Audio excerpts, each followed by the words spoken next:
Hey guys, welcome to the stream. This is Rod Arriagada coming to you live from beautiful Las Vegas. We're here at Tropicana Las Vegas Hotel, and we're here from May 13th to the 20th.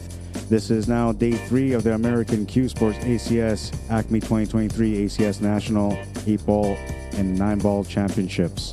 And we're in the middle of Advanced Division matchup, and I gotta fix this up here because it's not right. Hey. All right. So there it is. It's oh no, it's not the 5th round either. It's the 6th round. A little bit deeper into the match now. Loser here, I believe, finishes 9th through 12th. Dylan's up 1-0. He was at the table just now. Kevin Sullivan at the table at this moment.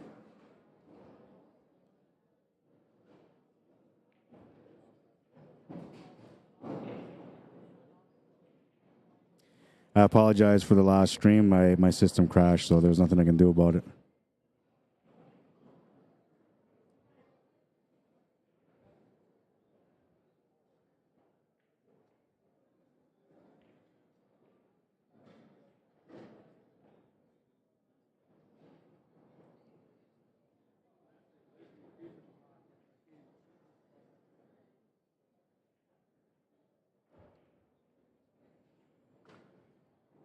Calling the shot to the side.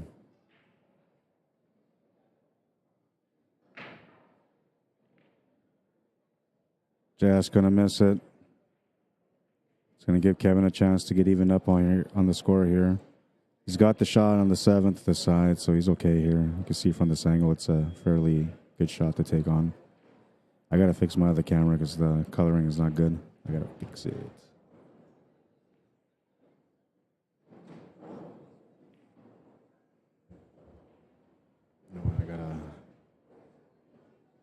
There you go.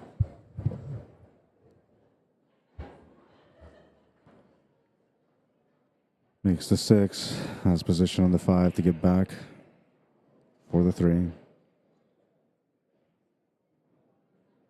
surprised they didn't try to play off the cushion to get a little bit straighter on this 3, so it made it a little bit easier on the 8-ball, but he's still okay. I mean, he can just come off the cushion gently here for the 8-ball. He can even come across 2 rails if he wants to. Yeah, that's good. That works.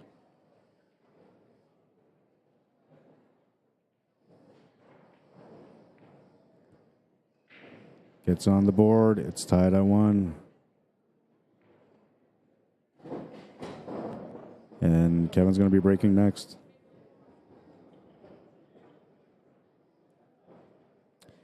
For those of you that are tuning in right now onto YouTube, just to let you guys know that likely as of tomorrow, you won't be able to follow the stream on my YouTube channel because ACS has created their own channel now.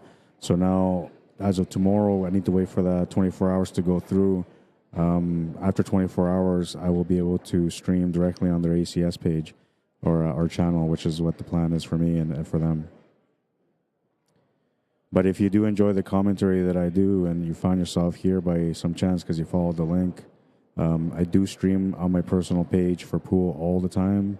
And not just for pool, but any other events that I do.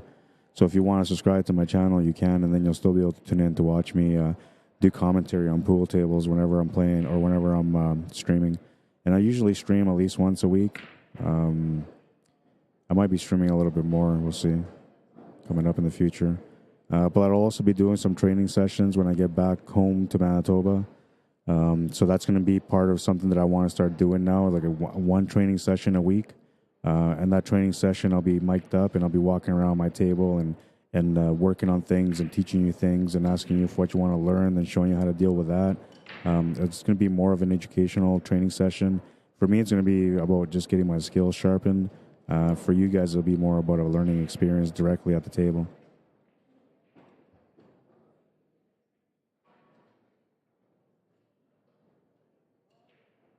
This is a tough table. I'm not sure what I like here.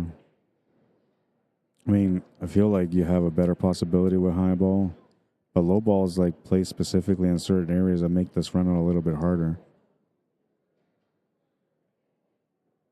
But yeah, he's looking at this too, like, you know, I got to go high ball. Because, I mean, there's a couple of options there for a breakout where he can open things up a little bit. He's going to try to open things up right now. And he does. So this changes the table a little bit for him. Now by pushing that 13 ball over to the right side like he did, he also created another breakout ball. I don't know if he's got the shot on the 10 ball to the side. Or sorry, that's a 12 to the side. Looks like he's going for that cut to the corner.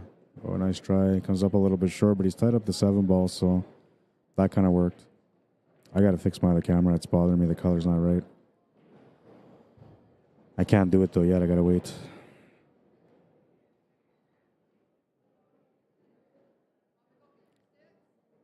So Kevin's got a tough table here, but I mean, he's got an opening shot, so he's not too bad, you know?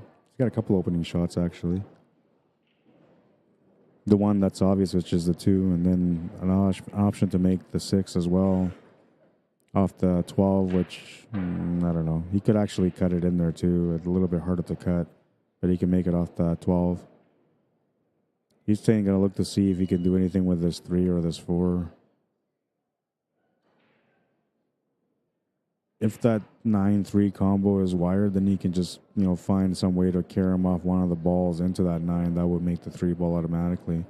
And I mean, if it actually goes, he can reset the whole table here just by shooting at the 1 and drawing back towards the 9 and 3. But that's if it goes. It looks to me like it does, but I don't know. So if it does go, he's setting up for it now. No, that's not going to work. But he still has a 6 ball.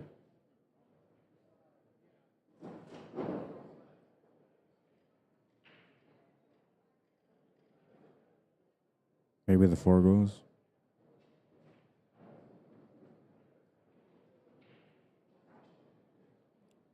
Just skimmed off the 1 for the safety.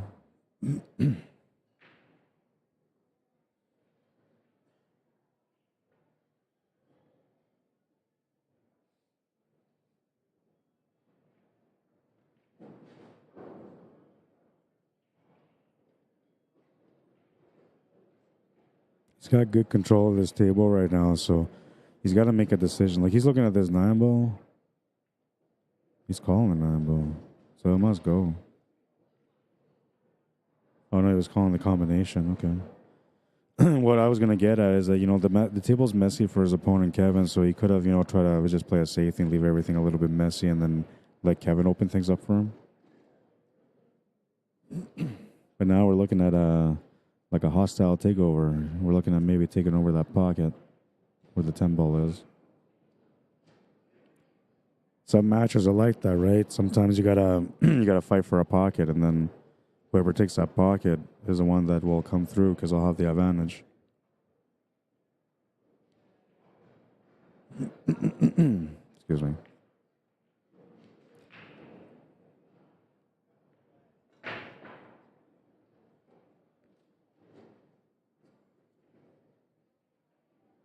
This is the kind of rack that you normally would get like in a hill matchup.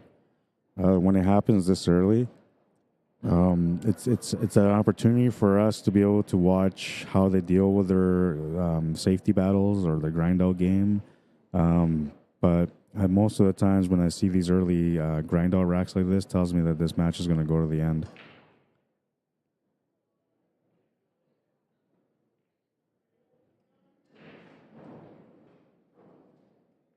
And so normally this would be like the hill break right now, the way it's all kind of clustered. So if it does end up to the hill, like I feel like it's going to end up on the hill,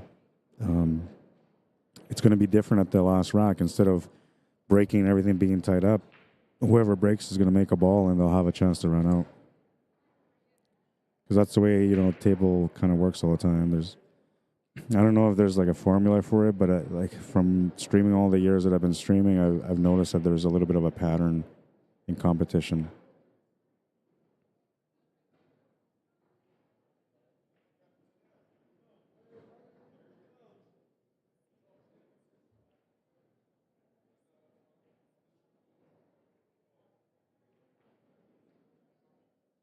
Today we'll be covering all the 8-ball singles, and starting tomorrow, it's all the team events. 8 ball, 9 ball, women's division, men's division, advanced, standard, open, all of it. It's all going down tomorrow. And then that will carry on all the way through until Saturday night.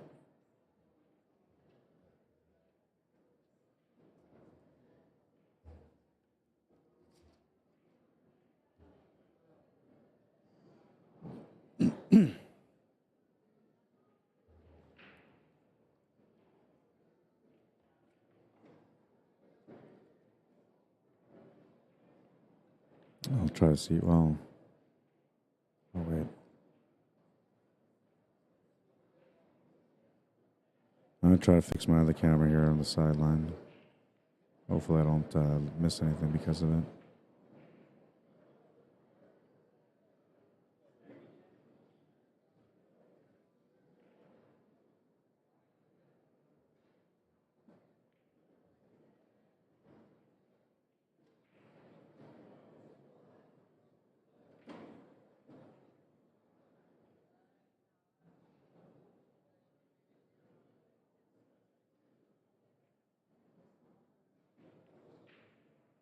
Makes the shot on the 6.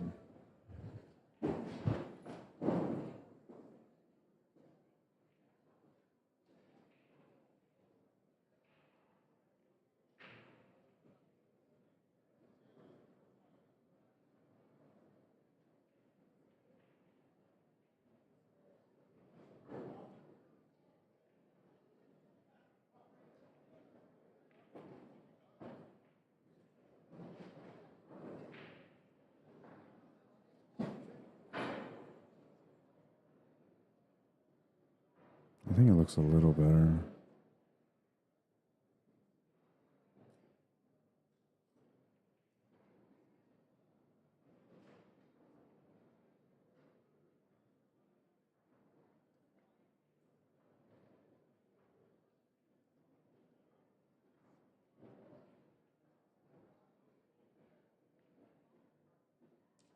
That's a little better.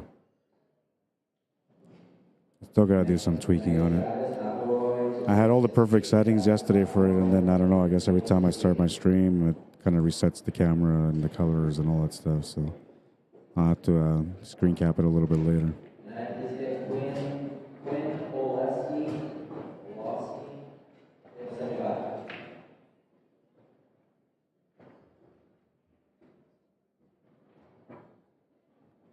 Kathy Seacrest, how you doing?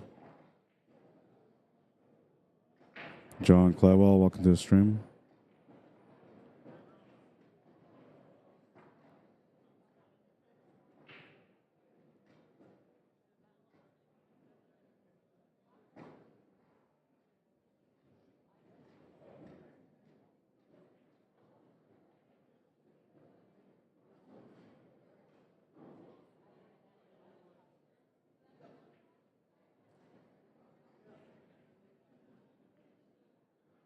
Playing safety. Not bad, not bad. I mean, you can see some of that 14, but you can't really do much with it. You can definitely see that 10 ball. Not much you can do with that either. Playing a safety back. Oh, it would have been perfect if he wedged him right in between those two stripes. Still not bad, though. He didn't give him a whole lot of options to work with. He can hit the 1 ball. Starting to feel like this is like the match or the rack that matters the most in this matchup.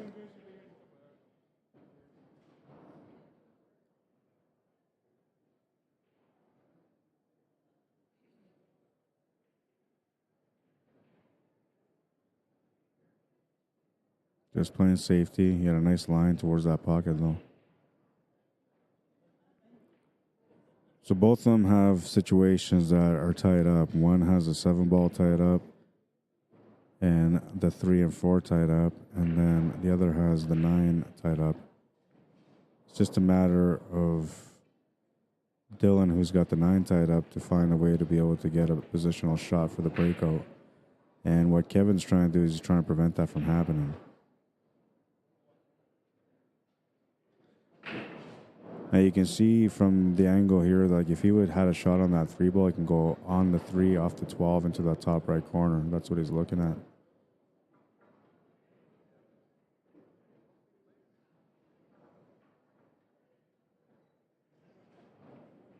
All right, so what he's gonna try to do here? Oh, he's gonna go for the bank on that 7 ball. Is that what he's trying to do? I think that's too risky. I don't think he'd be doing that. Oh yeah, no, that's what he's trying to do. Okay, so maybe he's looking at banking doesn't coming off a ball to open up the table. Woo, nice shot, man. Made a good shot. Now he needs to figure things out still, though, because he didn't get a shot like he wanted on that 3 ball.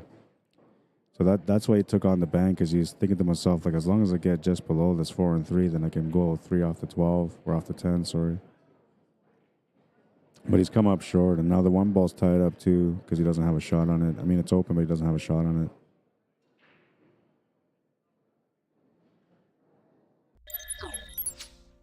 This was a nice bank, though. In tight, and he still made it.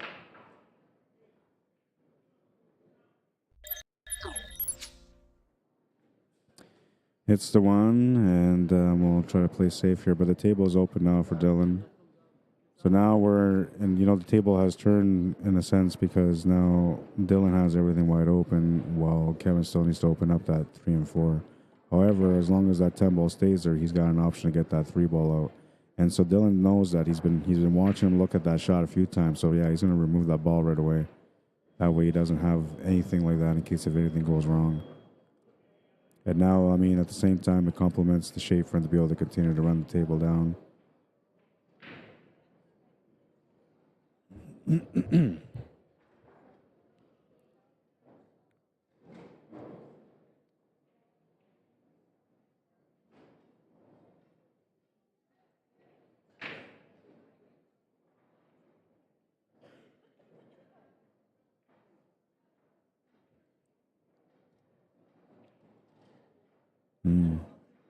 Interesting that he took this ball, but I guess he's thinking finishing this way, so it makes sense. He could have used that ball too for like the shape up for the 8 ball, but this works. Yeah, you have to go bottom shot first and then top shot, because that allows him to just drop back gently for the 8 ball. Looks like he's gonna, instead of taking it to the bottom left corner, he's gonna try to come across and take it on the bottom right.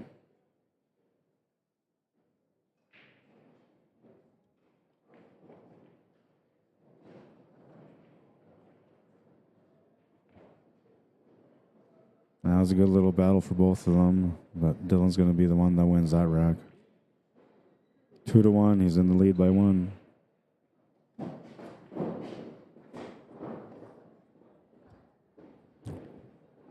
Lisa Blankenship, how you doing? Says hello from Southern Ohio. I play in Huntington, West Virginia. Nice. What is the best pool hall out in Huntington? Ronnie Peterson, Edward Mejia, welcome to the stream. Bienvenido.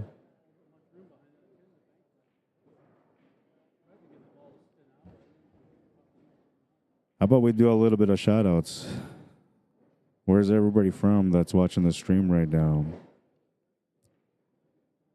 Also, from where you're at, whatever city or state you're at, what is the best pool hall there? I want to check out the States over the next coming years, so I'm going to be traveling to different locations. And one of the things that I would like to do is kind of like do a tour of the best pool halls in the United States. So for me to go out there and find out which ones they are, it can take a lot longer than if you guys tell me which ones, so that I can make a little list and go check them out and do some walkthroughs and create like a little tour out of it.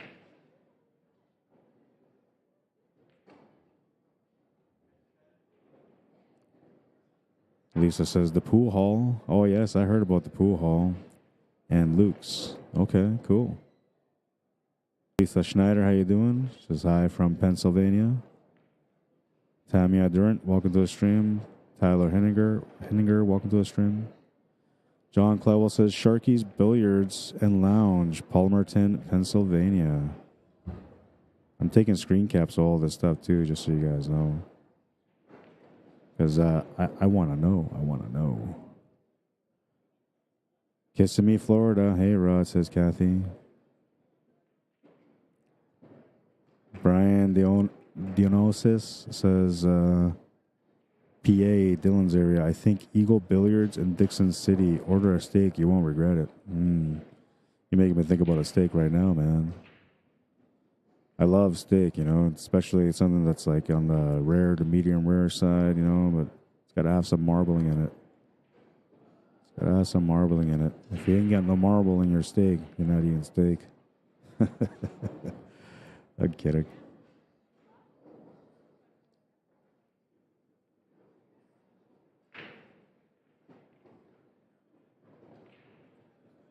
Opening things up a little bit here. Anybody else got a good pool hall in their area they want to share with me? Let's go take a look at the YouTube channel and see what's going on over there. I'm gonna try to balance things out. So I'm gonna do something here. Give me a second. I feel like I sometimes neglect the YouTubers a little bit. I'm not trying to neglect anyone, you know, but it just kind of feels like it. So I'm gonna try to not neglect you guys no more. What's up, Blake Holmes? How you doing, man? Dixie Pinchback says, well, hi, Rod. How you doing, Dixie? Okay, so this is what I'm gonna do. I need to find it first.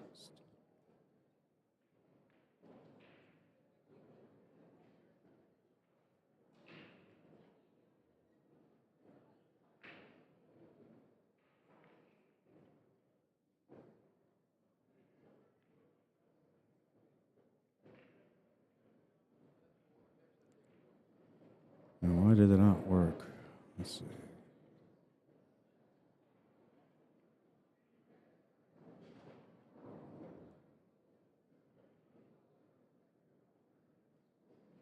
There it is.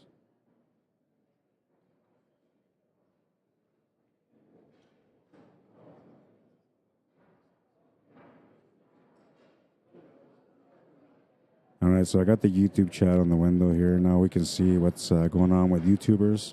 If they want to interact, they'll be able to see your comments on the screen. I'll have to make a little adjustment here. A couple of things I got to adjust, actually.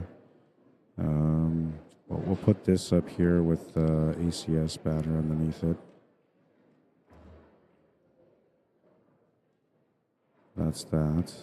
And then we're going to change where the cue ball goes. My trusty old cue ball.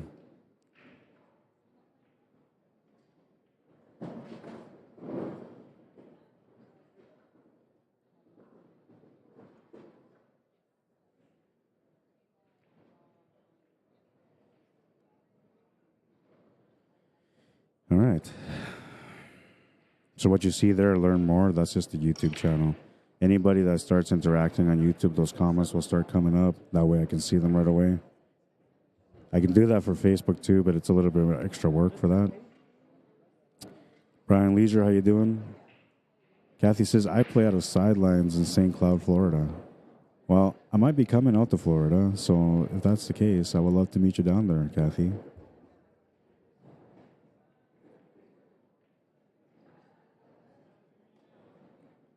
Florida is on the horizon, and maybe Texas too.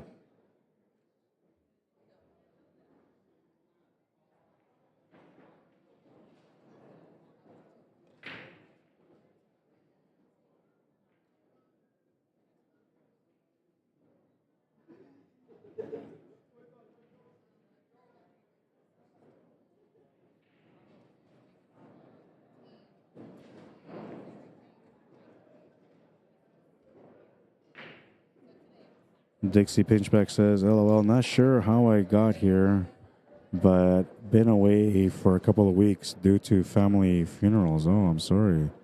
My condolences to you and your loved ones.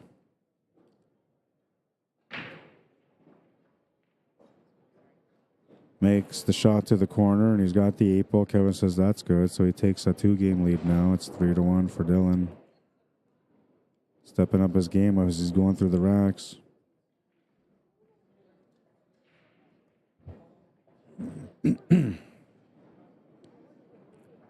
Kim Hobbs, Jamie Marcus, welcome guys. Mr. Wayne Burba, how you doing?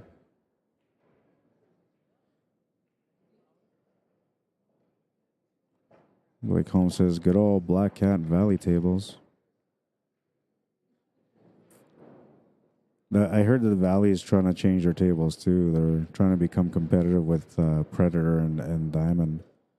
I don't know how they're going to do it. The only thing I can imagine them being competitive, how they can be more competitive, is by cutting the pockets differently to make it a little bit more challenging.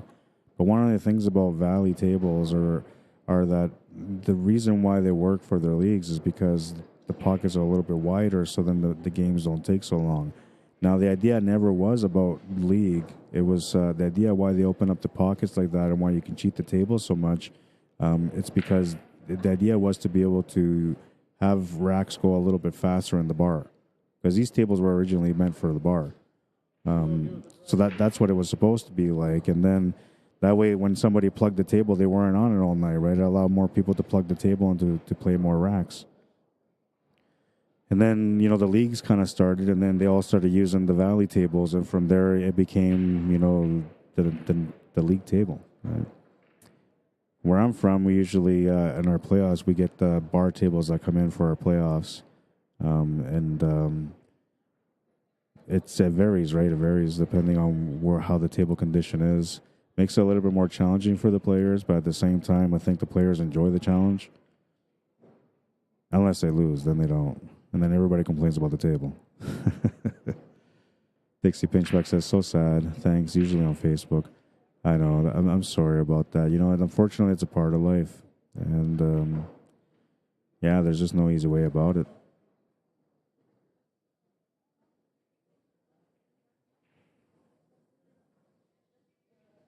That's all I would say, you know, like you're here for your own journey, and you just have to try to do the best you can to have a good life, whatever that life is that you want to have.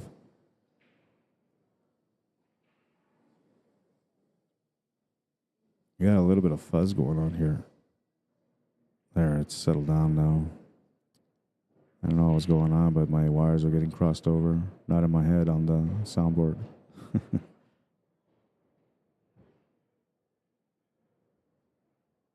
Come on, Kevin, says Brian Leisure. Tor Nuntanit, welcome to the stream. Alan Dietrich says, let's go, Dylan. Kathy says, that would be cool, Rod. When I played on leagues in Texas, I played at Bassin Knights Odessa. In Odessa, okay, cool. I was supposed to go to Phoenix, Arizona after here to go visit some family, and because I was originally scheduled for 2 extra days here, just, you know, made the flight a little bit cheaper to leave an extra couple days later. So I was going to go see some family out in Phoenix, and then I was going to go to, I think it's called Bullseyes, something like that. They're Puha. Everybody says it's like the spot to go to. They say you walk in there, you're going to find action. Kind of like Griff's here in Vegas, but I haven't been to Griff's yet.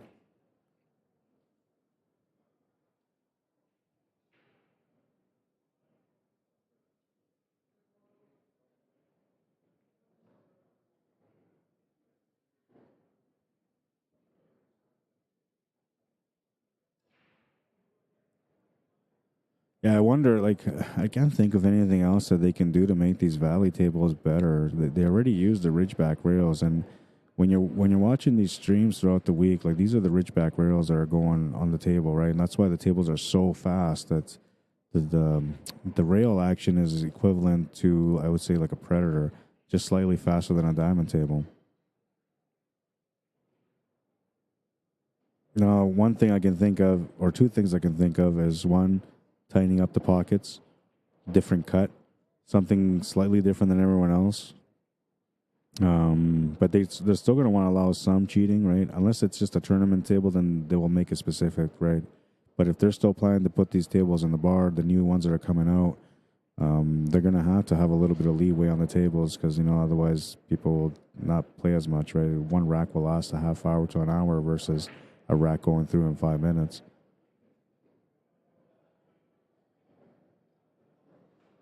It shouldn't take an hour for one rack, though. If it does, you got to find a different sport to play. Most average tables are about 10 minutes, I'd say, 10 minutes or less. The higher the level player, the less time it takes. The lower levels, they might take about 20 minutes per rack, but you should never take an hour.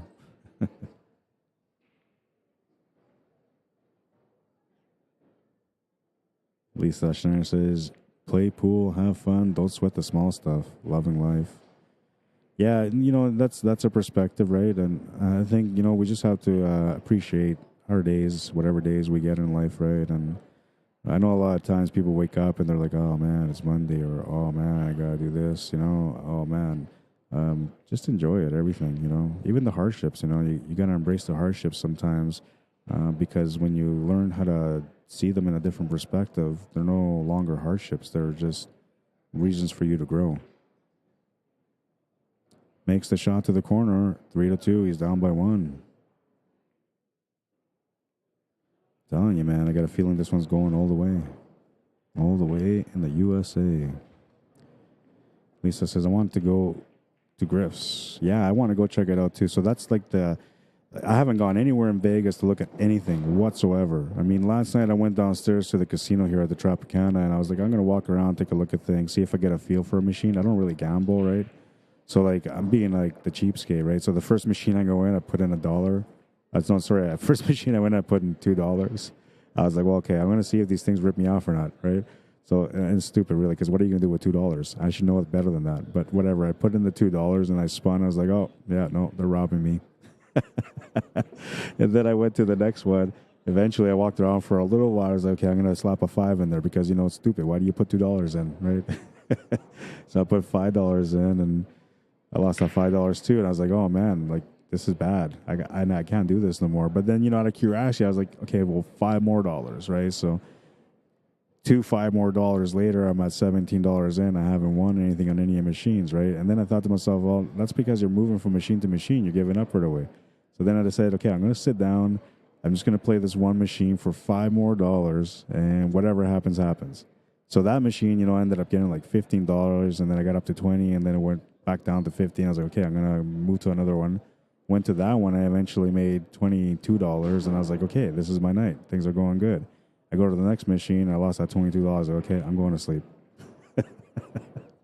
But I haven't got anywhere to go check out anything in Vegas yet. So that's what I'm trying to do. And then, like, people are saying, go check out this, go check out that, go to Fremont, do this and that. I don't know Vegas. I don't want to get lost. I don't got no data either. So if I get lost, I'm lost, man.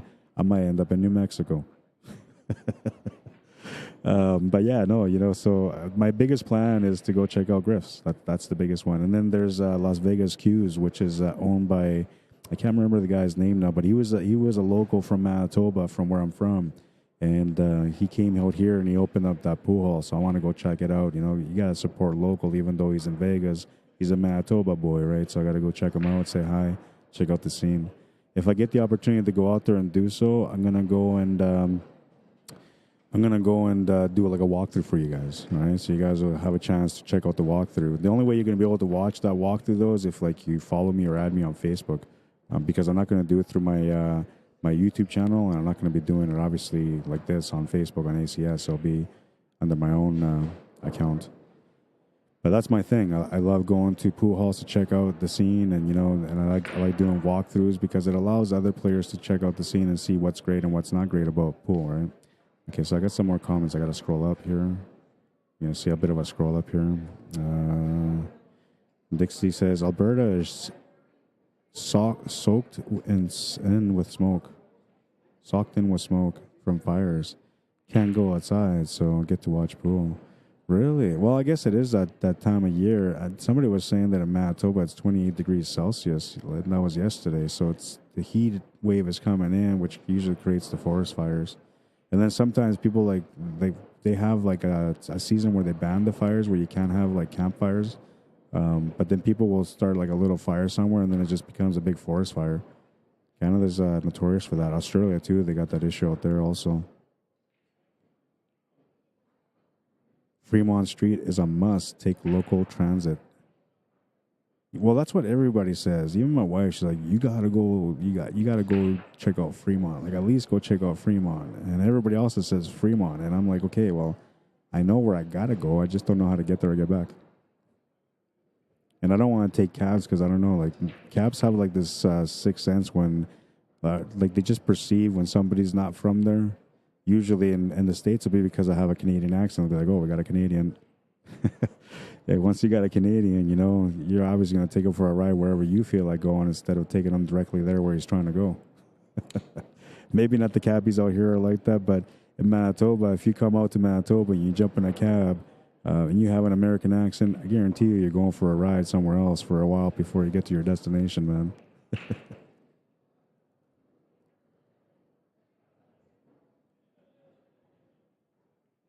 Looking for the finish on this rack now. He's got a weird angle here, so he's got to more or less just kind of try to draw around this 8-ball.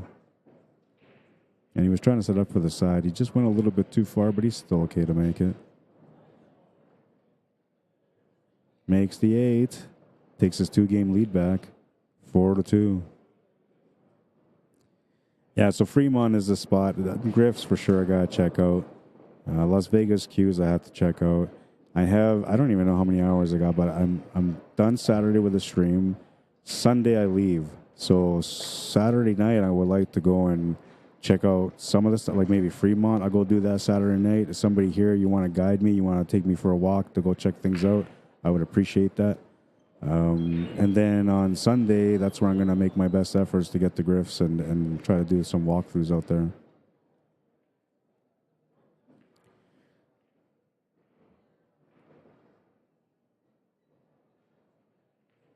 Dixie says, Alberta has almost 100 fires and a state of emergency has been declared. Thousands and thousands evacuated. Oh, wow. That's crazy. But that's how it is at this time of year. I mean, actually, it's kind of a little early because usually we don't experience this, till like July or maybe even like at the end of July going into August. But for it to be happening already, that means that we're going to have a pretty hot year for our weather in the summer. Jeremy Oldfather, how you doing? Says, do you know how to run 2 for team 8-ball will be? Do you know how the run 2 for team 8-ball will be established? You mean like, are you asking like when the brackets are going to be up? Because right now they haven't put up the 8-ball team brackets, if that's what you're talking about. They were supposed to be doing it today, so it should be available at some point today.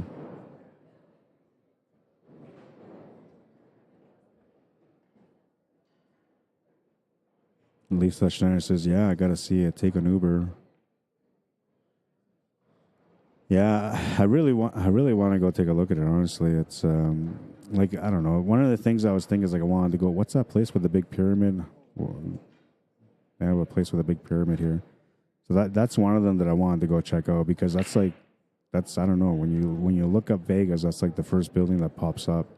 Bellagio would have been cool to go check out too, to see the water fountains and I don't know. There's a few things that I like to see. I know I'm going to eventually come back, so, like I'm going to be able to see some more stuff, but... Oh, at the race too, okay. Yeah. I think it depends. So, well, I did one in Canada, and the way they did it, where most of them were raced to 11, but... So the way they did it out there is the standard division was a race to 9. The open division or the B division was a race to 11, and then the advanced masters was a race to 13. And if they had a advanced masters and there was like handicaps, so one team will go at 11, one team will go to 13, or they will make it 11 and 9. So it depends on how they run their system, but I don't know yet. I will try to look into it for you though, and then I'll try to get you an answer on it.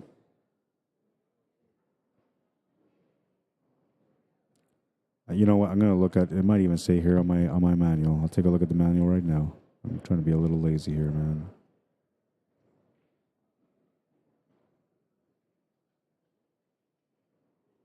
Dixie says, right. It is early. Hubby is on fires in Saskatchewan. So it's even going that way to Saskatchewan now. Crazy. Luxor or Luxor is the pyramid. Not much to see inside. We stayed there. Yeah, no, so I don't really want to go see it like the inside of it. I just want to go see it in person, like just from the outside. I want to embrace it. I'd never been to Egypt, so you know, for me, it's like almost feeling like you're there, right? Even though I'm not, obviously, but it's like looking at one of them, right? So I want to go take a look at it. Yeah, you're very welcome, Jeremy. Give me a second here. I'm going to look at this booklet right now. There's their phone here. I don't know who it is, but they left their phone here. It's not my phone.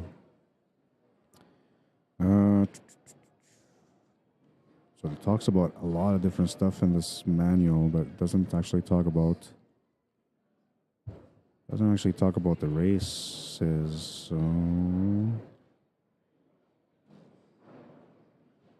team competition, same guidelines. No, it doesn't say anything there either about what the races are. We got the rules on here. I like the way that ACS has organized everything when it comes to like giving information to the players. They have pamphlets, books, details on terminology as well. So that way you can follow through on all of it. So when I'm looking at this, there's just those championship schedule, special event schedule, the dress code. Yeah, no, I'm going to have to go ask one of the organizers, and I'll do that for you. That's not a problem for me. We'll do it. I'll find you an answer as soon as this match is done, or if these guys end up taking a little bit of a break.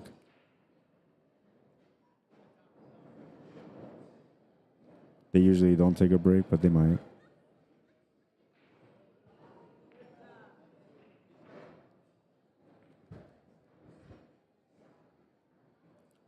Megan Walton, welcome to the stream. Erlinda Baez Felices, bienvenido, welcome. Dave Jeffrey from Manitoba, how you doing? Woohoo, go Dylan, said Lisa. Luxor, is that how you say it, Luxor? I think that's how you say it. Gord Kerr, working the stream with Ryan on the Hot Seat production side of things. Rambo says you need to see New York, New York. New York, New York. What is New York, New York? Is that like that building that looks like New York, New York? Because I seen that building when I was coming in. I was like, oh, that looks cool. It's like a really tall building, right? I have to go check things out. I don't know. My wife's like, yeah, you got to go check everything. I was like, I can't. Like, I'm going to work, you know? And usually when I work, it's between 12 to 15 hours a day. By the time I'm done, I'm so worn out mentally because I've been talking about pool all day. I just want to go to sleep, man. And then I felt a little guilty because, you know, I came out here on my own. We were originally planning a trip together with my wife and kids, and it just didn't work out that way. You know, we were supposed to drive in. At the end, ended up getting flown in, so it was a slight change of plan. And so I felt a little sense of guilt, like, oh, I can't go enjoy the beauty of Vegas without my family. But my wife's already been here. She's checked out the same before. So it's not like she'd be like, oh, envious or anything like that. But, you know, it's a sense of responsibility to your family, I guess. Jeremy says, oh, I see it. There's a race column in the guidelines I overlooked. You mean on the CompuSport? Kathy says the inside is cool, like a miniature city. Cool. Okay, so I'm gonna have to check that out. I was gonna go for a walk last night. Like, you know, I don't know. A part of me gets a little bit scared of walking around, you know, places I don't know, especially because, like, you think you know where you're going, right? And then you turn around and you're like, oh man, which way did I come from? Right? Next thing you know, you're in New Mexico.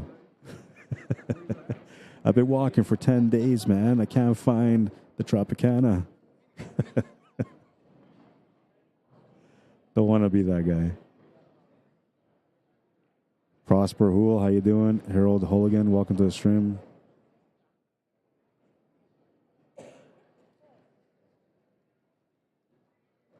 So what is the races then, Jeremy? I still want to know. Actually, I should look up at the CompuSport app to see if they actually updated the brackets, because they hadn't updated the brackets as of last night yet. Tina Soto, welcome to the stream. I hope everybody's having a great day so far. Okay, I gotta look at this. It is Tuesday now, and well, I'm here till Saturday, so we got 4 more days left of some great streaming, some great competition, and some great fun. Let's see. I'm gonna take a look here since I'm trying to figure it out. Teams, Scotch doubles, standard, open 8-ball. Women's. No, they haven't put they haven't updated the teams yet. All they have is the Scotch doubles on there. So they're likely working on that throughout today.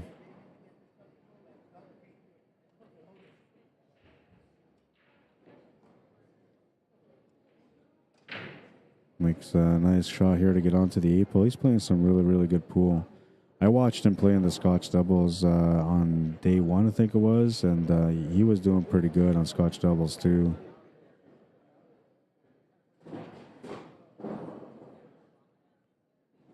Takes his 2-game lead back, not giving up on that 2-game lead. Kevin's trying to just find a way to get into this match again. He keeps coming back by 1, but then Dylan will win the next game. So he just needs the momentum to turn once, where he gets a chance to be able to tie up the match. Once he ties up the match, that's when the pressure kind of swings over to Dylan's side, and we'll see how he deals with pressure. Kathy Peterson, how you doing? Will you be showing the 9-ball championship? I think I will be. As far as I know, I will be. But things kind of change every now and then. In the scheduling of the matches, I had nothing to do with it. I did request that, they would give me the 9-ball championships because I'm dedicated to my work. So if they send me any kind of championship, I'll be there right throughout the whole match, and I won't stop streaming, man. Once we get the championship matches, like, I'll go without lunch, I'll go without supper, because I just want everybody to enjoy every match that are the crucial matches of the tournament, right? The last matches of the tournament for each event. You want to see the best of the best, right? I mean, I do. And Jeremy says, the tournament guidelines PDF on the ACS site, try to link to it above. Okay, thank you, I appreciate it. Bob Mercier says, 22 people watching, 6 likes. Let's go, people. I know, it's weird, right? Like, if you guys enjoy something, if you're watching something you really enjoy, then the best way to support people is just by liking the stream, right? It's the smallest effort in the world. All you gotta do is just hit the button once on your phone. That's it. It's when you hit that button, there's no access to your bank card or your bank account. It's just a like. It just lets people know that you're enjoying it. And a lot of people take that for granted because, like, well, whatever, they'll always be streaming, right? But that's not how it goes, because when you like and share the streams, it lets the organizers know that people are actually enjoying the quality of the stream from the streamer that comes out to do the event. When they find somebody that's good, that people actually enjoy, they will call that person again, right? But when they look at a stream and they see there's like no likes, no shares, then they're thinking to themselves, why would we bring this guy back, right? So then they look for the guy that's popular, who people will like and share his stream, and that's the guy they call in. So if you guys are enjoying the quality of my work and you want to see me come back to other events for ACS or even more events in the States, that's the best way you can do it. You got to create some noise for me. I can't do it on my own. I mean, I'm already loud enough. But that's how it goes, right? I mean, they want to see the action. They want to see that people are enjoying it. And I don't want to force you to like it, only if you like it, okay? If you're enjoying the quality of the stream, then I appreciate the support. And if there's anything that I can do to make it better or more interesting for you, I appreciate the feedback, whatever it is you think. Like somebody I was talking to the other day says, you're really good, but you say stupid stuff. I'm kidding. They didn't say that. What they said to me is like, you're good at your job. Just try not to talk so much about yourself, which I usually don't, but I have to explain that sometimes because it's the mentality side of things. But yeah, I'd appreciate if you guys are liking the stream, sharing the stream, especially for my YouTube channel, you know, because I'm trying to get to 1,000 subscribers, and it's been an effort for a while. I'm getting close to 500, so I appreciate everybody that's been supporting me throughout the last few days. But I mean, you're gonna enjoy it in the end by subscribing to my channel. Like I said, you're not losing no money. It's not costing you anything. And then you'll also be able to check out all the stuff that I do. So I don't just cover pool. I cover elections. I cover concerts, indoor and outdoor events, sporting events, anything that you can think of. If there's something I can stream, I will stream it. And everything that I do, graphic works, all that stuff, it's all me. So I'm kind of like a one-man show, which a lot of companies out there require more than one person. Even just, you know, spending the time to talk on the mic, most of the times everybody has somebody to interact with. So it makes it a little bit more entertaining for people. I try to keep the room going on my own. And I have to talk to my second personality every now and then just to make it a little bit more entertaining. And that can get complicated because then I forget who the first personality was.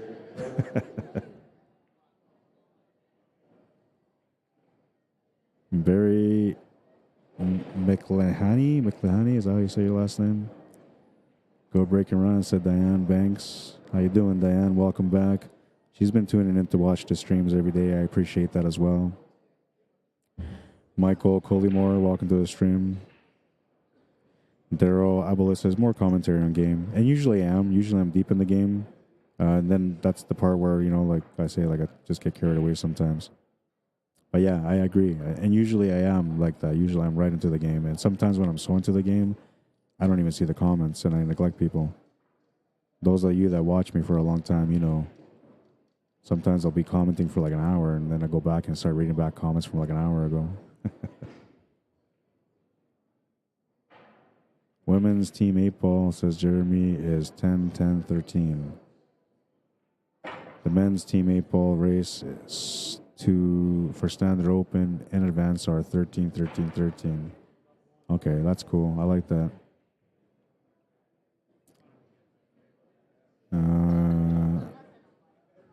Kathy Peterson says, okay, my brother Eric Smith is playing. Nice. Well, I hope he does well.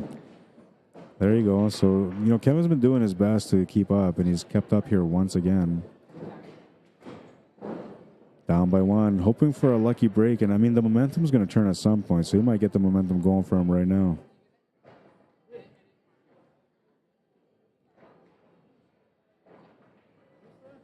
Blake Holmes says, I can attest to his non-eating dedication. Oh, yeah, man. Like, honestly, it's crazy. Like, and when I stream, I'll have my food. I'll sit there for an hour. I won't even touch it because I'm just caught up in the match and I just want to do my best job. I just haven't been as good so far, you know, but you'll see it. I'll start right now. Turning off all the comments. I'm just kidding. I won't. All right, let's get into the match now. We're getting into the nitty-gritty of the matchup. It is a race to 2 for Dylan, a race to 3 for Kevin. And here we go. Rack number 10. Dylan just broke. Looks like he made a ball to the side. Makes another ball to the corner. And, well, he's got a little bit of a mess here, but it's not too bad. I think we're going to be forced to go with high ball here. The only thing I don't like about it, though, is that 9 and 11. However, you know, if he can make the shot on the, I think it's the 10 ball in the bottom left corner, he can go up table onto that 15 and then draw off the top cushion into that 9, 11, and 4 ball.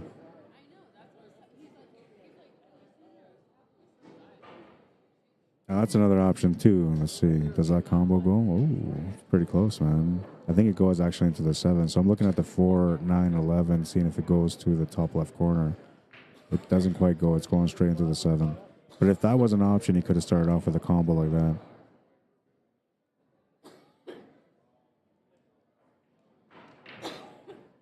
Okay, so he is calling the combo. It looks like he can just cut this 9 ball a little bit. Oh, it was going too, but then the double kiss on the cue ball. So, well, here we go. There's a turning point, perhaps. Not an easy table here for Kevin. He honestly, the rolls haven't gone his way when it comes to the table. And even in this one, like now Dylan missed, but there's not really a whole lot of opportunity here. He still needs to find a way to get out. that 5 and 2 don't have a pocket. They don't really have much of a breakout also. You could try to use that 4 ball eventually to break it out, but then you have to move that 7 ball out of the way.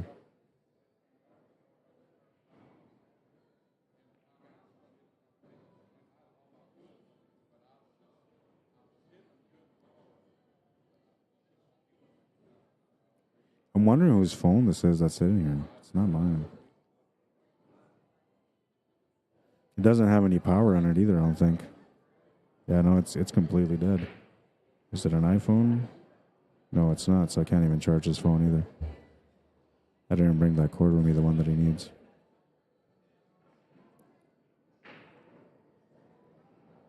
Yeah, he's in tight. I mean, like he would like to cut this 7 ball, but he can't. It's not there.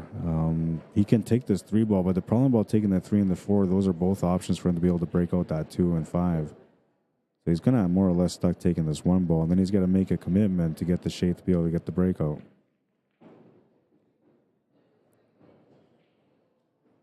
So there's a stab at it here now.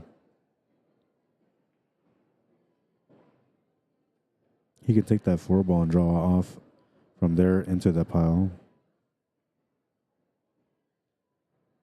He needs to put some draw in there if that's what he's going to do. Well, he's opened it up a little bit. He's got a shot on the 5, unless that 7 comes across to mess with him. Looks like he's okay. So he's figured out part of it. What I like here maybe is just trying to draw back a little bit on this 5 ball to set up for the 3 to the side, and then you play off the 1 cushion back on top of the 2. Yeah, so he's looking at that 2 ball right now. So if he can do that, then he can get the 2 ball in the bottom right corner as well. Let's see.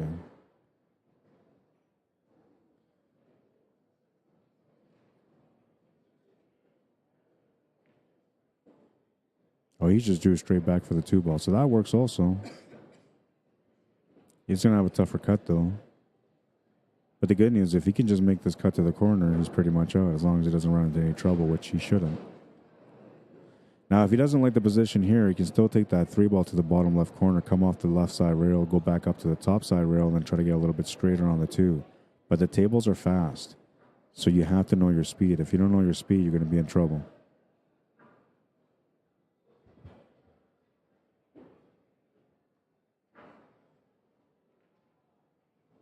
Zach Tran, how you doing?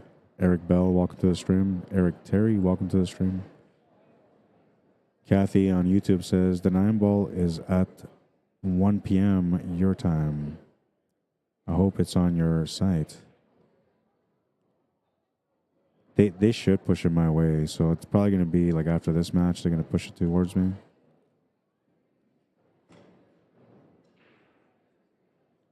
As soon as this match is done, I'll go up there and confirm with them, though.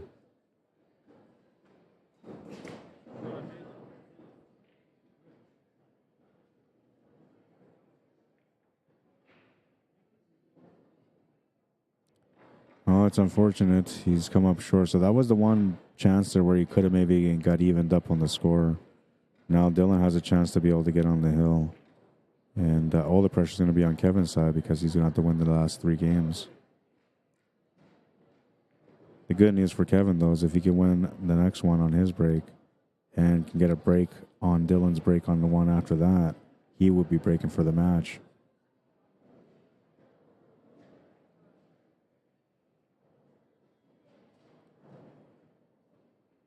Needs to stun draw off the left side cushion to be able to set up for the 8 ball in the top right corner. Or he's going to set up for the side pocket. That works too. Keep it simple, stupid, right? The good old KISS rule. And he's going to do exactly that. He's on the hill. 6-4. Leading by 2 and on the hill. Kevin Sullivan is going to have to find a way. Hasn't really had much of the momentum go his way yet.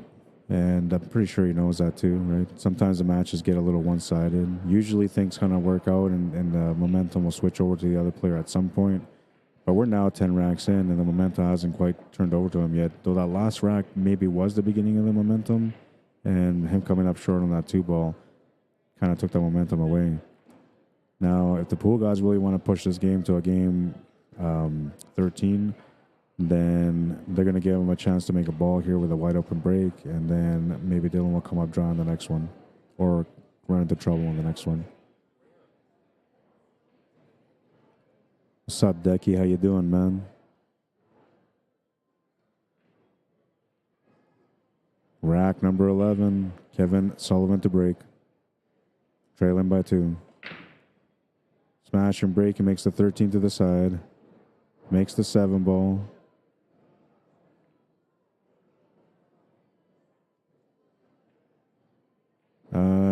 This table is complicated too, but I don't know. I kind of like the solids here. The 8 ball is trapped between the 9 and the 3, so maybe that's the only reason why you wouldn't take stripes, because when you try to break out that 9, you're gonna end up, pushing into that 8 ball. While if you take the 3 ball, you'd be able to break out the 8 ball. So just on that alone, he might end up taking high ball or low ball. But his problem is that he's got that 2, 1, and I think it's the 5 or the 13 sitting in the top. But I think that's the 5. The 2, 5, and 1 are all kind of lined up in that pile right where he racks.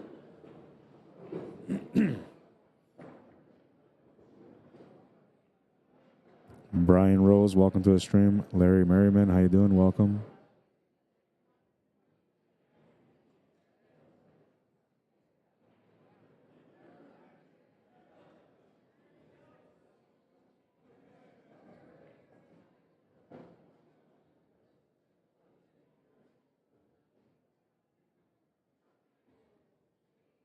Wonder what he's thinking here.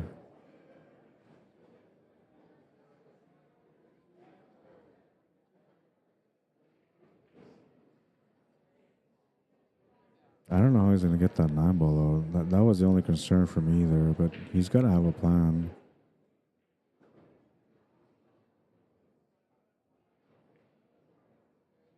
Ooh, what a shot. That was a very nice shot. And by doing that, now he's created a breakout ball. Oh, and he was calling just a shot. That's all it was. And that was an actual nice shot. I mean, wow. But he was just calling a safety. So for him, everything there was about the cue ball control. But look at this way, the way the shot worked out. It worked out perfect. I don't think he ever would have guessed that was going to go in like that.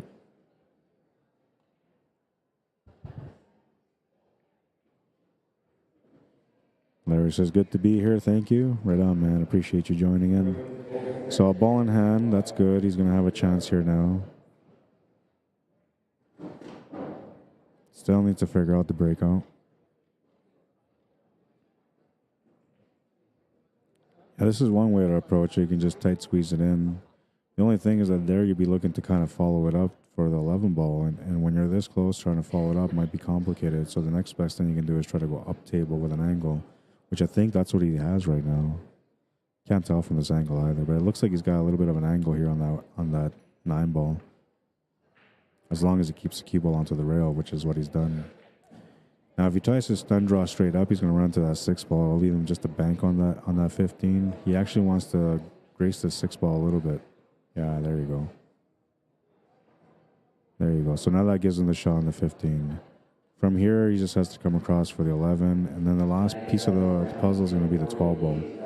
If he can get up for the 12 ball right now, that'd be amazing because then he can get the easier finish. But the way this table is laid out, he's going to have to go for the 11 ball next.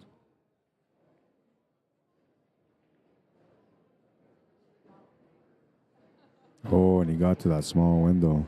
He's got the 11 ball for sure, but he got into that small window with a 12. And I've seen him take a bank earlier. I wonder if he's thinking the same thing here. He may not, though. He might be thinking about the breakout.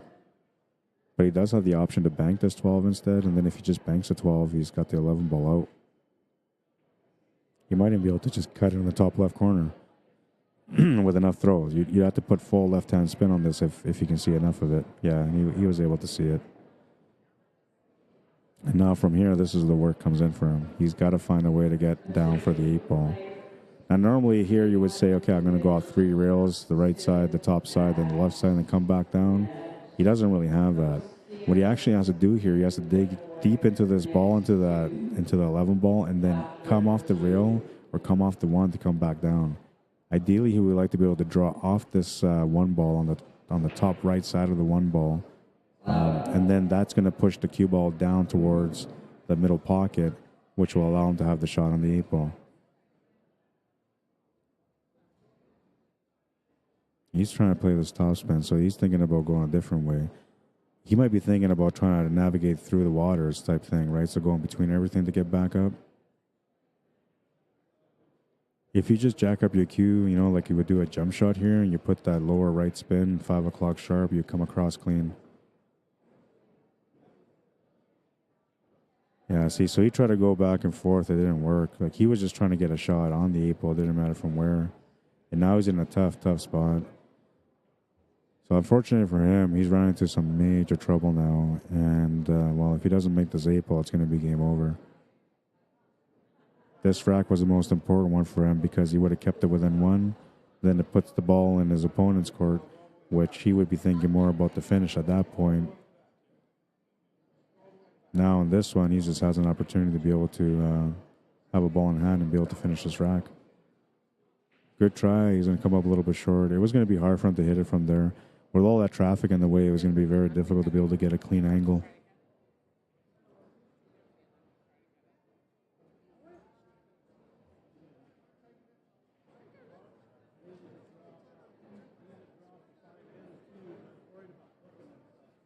Ball in hand and a chance to close out the match now. He's got lots of options, lots of possibilities here. He should just try to keep it simple like he has been so far. That's what he's doing. He's just going natural angles, working the pattern out as it lays. 4 ball is not necessarily a problem ball. He just has to kind of maybe use it for a finish. I like going 5, 2, 6, 4, and then down for the 8. If you don't like it, though, you can take the 6 now, set up for the 4, and then use the 2 ball as a finish ball. That will work okay, too. But I'd rather use the 4 ball as a finish ball.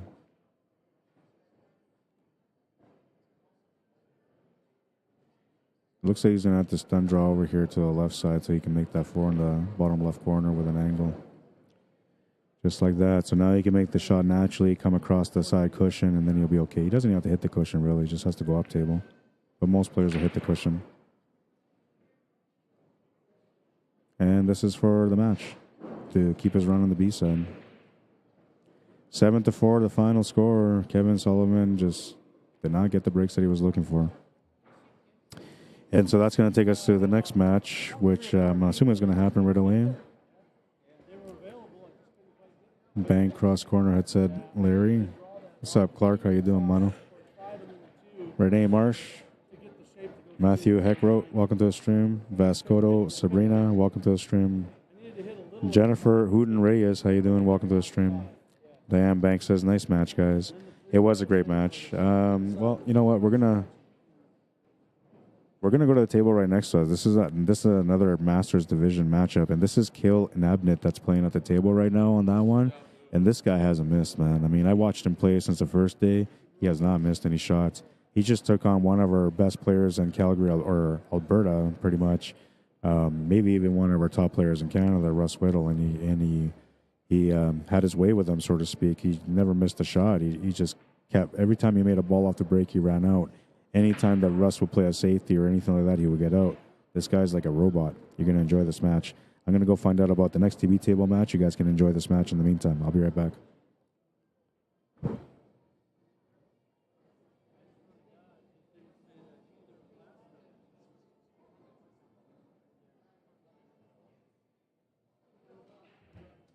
I'm going to get the score for you guys, too, so I can write the names down and write the score so you guys can keep track of what's going on this table.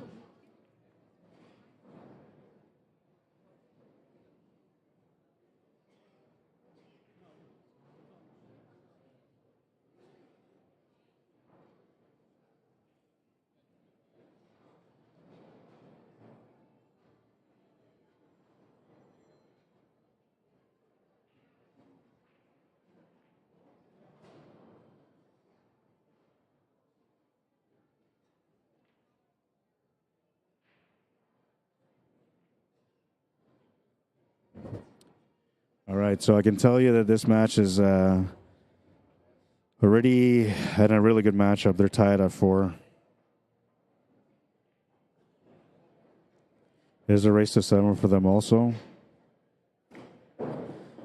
Kill's the one that's at the table right now. He's playing against Juan Parra Jr.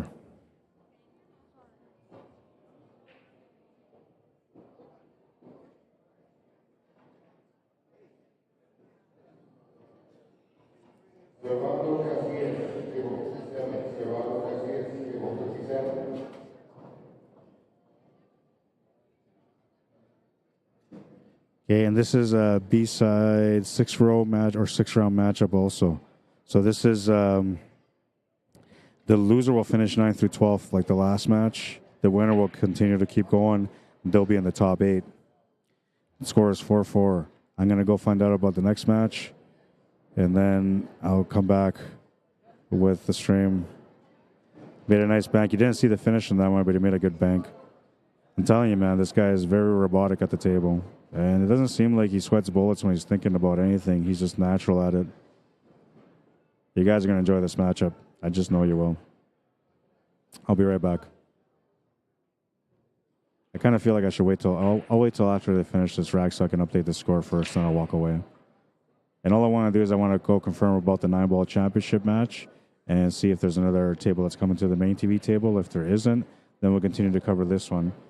We have another matchup on every other table around me, so I could always switch over to different tables while we're waiting for that 9-ball championship match.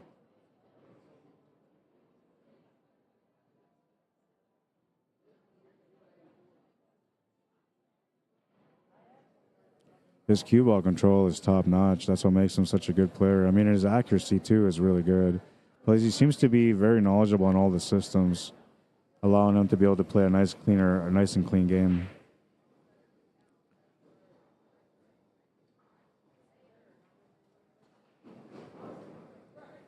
The thing about the men's advanced masters division is that everybody's good. Nobody really misses. So it makes it a little bit tougher for players because you basically have to like win every rack. Every rack that you get to the table. Otherwise, your opponent will win those racks. And usually, it's always on the first turn. You never really get another turn unless you play a safety.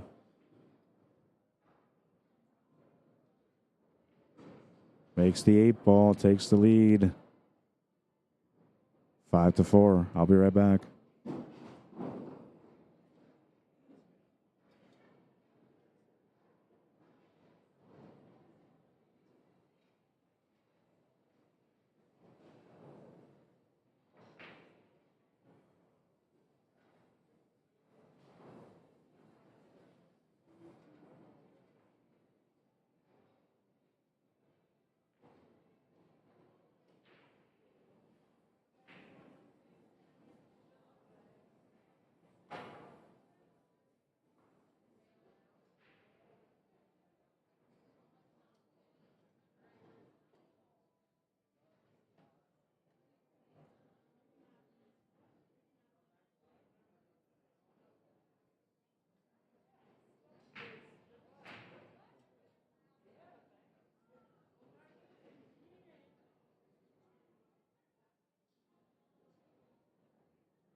All right, so the score is the same still. I came back.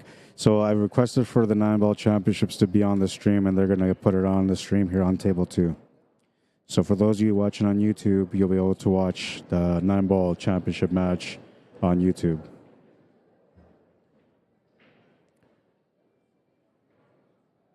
Eric Smith and David Tilo are on table 1 at noon. And which matchup is that, Jennifer?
Is he trying to make it straight in or the combo? Oh, straight in, okay. It looked like it was a little tight from this angle, but obviously there was lots of room. So I'm taking that ball out of the way, opens up the table completely for him now. He could actually take this 6-ball next and open up the table a little bit more, because then he just makes the shot on the 4 or the shot on the 7 and gets shaped up for the 4. If not, then he's going to have to set up for a 4-6 combo, or just play the suit to set up for the 6 ball after that, then play position afterwards. I don't mind this. I think the only thing he doesn't like about it is that he's running kind of towards that 9 ball, and to avoid it a little bit more might create some problems for him. And I feel like he's aware of that too. I mean, there's another way around here. You can just make that 7, then make that 1, and then come across from the bottom rail to get set up for the 4 ball in the top right corner. Then you have the 6 ball as a follow-up shot. So there's a backwards way of doing this if he wants to. Or a backdoor way, I guess you would call it, but doing it.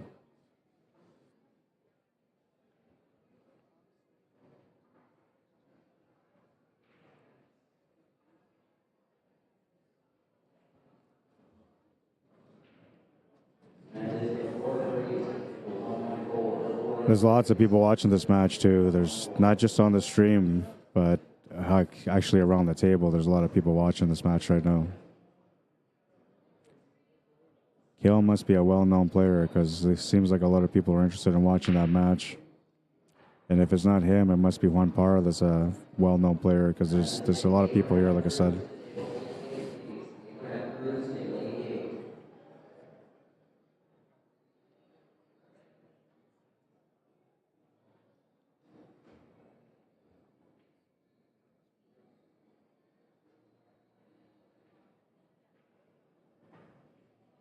He rushed the shots at Diane Banks. Keith Aiken says, oh no, he hesitated in the stroke.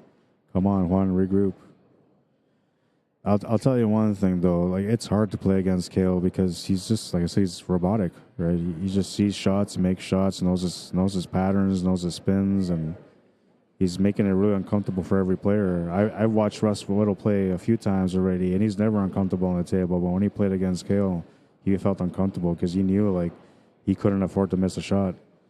That puts too much pressure on a player sometimes, especially if the tables aren't wide open, right? And you have to work for it.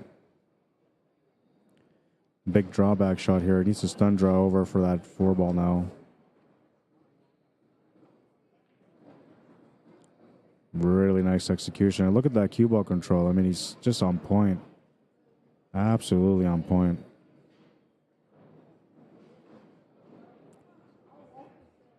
Marlena Nieves, welcome to the stream. David Reyes says Juan Parra fans representing. Welcome to the stream, Dave Reyes, or David Reyes.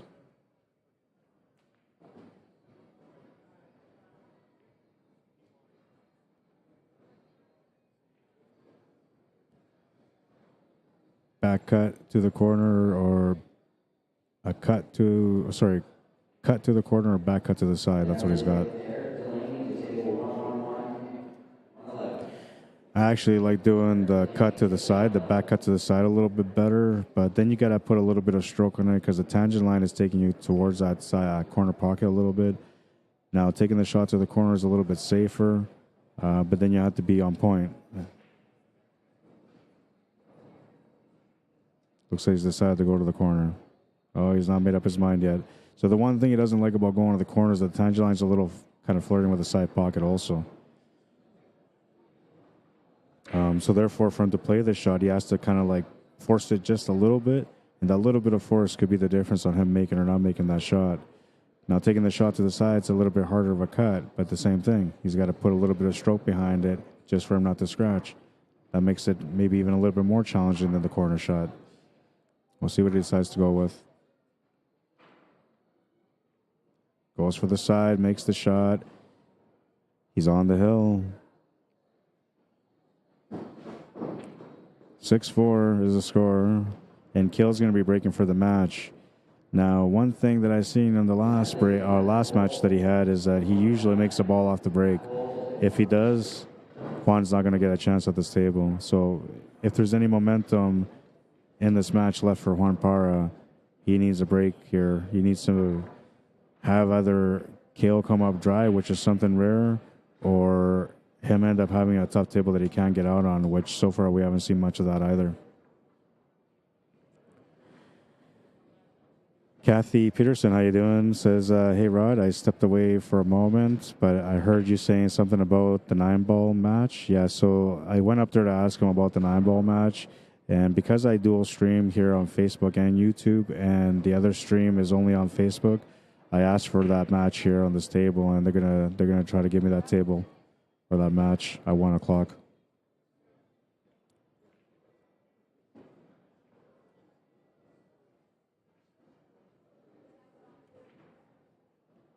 He's got a really calm demeanor too, you know. Like a lot of pool players show a little bit of excitement and stuff. This guy doesn't, man. He's pretty settled into his game.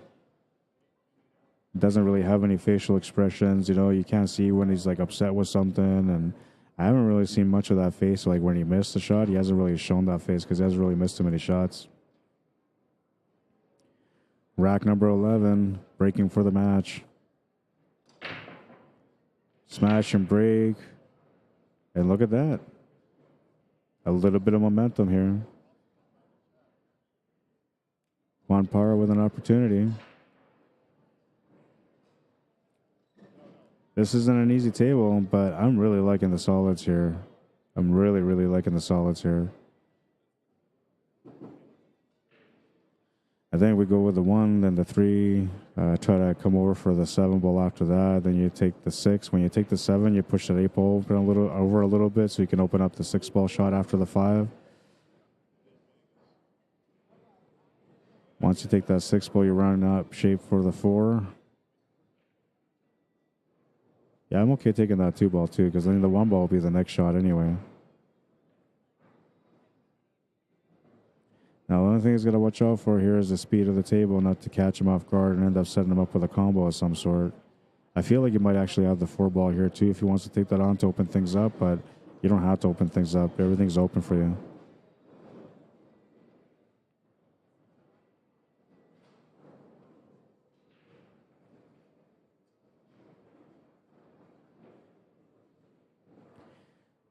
You're very welcome, Kathy.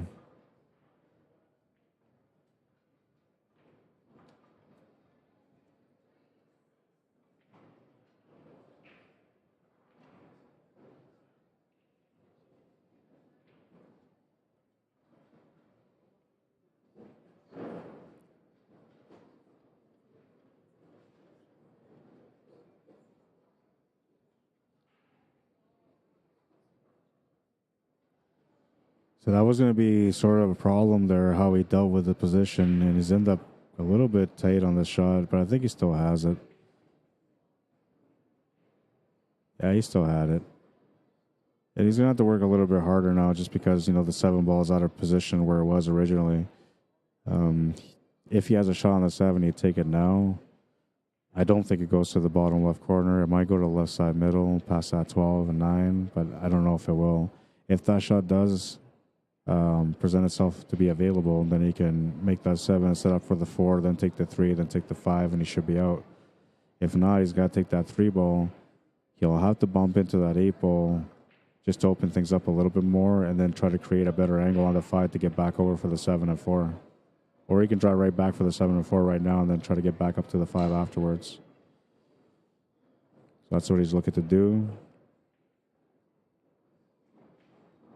So now you kind of, I feel like you have to find the shot on the 5 ball here now because you want to finish on the 7.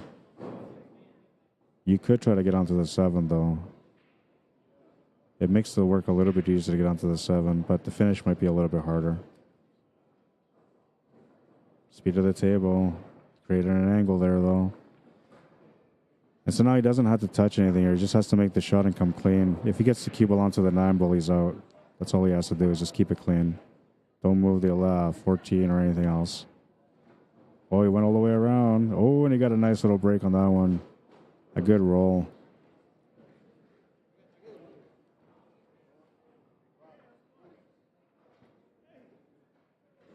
Nice stop shot for the 8 ball. And this is good for him, man, because this was on his opponent's break, who hasn't really missed too many opportunities. And he'll have a chance to break next for the match. 5-6, he's down by 1.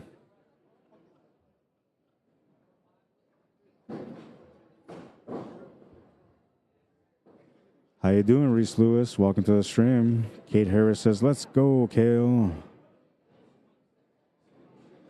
Cecine Asamoah Bolayoko, welcome to the stream. Kenneth Rowell, the second, welcome to the stream. Buddy and Nguyen, welcome to the stream. Or Nguyen, I don't know if there's N is silent. Arlene Mann says, I love to be as calm as Kale. Yeah, no, he's got this, I don't know, he's got this way of playing, man. It's like intimidating because he's so relaxed. And even right now, like he's just stone-faced, you know. I'm like this too when I play. Usually I'll just be stone-faced. But he's not showing any emotions at all. Just adjusted his hat right now, though, so that tells me that he's in his mind. He's thinking like, just give me another chance. I just one more chance. He's also thinking like, don't break and run me out, because if he does, that'll be a 6-6 score, and then Kill will have to break and try to run out from there. Let's go, Juan says, buddy. Kenneth says, let's go, Juan Parra. Vámonos. Let's get it going.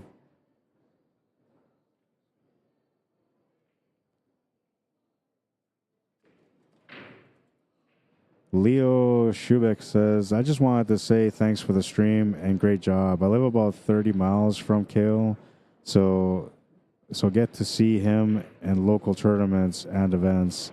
Oh, that's a true beauty. I can see that. Like when he walks around, like people kind of like look at him like he's a well-known player. I get that sense. And the way he plays, like you have to be a well-known player to play that good, man. Everybody should know who you are at that point. And if everybody didn't know who he was then, they're going to know who he is now throughout this event because he's been playing some monster pool. Juan Parra makes the ball off the break. He has a chance to get going. Makes the 11 to the side. Has position for the 14 now. Needs to play off the three rails to get back up. There is a possibility for a couple of combos there also for him. And he also has a 9-ball available for a follow-up shot. So as long as he gets onto the 9-ball, he should be okay. The other option will be a combo from the 10 to the 15. And that's what he's thinking here. He's going to keep it simple, set up for the 9-ball. He could take on the 15-ball if he wants to open things up a little bit more, but there's no need for it. Taking a look to see if it's worth it to go for a combo on the 15 or if the 13 goes on its own. All he needs to do is get the positional shot from the 15 or the 13 for the 10 to the right side middle pocket, and then that should clear the table out for him. It's going to open things up a little bit, and that's not bad. That works out pretty good. I want to switch camera angles, but I can't. So he's got the 15 still. He can set up shape for the 14 to the bottom right corner or for the 12. They both go. He could also just play the 15, set up for the 13, and then from there set up for the corner and then finish off for the 10 to the side. That will work also.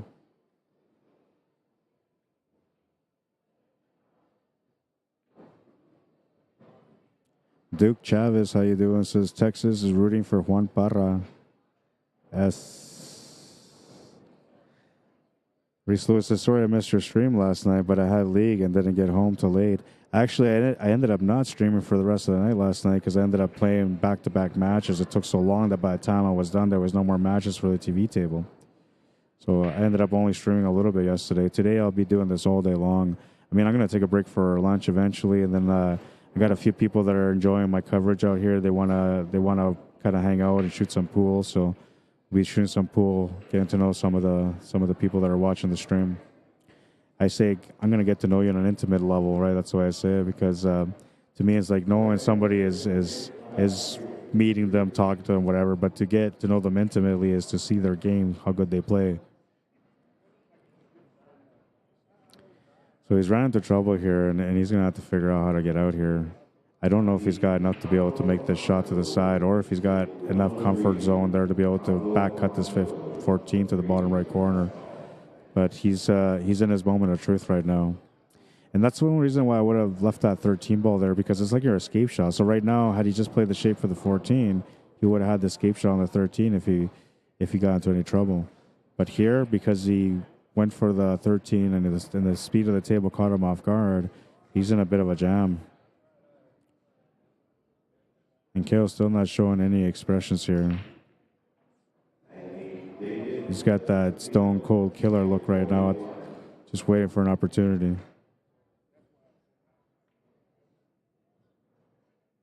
Tried to make the shot to the side. He's going to come up short. But this worked out okay, kind of. He didn't give Kale anything to shoot at. That 14 came out to the rescue and blocks him from that 4 and 1. All he's got available is the 7 because he's leaning against the 5. Unless he wants to do a kick shot of some sort or a safety. I'm trying to think if he can actually pull a safety off here. I mean, he does have that 2 and 3 as blockers for that. But he's not in a good position to play it off the 5. He would have to play it off the 7 ball.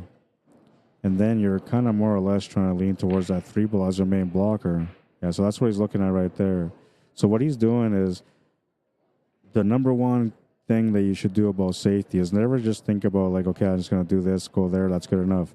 You should always walk around, take a look at the table, and try to look at the spot that would make your opponent the most uncomfortable. So what I do is I walk around and say, okay, so if I was my opponent, where would I not want to be? When I find that, that's where my safety is going. And that's what he's doing right there. He looked around at 3 balls. Okay, so if I leave him right behind this 3 ball, he's got no shot. Maybe a jump shot. But that's where like the safety comes into play, how good he gets on it. If he rolls up to the 3 ball and kind of leaves him pretty much frozen to the 3 ball or close to frozen on the 3 ball, that takes away the jump shot.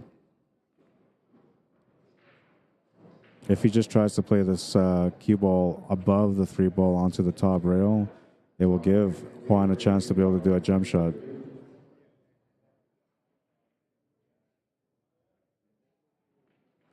This is kind of like a pressure moment for Kale because most of the times if he's got a shot, he'll just make a shot. But this time he's got to come up with a really good safety. So he's taking his time because he's not seeing the lines yet.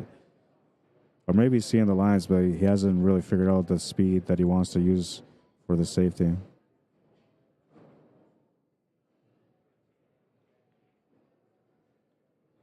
All right, so that's another break for Juan. Looks like he can do an easy jump shot. He might even be able to cut this 12. If that is a 12. Oh, that's a 10 ball, sorry.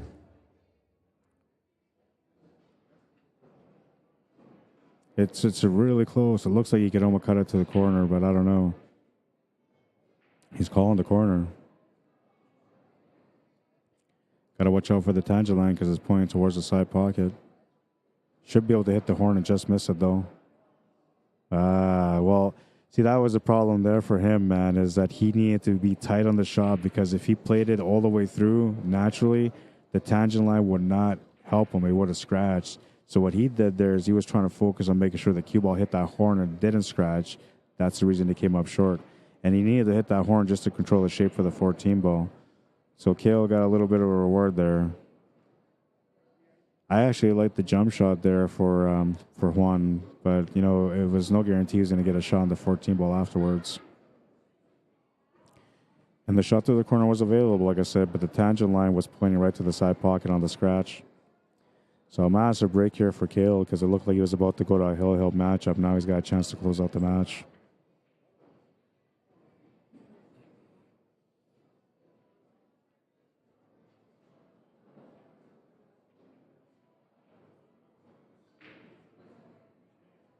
He's really got the speed of this table figured out. Most good players do that. They'll go to the tables instead of warming up shots or finding those strokes. They try to figure out the speed.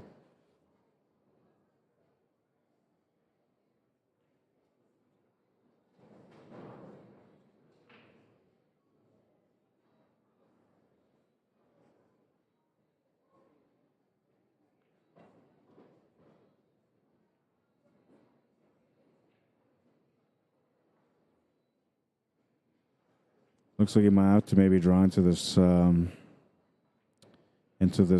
ball to set up for the 3 or play forward and bump the 3 ball over just a little bit so he can have the 3 ball to the top right corner as the next shot. He could also play it through and have a setup on the 7 ball and then from the 7 ball set up again. So that also might be another option he's looking at here. Looks like he was able to hold position on the 2 ball, so he's okay. I thought he actually didn't have that angle to be able to hold shape, but he does. Going to look at that 7 ball just in case, because if he can get out of the way now, then all he's got is the 2 and the 3. But I mean, even here, like he just makes the 2, the 3, and the 7 is still available. The 3 gives him the perfect shape for the 7. He should be out on this rack. Only way he's not going to get out is if he has a moment of pressure, which so far he hasn't showed much of that.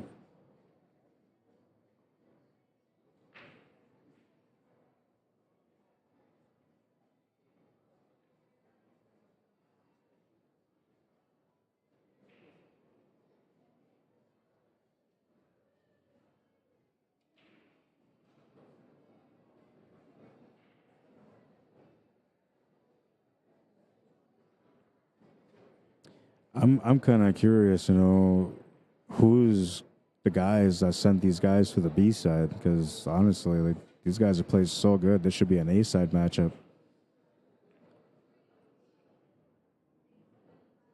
And whoever sent Kale to the B side, man, they're gonna pay the price because he's gonna try to come back for them. Wins the match with a score 7-5, and the crowd claps. It was a good matchup. It was a really good matchup. Kale's supporter here giving him the high fives and the pounds. All right, so what table do we go to now?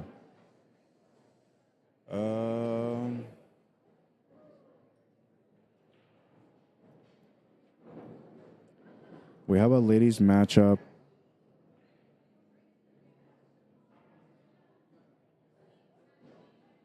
Yeah, we got a ladies matchup. I think that's an advanced matchup too that's sitting in the background. So I'm going to try to set up on that table right now while we're waiting for this 9-ball championship match, which is about 25 minutes away.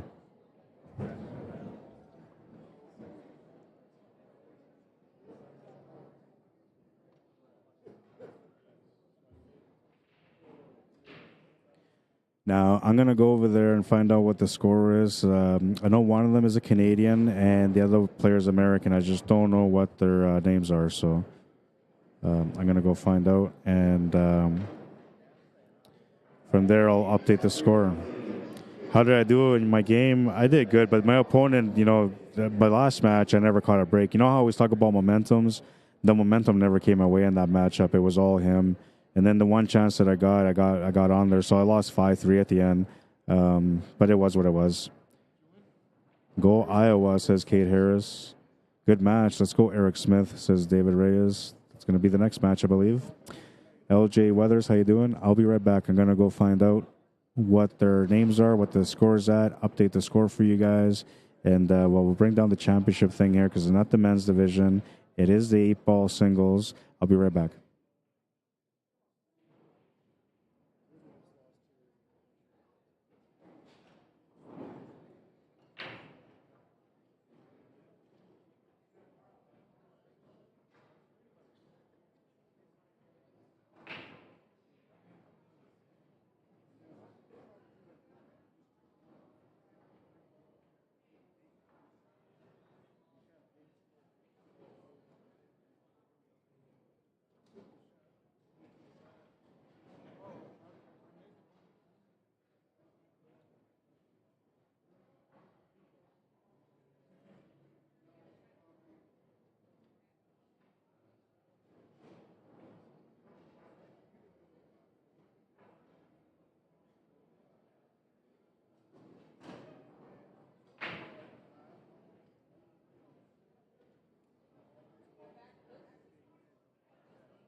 All right.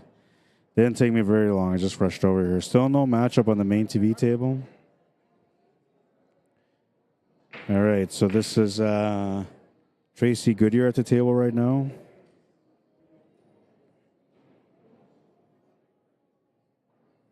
Since she's at the table, we'll put her on the left side. Excuse me.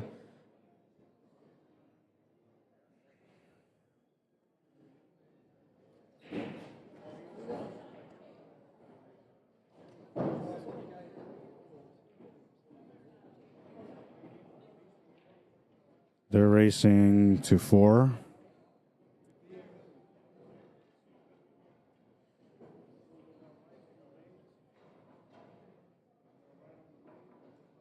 She's playing against Beverly Clark.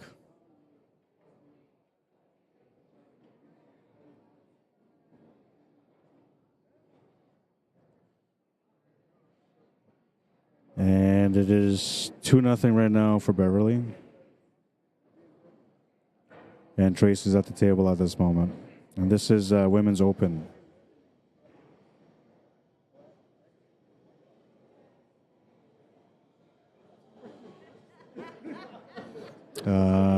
This is the very first round.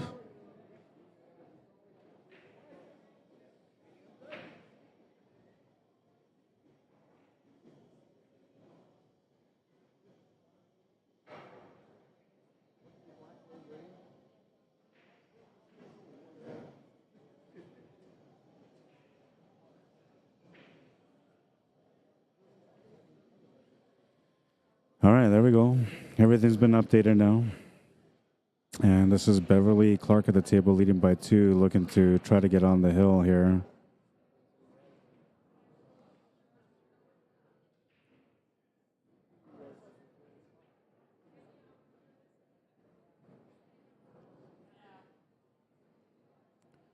Ruben Juarez, bienvenido.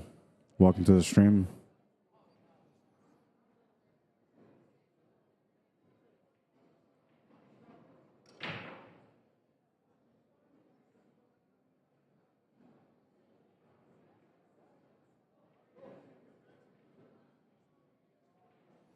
Oh, she's got control of this table in so many different ways right now, so she's got the edge. But Tracy will get to the table here and try to work things out a little bit herself.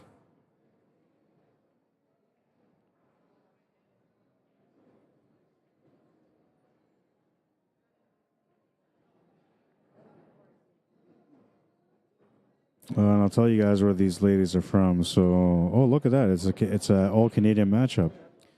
Beverly Clark is from Alberta. And Tracy Goodyear is from Nova Scotia. So both of them are Canadians.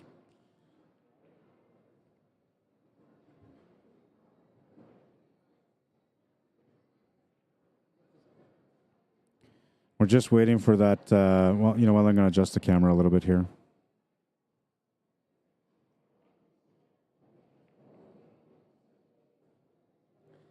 That way we get to see the fans in the background also. We're just waiting for that championship match, which is about 20 minutes away right now. Now, I could have stopped the stream and came back, but I figured, you know, you guys are enjoying the matches so far, so we're just going to keep it going. And then the other thing is I could have taken my lunch break, but 20 minutes ain't enough for a lunch break.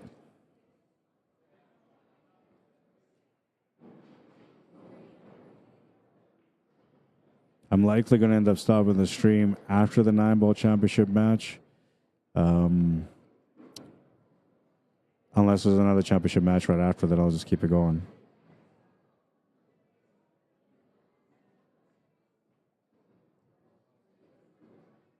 They don't want to move that ball. Now she doesn't have the options that she was looking for. And you can see there she's not happy about the result. So what she should be trying to do here is play a safety again, but it's a little tougher to do. But she does have a little bit of a wall here. Yeah, and if she can make the 9-ball, that's a good shot because then she'll have the breakout angle on the 15 and 12. Or, sorry, that was a 14. So she did get the breakout. She did miss the shot, though, unfortunately, and that's going to give Tracy Goodyear a chance to be able to work this table off to be down by 1. Now, naturally, you want to draw over to the left side of this 5-ball after you make the 1-ball, but it's the overcut on it is a little bit too much for the drawback. So she actually has to try to play this forward, which is going to be hard for her to be able to get the shape on the right side of the 5. This is the last call for Dawn Gibson to take a 32. Last call for Dawn Gibson to take a 32. We got Marianne McConnell playing on the other table on the right. I'm not sure who she's playing against, but they're having a showdown. Right now I got 3 matches going around me. All 3 of them are the ladies' matches.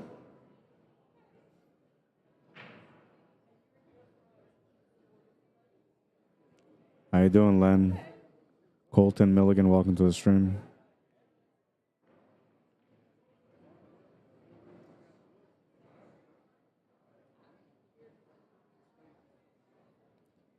Kathy, I think you're trying to make us feel bad. I know that someone can maybe bring you a little bit to eat. I'm okay. I'm okay. Not trying to make people feel bad. Not at all. I don't know. You're just joking around. But no, it's what I look at is like I can go down there and try to make a 20-minute lunch out of it, but then I don't want to miss any of the match when it starts, especially if it's a championship match. So I'll wait. I'm patient. My regular days, I usually don't eat till way, way later.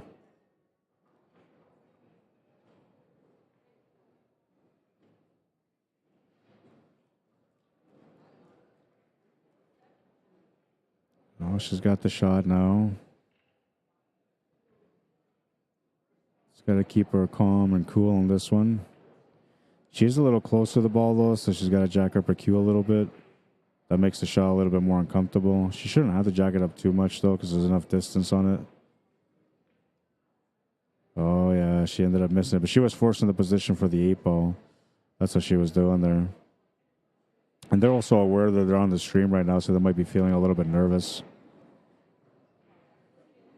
Kathy says, if I was there, I'd throw you a bag of peanuts. You know, I'd actually like that. I don't mind. I'm more of a cashew kind of guy, but peanuts will do, you know. I'm okay, though, no, honestly, I really am. But if you hear the mic go quiet, I'm probably busting a munch. I don't eat. I bust a munch. I'm a savage when I eat because I don't get much time to eat. So usually I just bust a munch, get out, get in. The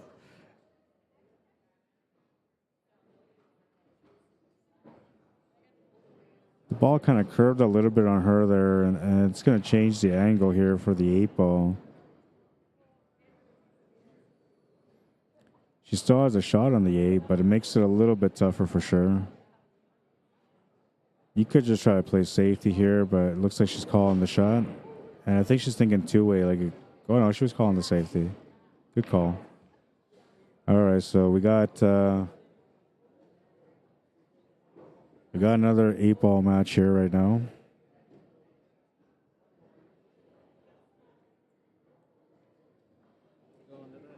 Not too bad, man. How are you?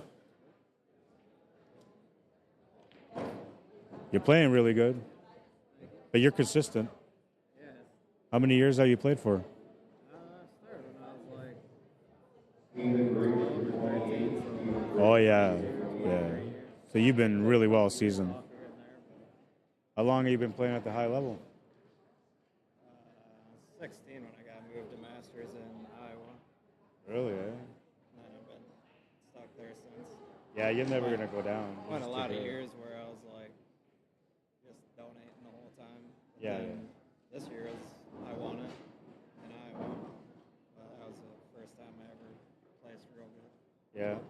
And it's pretty much been 2 years that I didn't even play a game. And December I started playing again and stuff was going good. Yeah. Well, sometimes when you take the break, you fall in love with the game all over again, right? And then your training becomes a little bit more focused, right? Yeah. So you get better. Right? Yeah, it was just burnout. Yeah, yeah. And you need it sometimes, like I say. I don't know. Life gets busy too, right? Family, kids, wife, whatever, right?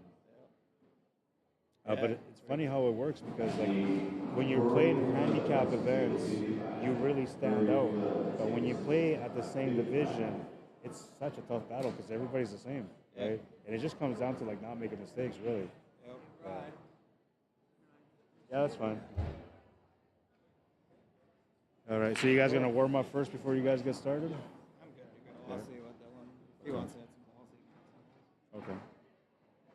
All right, so the men's advance is coming back here to the main table.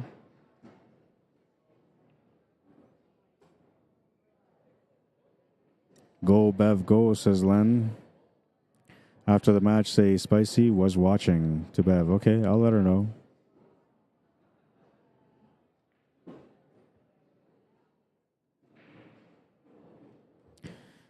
Len says, Rod, Bev is one of the team I asked you about. Awesome.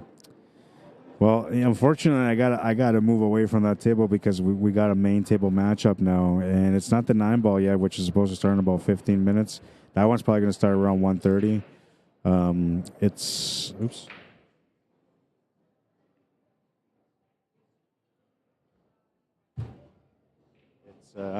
Kale versus Dylan, and they're playing for the loser finishes in 7th and 8th with $400. The winner continues into the 5th, 6th bracket.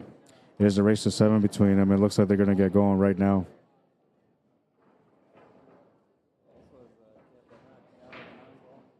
Oh, yeah? He's a pretty good player, too. Like, he has some flaws here and there, but he never gets shooken up by it, right? And I was just saying, like, in the 8-ball, I was thinking, like, whoever knocked you out, man, like, who is it, right? Like, I was thinking, oh, yeah, he's a good player, too. And I was saying, like, he's more than likely motivated to go through the B-side so you can get even with him, right? But he's a good player, too. He's they say he was a pro before, right? Yeah. He makes it look easy, man. I watched one of his matches, and everything was just natural, like you, right? Everything's just natural. Yeah. Dangerous player, man. Yeah. All right, so we're going to switch over to our main TV table now because we're doing the advanced matchup. Sorry, ladies.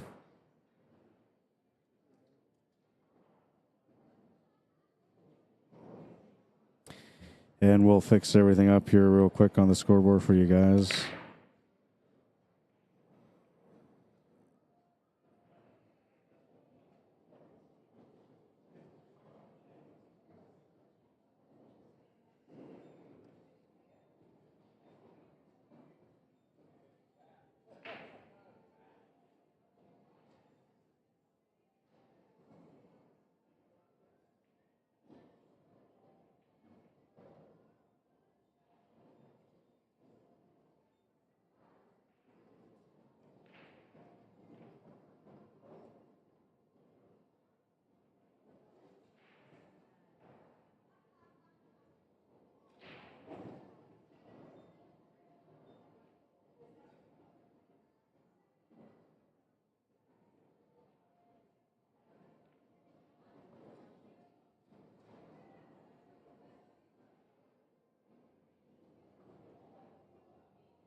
Nicholas Rodriguez, table 12. Nicholas Rodriguez, table 12.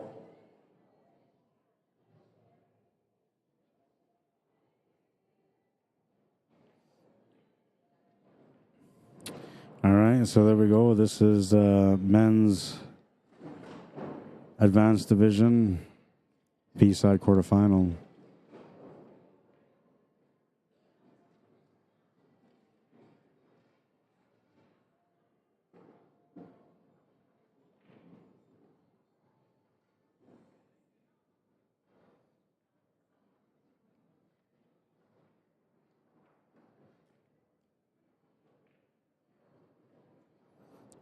Dylan off to a hot start on this one, 1-0. And now Kale was telling me that Dylan is the person that knocked him out of the 9-ball event. So Dylan kind of already feels comfortable playing against Kale, while Kale feels like he needs to kind of redeem himself. So we'll see how this one goes. 1-0 for Dylan. Kale and Abnett to break next.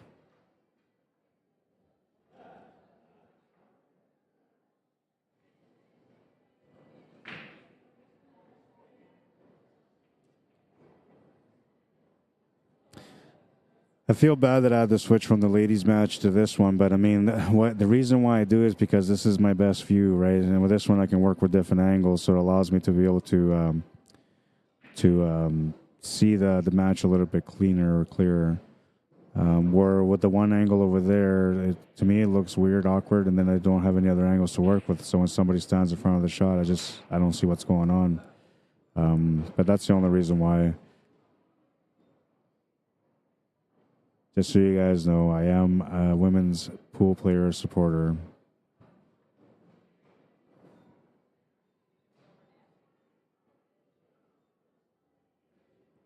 But they're in the opening round of their division, while these guys are, playing for a chance to get 5th, 6th, and maybe get into the B-side final eventually.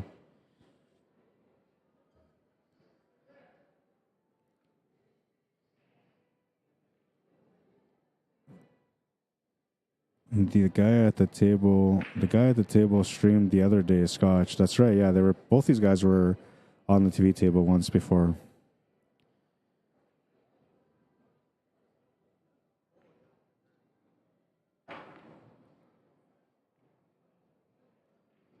Well, and see, like if I had my other camera here, I could maybe do the split screen from that far. But with this camera I have here, if I was to do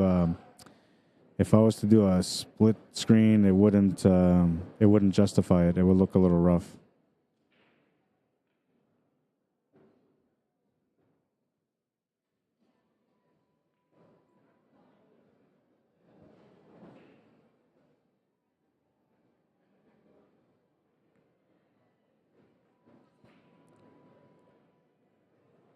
I like the way Dylan plays the game too.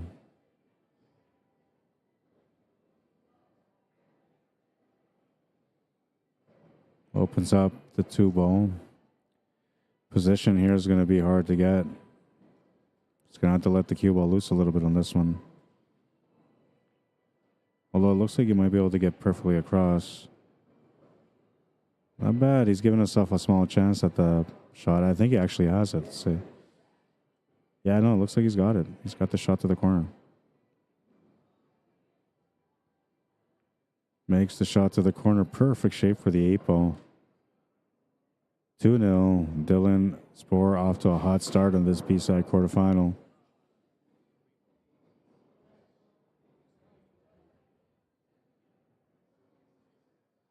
James Gibson, how you doing?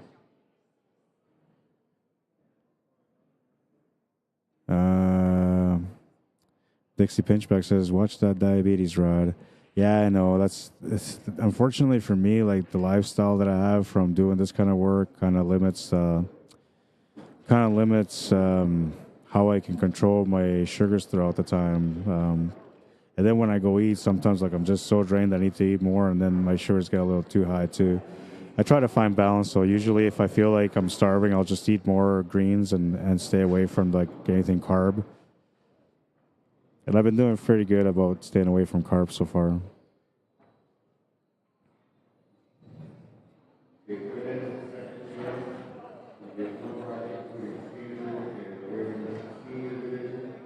It's actually not too bad though sometimes, like to not eat as much, especially if you're diabetic, because your sugars will just drop a little bit and your body starts consuming some of that extra fat for energy, and it kind of helps a little bit, but it doesn't really... I don't justify it. I'm not saying that you should go out there and do it. As long as you eat within reason, you know. And everybody's got different time clocks too. So usually, like, I'm not an early morning guy. So right now, like around this time, about an hour from now, will probably be around the first time I eat. But normally that's because I'm working all night long, right? I'm usually doing all my work late at night. I got lots of work that I got to do for this concert that I'm doing on May 26th. Also, I haven't been able to do much of it yet, except for the advertising side of things.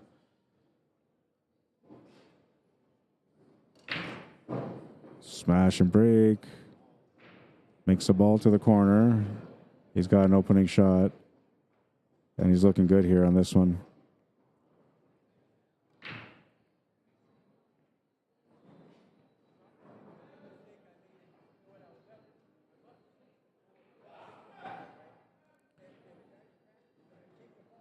Len Vanderwall says, you do what you do best, and you are doing it great, Rod. Thank you. I appreciate that, man. Dylan runs fast. There's the Canadian coming out.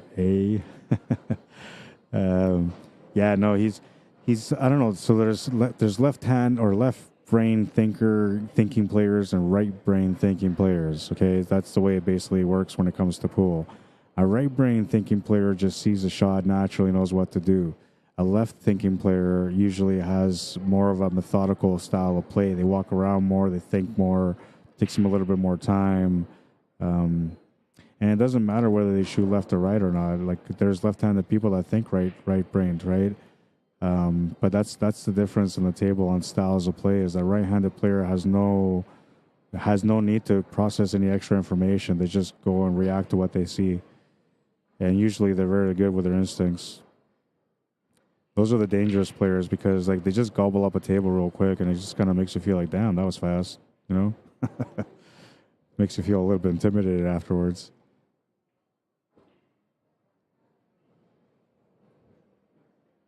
Mike McKinney, how you doing? Welcome to the stream.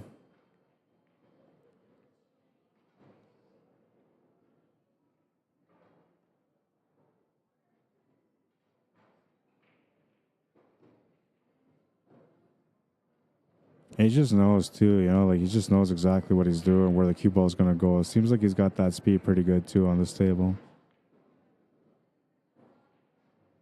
See, like no real thought there. He just knew that he needed to get through. As long as he gets through, he's got the shot on the floor. Here he knows he can go to the top right corner, natural shape, so he's just going to play it through. Yeah, just like that. He's just going to play it through. Off one cushion, back to the left side, and he's good to go. Oh, he's going to go 2 cushions just to make sure, because one cushion might make you come up short or go too far. 2 cushions will almost guarantee that you're going to get the better positioning.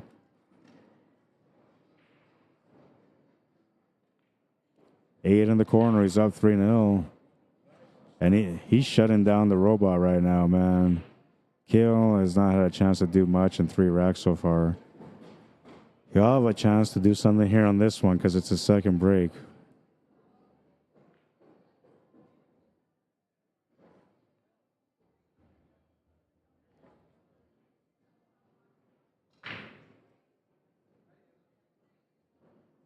He's got to keep his cool. Like the one thing that kind of separates him a little bit here is that Dylan has beat him already on the 9 ball. So Kale, you know, he has a little bit of a nervous factor in this match.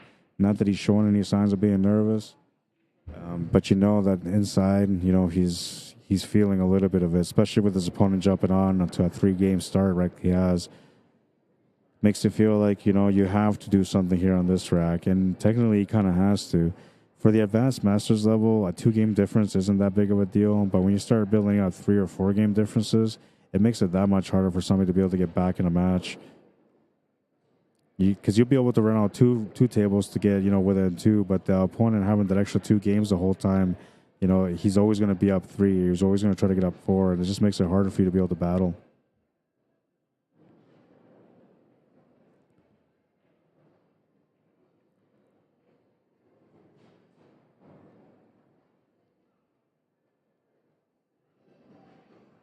Dixie says, I am diabetic too. Have proper snacks with you. I only eat twice a day, but snack on fruit and nuts in between. Yeah, so that's what you're supposed to do, right? You're supposed to like have your 2 main meals and then just snack in between. You're right. I haven't had a chance to go anywhere here to buy anything for snacks either, so that's something I'm hoping I'll be able to get a chance to do a little bit later. We'll see how that works out.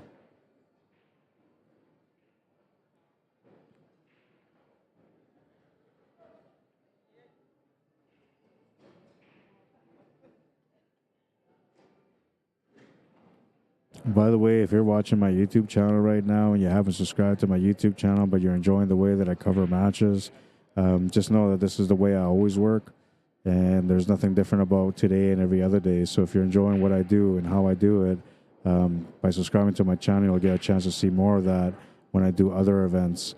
I usually stream once a week, and then now when I go back to Manitoba, I'll be doing a training session once a week. And through that training session, it'll be something where I'm going to be wired up to be able to walk around the table and interact with you guys and kind of show you some things. So I'll teach you some of the things that I know, and I'll give you guys some opportunities to be able to ask me questions or things that you want to learn. And then we'll go into full detail on how to do those shots or how to approach them. So it'll be a good opportunity for you guys to be able to learn a little bit extra from my knowledge and for me to be able to demonstrate what I'm talking about. But you can only see that if you subscribe to my YouTube channel, because I won't put it on Facebook. I mean, you can add me or follow me on Facebook. Usually anything that I stream other than my training sessions, I'll put that all on Facebook too. But my training sessions are going to be strictly on YouTube.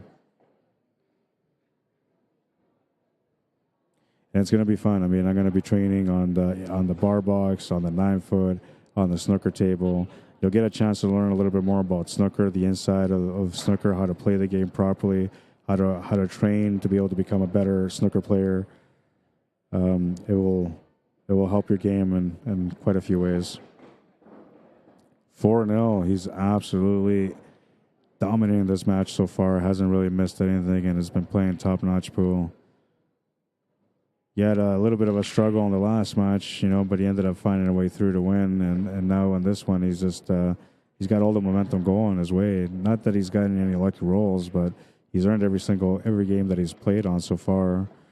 But the momentum's going his way. Like, the breaks are working for him. His opponent's breaks are working against his opponent. And so it seems like the momentum is going his way. And when I talk about momentum, I always say that one player will get the momentum at the beginning, the other player will get the momentum at the back end of the match, but they have to find a way to survive enough racks to be able to get there. When you're not shooting at the table, you don't have any opportunity to survive any racks. So right now, all the momentum is strictly on Dylan, and he has a chance to be able to close out the match that way. But look at that. Commentator's curse might be a thing. He finally turns the table over, and Kale will get a chance to get going now. Down by 4, a chance to get within 3.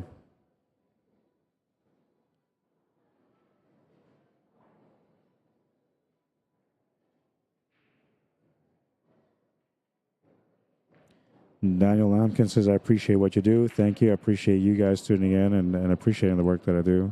Charlie Roberts, how you doing? Excuse me. Len says, he plays so nice, very smooth. Yeah, no, he plays really smooth. Kathy Peterson says, I'm confused. The 9-ball plays at what time now? So it should be at 1 o'clock, but they haven't started that yet. I asked them to send him my way too, so I'm assuming that they're going to send him my way. So one of the things about us coming out here and doing these events is they actually want to be able to see all the championship matches on the stream. So I don't think they're going to just go and have the championship match somewhere else. But there was a situation last night where they just ended up running the championship match, and I wasn't here to cover it. That was the women's championship match for the advance, which honestly we missed a great matchup. I don't know who won, but I know that both players were incredible players. And by the time I came over to be able to try to stream the match, they were pretty much done. So there was no point in me trying to set up the stream because then they were going to be done by then. But for the most part, if there's a championship match, they're going to try to push it on my table because 2 reasons. Dual angle and because dual streaming. I'm also streaming on YouTube. Len says, nothing going Kale's way, no pool gods. Oh, yeah, they're here, man. They're here. They're with him right now. They're giving him a chance. Len says, this guy's a monster right now. Oh, yeah, he's not nice at all, man. He looks innocent and friendly, but I'm telling you, you give him a pool cue, you're going to get to know him. Corey Shrinsky, welcome to the stream. Earl Nichols, how you doing? Turtu Antilla, welcome to the stream.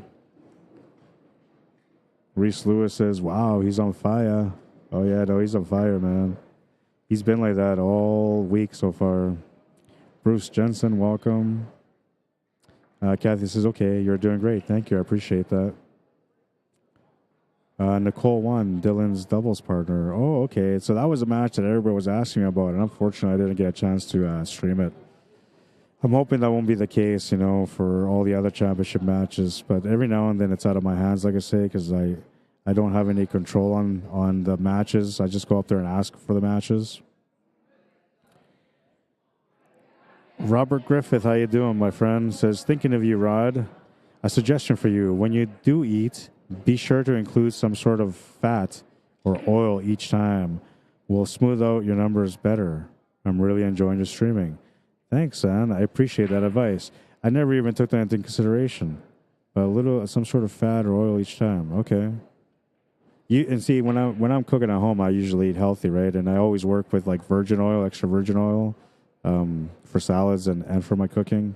So I try to keep it healthy all the time. And I do include oils at home, but I never thought that it was something that you should be doing. I just thought it was something that, for me, I was just trying to be healthier with my oil, right? Same thing with like margarine. I won't touch margarine, but I'll have butter every now and then. And I don't quote crazy on it, but, I just try to eat the healthier options that I can get. But I appreciate the advice, man. So he's got out of position here. Super out of position here. Not sure I was going to be able to make this up. He's really, really bad position here. One way I'm thinking about doing is you can kind of cheat the 13 ball by going 13 off the 5 And then because you're going 13 off the 5, you can increase your spin just before the 2 ball, which will allow you to kind of almost like masse around that 2 ball to come over to the right side of that 12. Because he'd be going off the 5, that would open up the pocket on the 12 to the top left corner. If he tries to go into it on his own without hitting that 5 ball, he's going to try to spin a way through. But if he clips that 2 ball, he will not have a shot on that 12. And because there's a little bit of a risk factor, he's looking at it now, that's the only reason he kind of has to go off that 5. Looks like he's trying to go off the 2 ball instead. I like this. He's also got the 5 ball available for a double cushion. And now if he does do this shot, he's got an opportunity to go up table here to set up for the 12 on the top right corner. This is like, this is as creative as you can get on a shot here in this situation, if that's what he's looking at.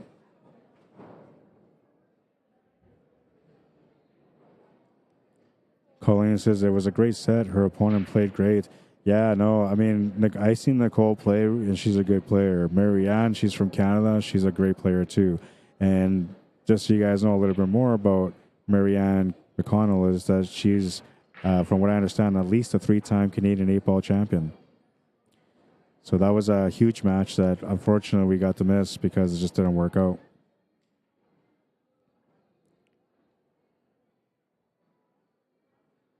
And Reese Lewis says, man, I want to see the guy who put Dylan on the B side. Wow. Well, I have a feeling that it's Ronnie Wiseman. Look at this. Look at this. Get in there. What a shot. Did he get the shape on the 12? Well, you can see it. Oh, man. That was a beauty. Absolute beauty. I don't think it worked out for him, though. But he can see it, but I don't think he can cut it. He might have to do a bank. What a shot, man. This is as creative as it gets in this situation. Bam, bam, thank you, ma'am. Wow, what a shot. What a shot. All right, so a moment of truth now here for Kale. Needs to make the shot, or at least play a good safety.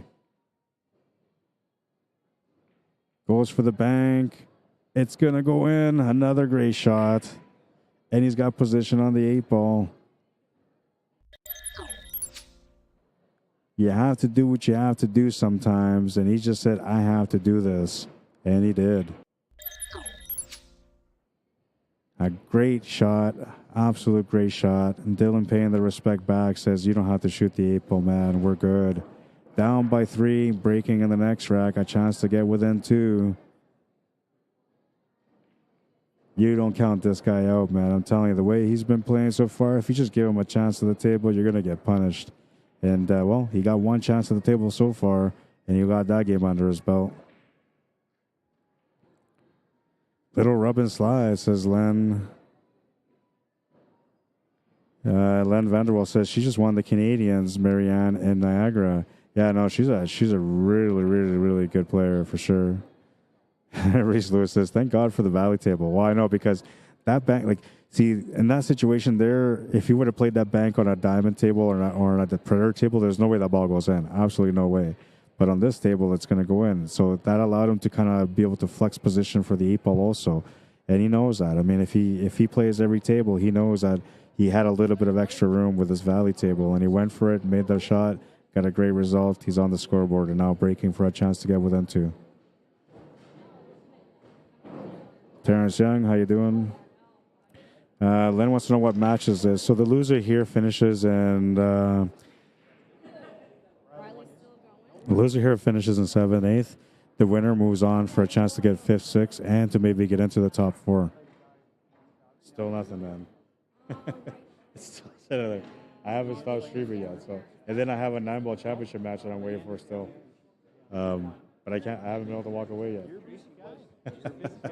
I know. You know, it's important to let people know how many watchers you got. There's 34 here on Facebook and 41 on YouTube. Right on. Throw the stream, you know. It's a work in progress. Yeah. Well, I mean, like, nobody really knows where to find us either, right? There's no advertising for where we're at. And so most of these people are the people that started tuning in from day one, and they slowly started seeing where to go, right? And it's been building up a little bit. By the time we get to the team championship matches, like, everybody here is going to be watching because they're all going to know about it, right? Cool. Yeah, hopefully you'll be playing in the championship. Yeah. Well, I hope that's the way it works, man. I'm going to do my best. Yesterday I had a bit of a struggle on the table with the speed of the table, but other than that, like whenever I got to the table, other than the speed, I was running every table out, right? So I'm feeling pretty confident on the table as long as I can get that speed down. That's the key to winning here, right? Knowing what table you're playing. Some of the tables are fast, and some of the tables are not quite as fast. Oh yeah? I had better luck on tables that were not quite as fast. Yeah, because then you get better control. You get a little better control. Cue ball was a little quite smart. Yeah, yeah. Everybody here is playing it really well. I've been watching quite a few matches. So many great players, man. So many good players, so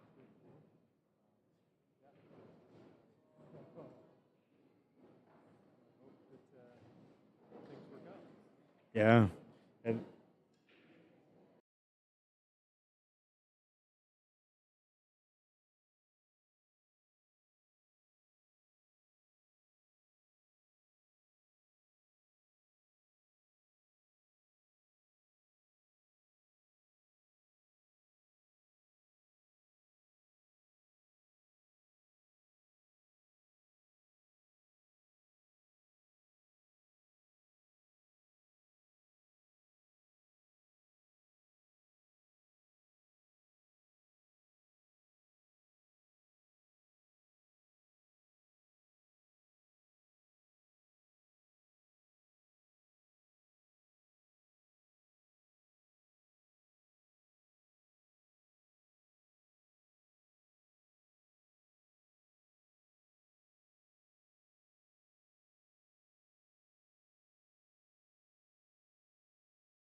sorry, I had to mute the mic for a second there.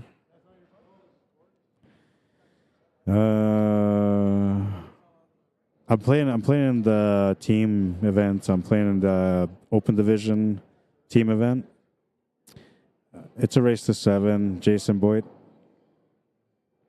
Yeah, so the RT7 in brackets is race to 7. I was gonna, like, originally when I started doing that, I was gonna put like R27, but then everybody would say race to 27, so I ended up putting the T in there. Unfortunate there for Kale. He's gonna miss the shot, and now Dylan's gonna come up here and do what he's been doing so far.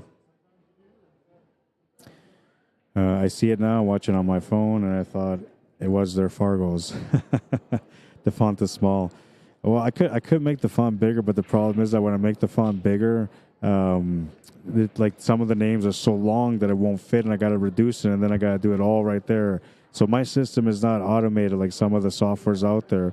My software is very manual, right? So everything has to be done through me, and so that's where it's like there's adjustments that I have to do manually. Where if you had the proper softwares, you would just punch in the names. It would give you the big font, and then it would fit it all in there for you, right? It will make everything balanced. For me, I got to do that all manually.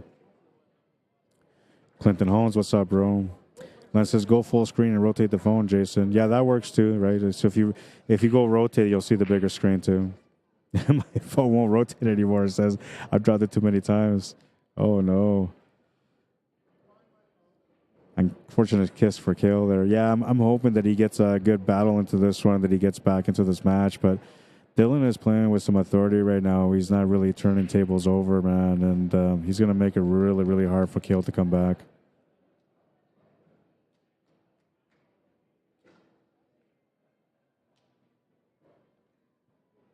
He's just so smooth about his game, man. Just knows what he wants to do. Just goes in and does it. There's like no extra thoughts in there or anything, man. He just looks at the shot, makes it, goes for the win, and he's been really good at it. 5-1. He's got a 4-game lead now. You gonna take it? Yeah, it might be better. Here. So, I don't know if you want.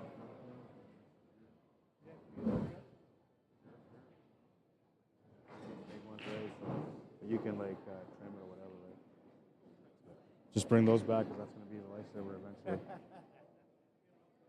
Yeah. Okay, All right, so I'm not sure what's going on. We're waiting for somebody to shoot a shot. They don't want to interfere with their shot, so they're waiting for that. 5-1.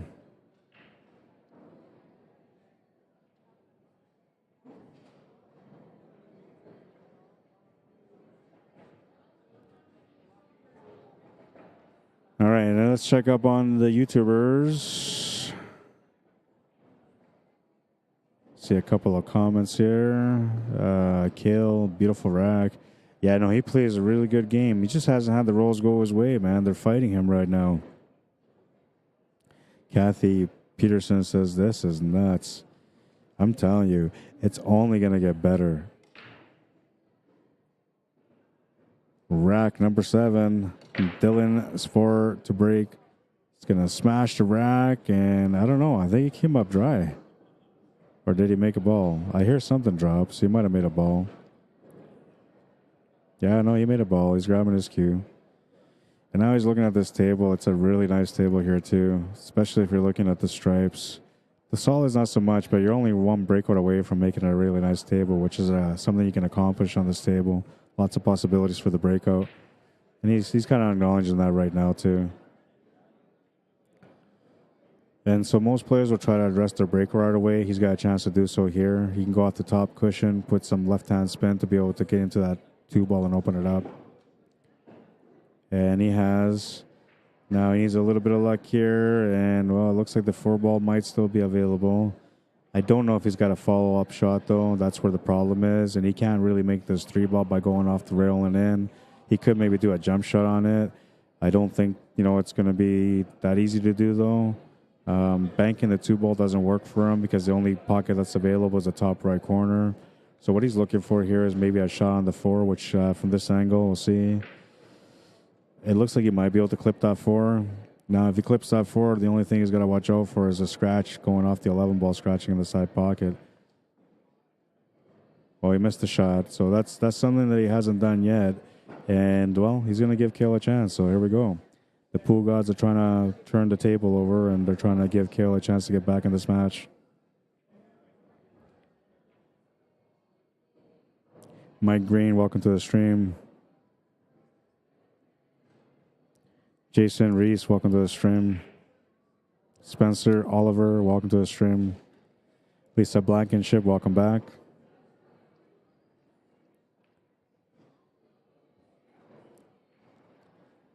So, by the way, if you guys are enjoying the stream, maybe you guys can like and share the stream for me. I would appreciate it if you guys do. By liking and sharing the stream, what you're doing is you're letting the organizers know that you guys are enjoying the quality of the production, and then they might give me a chance to come back and do some more.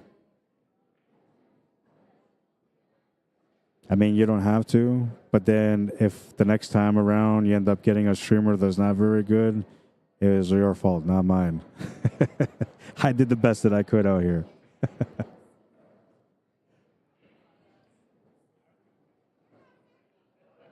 He's going to get over for the 4-ball.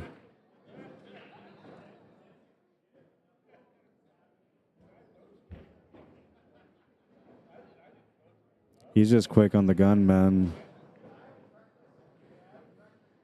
Like I said, it makes it intimidating because it's almost like he just doesn't care. Like he's just going to go in there and just win because that's all he knows how to do is just win. And so it makes it hard for a player to come back into a match when the player is playing like that. 4-game difference, is quite the stretch, but he's ran into a little bit of trouble here now, so he might actually end up giving the table back here to Kale. We'll see.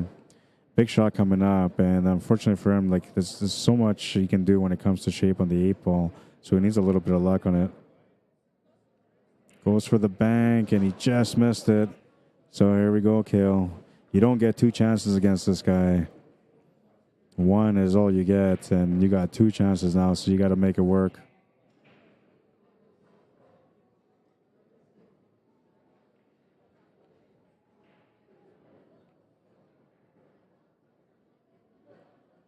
How do we put props to you to the tourney directors?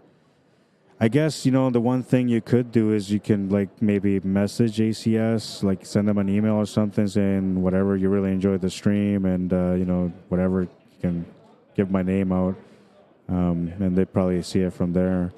Other than that, like, you would have to find who is in charge of the ACS and then message them through Facebook as well and just say, hey, I really enjoyed the stream, blah, blah, whatever it is that you want to say about the stream.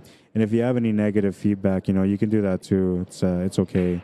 You know, I prefer that you give me the negative feedback to myself, so that way I can try to correct it and get a little bit more better at my work. But if you feel like giving negative feedback to organization is going to do something better for me, then that's what you think. Go ahead. I'm not going to stop you. And the same thing with the Lakin and Sharon. I mean, if you guys like the stream, and you guys can like the stream, and if you want to share it, I appreciate it. But if you're not enjoying it, you don't have to. I'm okay with it. It's in your hands. I just keep doing my work the way I've always done it, with full passion. Nice little cue ball control. So another thing about this matchup here is Keel didn't really need a warm-up because he just came off from a match where he was playing really good. But in this matchup, he hasn't really had a chance to settle in. And this table might be slightly faster than the last table he was playing on. So, you know, maybe there's a little bit of that going on too. Just a little bit of an adjustment. He needs about 3 racks really to get comfortable on the table. He's had 1 rack so far. He's got a chance at the second one now. If he can get going on the next rack after this one, then, well, by then he should kind of be more settled in with the speed of the table. It's not so much that he needs to have 3 games altogether, is that he would like to have 3 games in a row to be able to get into a rhythm. 2 games in a row would do it as well. Have to settle for a little bit of an angle on that 15 ball, because if he went to the right side of the 8 ball, there was going to be a chance that he might have come up short, or he would have came up with a different angle that wouldn't help him for the finish. This way, you know, all he's got to do is make the shot, go off the top rail, off the right cushion, and then he can either play it soft for the side pocket, play it hard and get up for the top left corner, play it even harder and get up for the top right corner.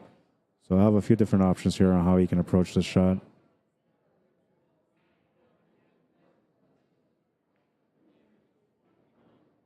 Makes the 8 ball. He's going to play the soft shot for the shape on the 8 on the side pocket. Dylan says, that's good. He ain't going to miss that. And he's right. He's not. 2-5 or 5-2, whichever way you want to look at it. Kill and Abnett trying to get back in this match, down by 3.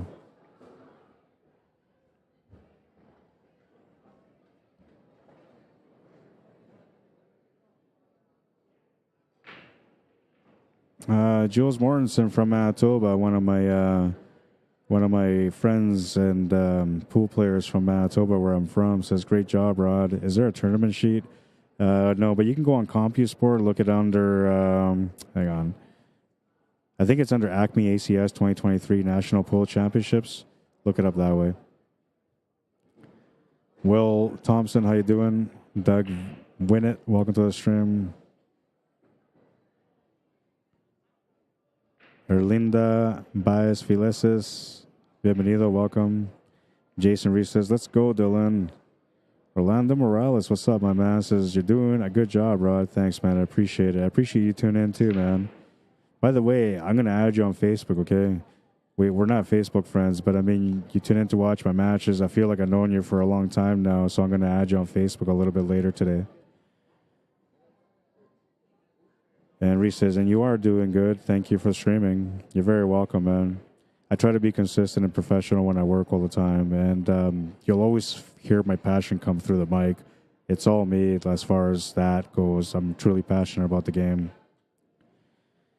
So unfortunately, Kale's not going to get an opportunity on that break. But this table is absolutely messy. A chance for a reset here right now for Dylan, making the 14 and opening up the rest of the table. He needs a little bit of luck, though, because he still needs to find a finish.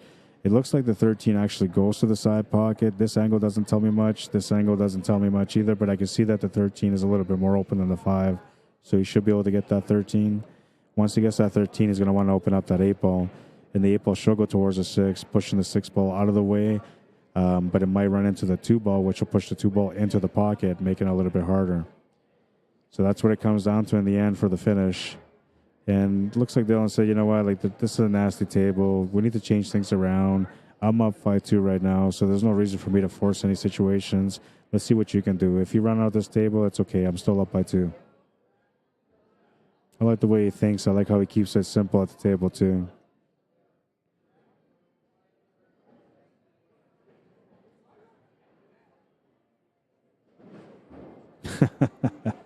Len Vanderwall says, I gave him 100 before we left. Oops, wrong window. It happens, man. It happens.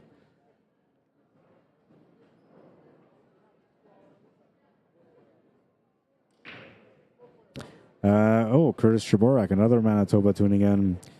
So Curtis, I messaged them. And my problem with getting any response from them is that they're actually traveling right now. Everybody from Jam Up is traveling right now, doing expos and all that kind of stuff. So they don't have anybody in the office. They're taking messages and they have like a general answer that says we're away from the office until July something, or sorry, until June something.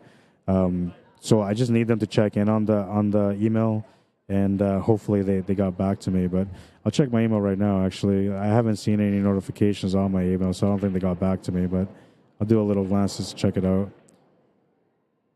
Yeah, no, they haven't responded to me. So what the next thing I can do is try to call Damien, who's the owner of Jam Up, and maybe try to get him to look into it. Yeah, so it says here, I am leaving from May 15th and returning back on June 7th.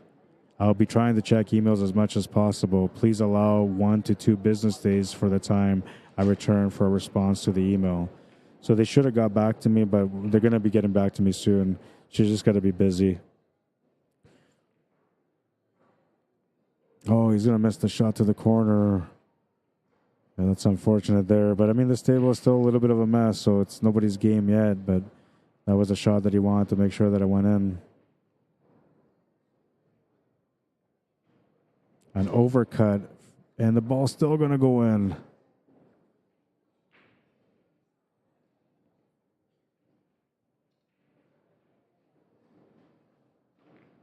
Cleaning out the table now. That ball was supposed to go in, and it didn't. So huge opportunity here for Kale now. His opponent, Dylan, has just opened up all the table for him. All he's got to do here is just pick the pattern, keep his calm, try to stay out of trouble when it comes to shape, and not move anything. What usually advanced Masters players, they never move a ball unless they have to. Most of them will try to find the shot from the backdoor angle if they can. They'll never break it out unless they absolutely have to. So a chance for him to get going here. He can start off with the 2, then take the 3. He needs to address that 5 because that's a trouble ball right now. He might be able to get to it after this 2. But if not, he could always use the 3 ball to break out the 5 off the wall. A little bit too much juice, but he's got the 6 ball available still. Or the 2 ball, whatever it is on the bottom rail. And he doesn't have to break out the 5 ball, but if he wanted to break it out, he can go from there. He could also take the 3 ball right now, just bump out that 5 from there, and then use that 5 ball for the shape on the 4. He's got a couple different options. He could always take that 7 ball too, but the 7 ball is sitting up there doing nothing, no worries about it. That's more or less like an escape shot if you get into kind of trouble. Same thing with the 1. He's got to address the situation here with the 5 ball.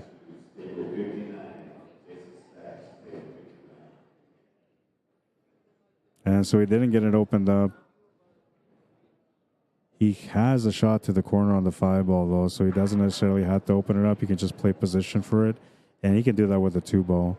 Plus, that 5 ball could easily be that, or sorry, that 4 ball could, sorry, the 5 ball could easily be the finish ball to get onto the 8 ball. Kind of crossed my balls there over a little bit, and that didn't sound that didn't sound right, but yeah, I did that.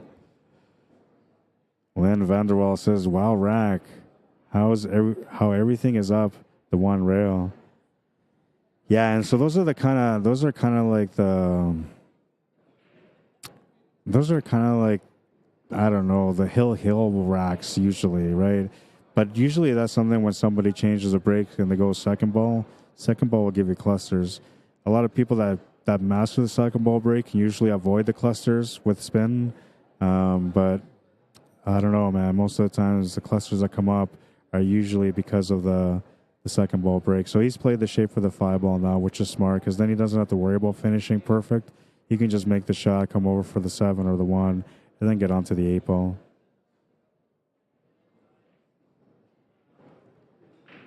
I got to fix the color on this. It's bothering me the way it looks right now.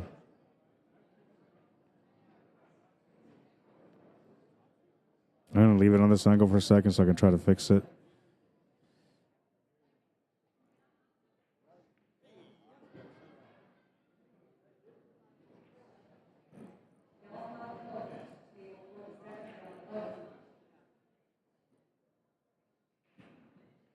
No, I can't do it. I got to switch over here because otherwise you guys would have missed that shot that just came in. All right, so not necessarily the moment of truth, but this is where it needs to play the shape. Usually when I say the moment of truth, it'll be like this really difficult shot or this really hard breakout. To me, that's like the moment of truth in every rack that you get. So far, he's hasn't had to face one of those moments yet. He just has to get shape on the 8. And he's done pretty good. And it bounced a little bit harder, but he should still be able to pot this ball to the corner. He's got enough distance, as you can see from this angle.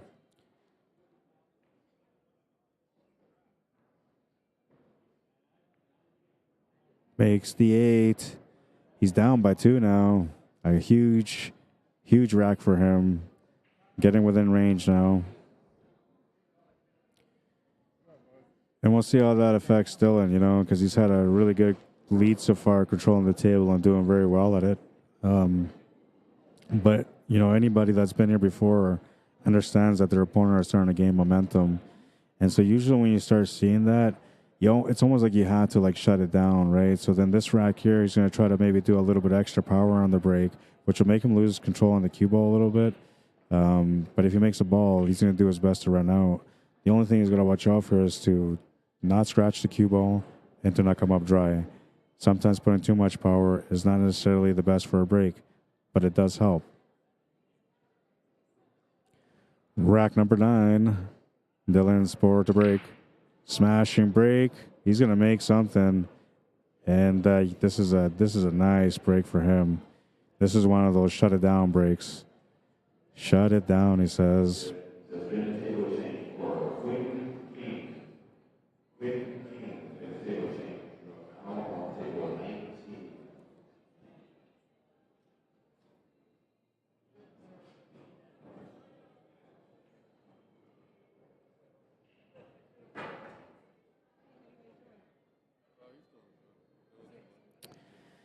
I don't know what I like better, but I actually like the stripes. When I looked at it originally, I just thought the stripes were the best way to go because like what you're looking at here for this table is more or less the 10 and 12 and 9, but they all go too.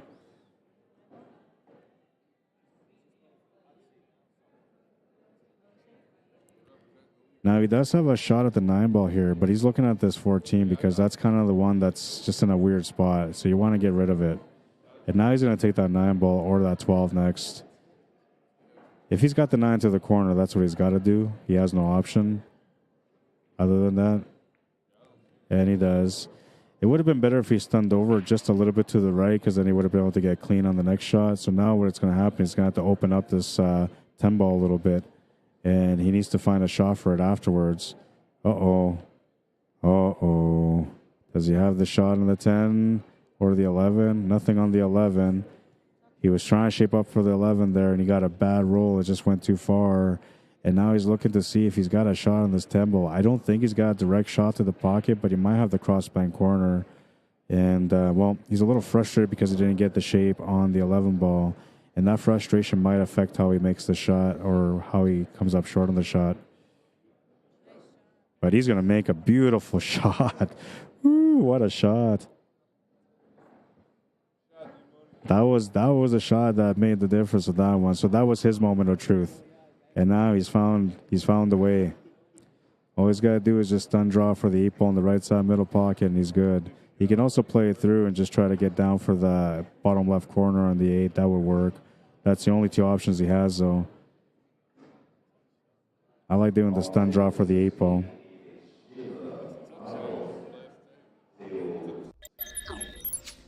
This was a beautiful shot, man. I mean, this is one of those moments when you get really frustrated and come up short. But he didn't. He made the beautiful shot. And look at this, making another bank for him to be able to get the win on this one. What a shot.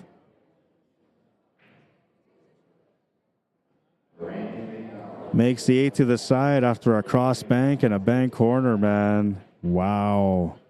What a finish. He's on the hill. 6-3 is the score. He's got a 3-game lead, and all he's got to do is win one more game. Cale and Abnett needs to win the last 4 games on this match. This was creative. I mean, he could have just done draw it for the 8 ball, but he's like, you know what? I'm just going to bank it because it allows me to control the cue ball better. A great shot, a great finish. Amazing. Amazing. What a matchup. For those of you watching on Facebook, if you guys want to check out some more of my work, you can find me on Facebook or on YouTube on the Rod Arriagada. On YouTube, it's Rod Arriagada /CSL Manitoba. That's how you find me. And then whenever you subscribe to my channel from that point on, every time that I go live with anything that I do in my life, you'll find it on YouTube. And I do a lot of different things. Pool is my #1 passion, but I also do other things like sporting events, concerts, anything where you could possibly think that I can stream, I'll be there. And you'll be able to watch it on my YouTube channel, including my training sessions that are going to start once I get back to Manitoba. Training sessions will only be on YouTube, though, so if you don't subscribe to the YouTube channel, you're going to miss out on some good knowledge because I share everything with everyone when it comes to my knowledge. I don't hold back. I don't think it's the right thing to hold back your knowledge. I feel like you should be sharing your knowledge, because if you don't, then what happens to that knowledge when you're gone? Nothing. It just dies with you.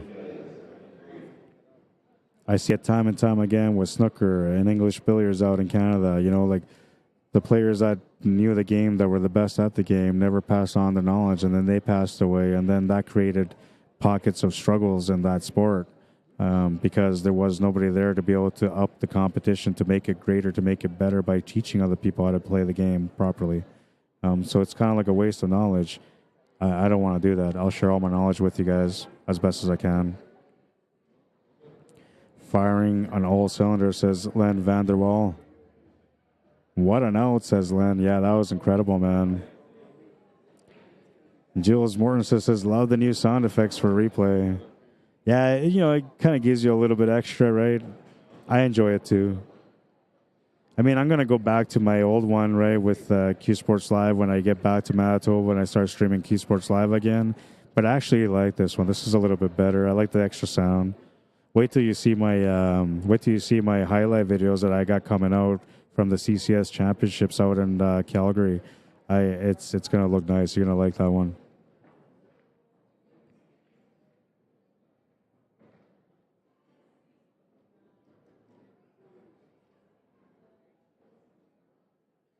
So Cale, with his back against the wall, needs to win every game remaining in this match if he wants to continue his run on the B side. The winner here moves into the 5th, 6th bracket with a chance to get in the top 4. The loser will get eliminated in the 7th, 8th position.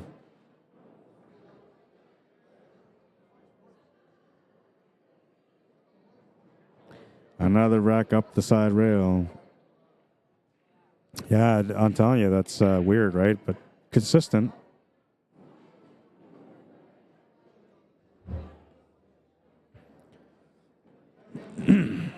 Reese Lewis says, I just love them highlights. They were awesome.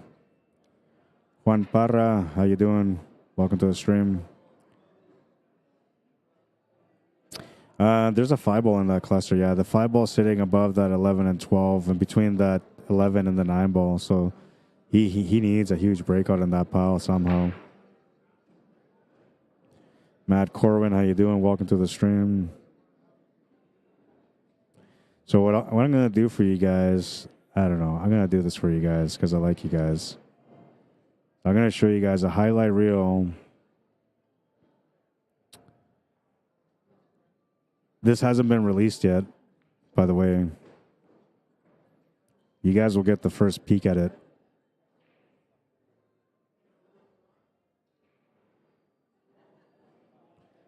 This is a highlight video, which we'll do it in between the matches. So once this match is done and I'm waiting for that 9-ball match, we're going to take it from there, which, by the way, the 9-ball match hasn't been played yet. As far as I know, it hasn't been played yet. But in between that match, I'm going to pop that highlight video for you guys, which is from the CCS Western Canadian Championships. It's only day 1 and day 2 highlight, so it's like a bunch of different nice shots on there. Not all the best shots, but every good shot that was available from all the replays are on there. I'm working on days 3 and 4 and 5 and 6. I'll be doing that over the period of time that I get some quiet time here. If not, I'll be doing that as soon as I get back to Manitoba. And I have my top 12 highlights of the year from Cuesports Live, which I'll also share with you guys. A chance for you guys to check out some of the Manitoba players and their spotlight. Opens up the 5-ball. That was a good shot. Got good opening there too on the 5-ball. This is where it gets a little tricky though. He has to like make the shot to the side, draw around this stripe to get on for the 1-ball. So a little bit of a crafty shot coming up. He's got to get crafty with it after. But this was good. You know, it could have gone any which way, and it worked out pretty good for him. So he's taking a look at the shot. For this one, you have to put inside draw on it. So you're shooting from where he's standing. It'll be like almost between 4 and 5. But 5 will be okay. I think between 4 and 5 is where he wants to hit, and we're looking at 4 and 5 sharp. What is 4 and 5 sharp, you say? So 4 and 5 sharp would be like around here, this area. He needs to like punch draw it. There you go. That was the shot. Gets the position on the 1.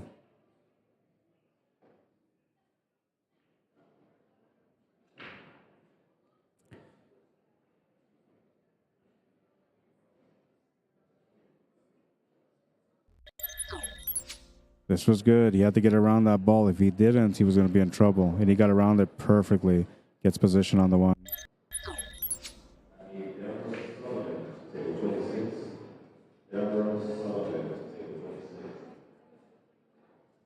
Makes the shot on the 1. He's got the shot on the 7-ball. He's got the angle to be able to stun draw over for the 8-ball also, to make the 8-ball in the same pocket, as you can see from this angle. I really don't like the way that camera's looking right now, so I got to fix it. That's why I haven't really been using it too much. When I eventually stop the stream and I reset for my next stream, that's when I'm going to focus on getting that camera set up better. And once I get it set up right, it'll look good from there on.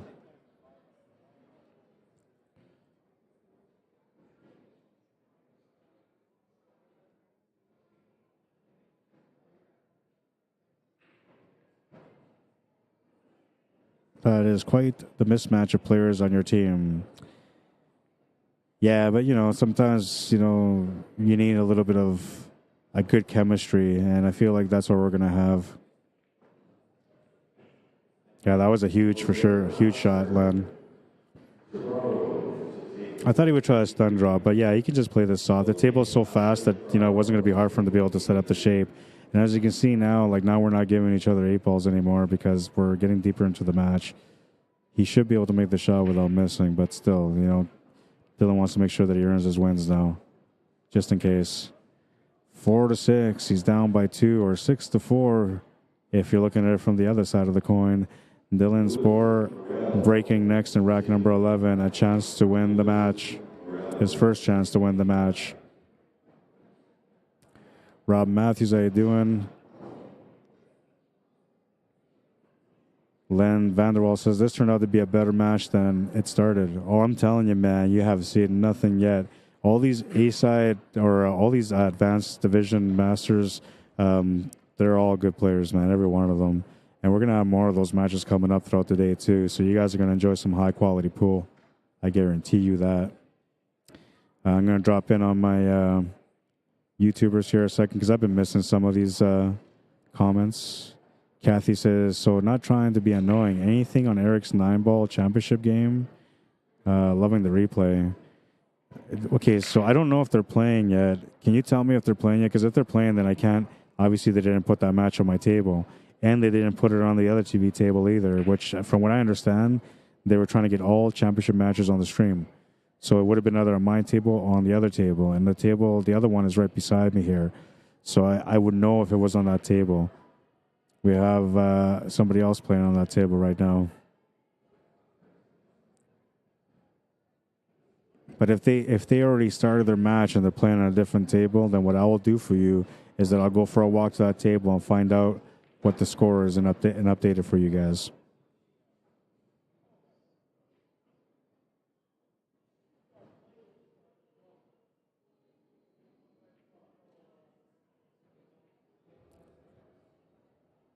Garrett Meager, welcome to the stream. Rob Lyons, welcome to the stream. John Clewell, welcome to the stream. Mr. Brian Watts, Chris Mackey, how you guys doing? Apple bottom jeans, boots with the fur. That's such an old school song, man. They're playing it right now in the background. Low, low, low, low, low, low, low, low. Hey, by the way, when I get tired, I sing. So just be aware. The disclaimer at the beginning of my stream, it talks about all this other stuff, but it's a disclaimer, undercover disclaimer for when I sing. Yeah, be warned. I should actually include that in the disclaimer right in there's like, and I sing. I don't always sing though, but when I'm tired, I do. And if the song is right, I'll sing also. Right? I don't know. I'm a happy soul, so when I hear music, it just makes me go. But I'm just warning you guys, just in case. If I end up going off. Not good enough for American Idol, but it might be good enough for The Voice.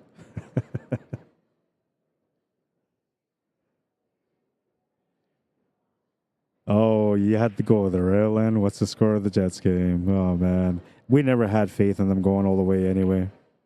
Oh, he missed the shot. No, it ended up going in. He was trying to make sure that he buried that shot because he didn't want his opponent to have the options there, and it almost stayed up, but it worked out good. I mean, he still left him a shot here, but he's limited what he can do for breakouts. Not only that, but he's also opened up the table for himself in that pocket. For Dylan, what it comes down to, for him to be able to earn this finish, is he has to open up that area there with the 4, 14, and 12. It's going to make the 5, and this ball is going into the pocket. Yep. As soon as it hits that way and it's rolling towards that pocket, it's not going to stop on this table. It's going to keep going. So unfortunately for him, he's going to scratch. Just turns the table over to Kale, who's got a great opportunity now. He still needs to figure out that mess with that where that 4 ball and 14 and 10 are. But he's got a lot of different options here. He can make something work.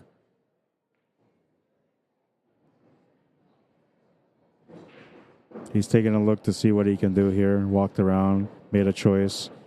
Now he's grabbing the cue ball, and he's going to get going. And Garrett says, go, Dylan. Chris Mackey says, good day, everyone, or good day, all.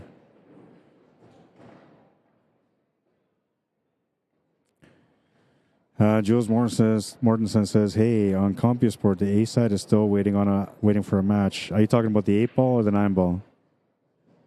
If you're talking about the 8 ball, they might have held that one off, because that way they don't have to make the A side final go first. It'd make them wait. Plus, they can kind of time out everything. So that way, you get all the great matches back to back to back to back.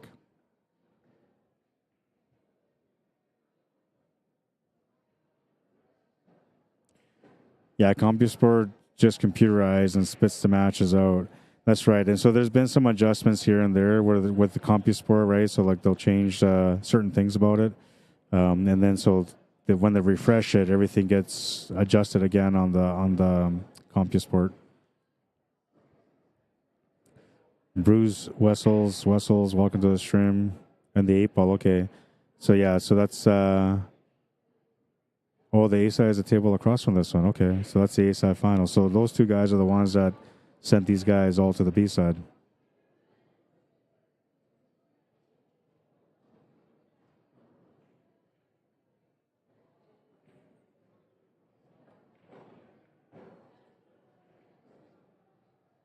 That's opened up the only ball that he needed to open up, so that worked out really good for him.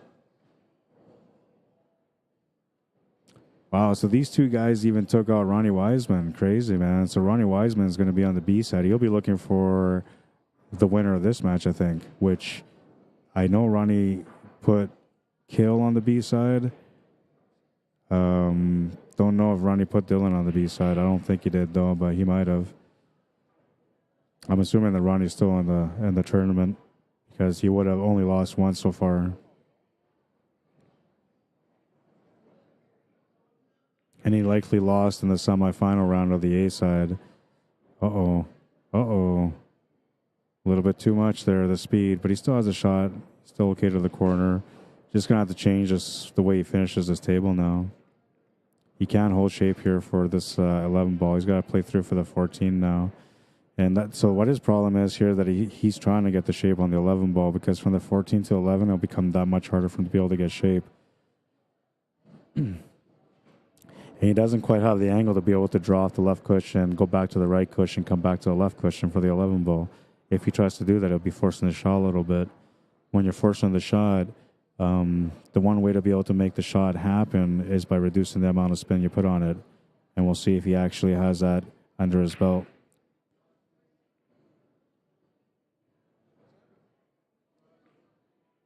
Great shot.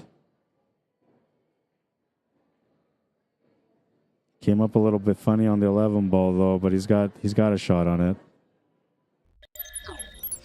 It was going to be key for him to be able to hold position here, and I was thinking going off the two rails, but he decided to go off the side cushion and the bottom cushion.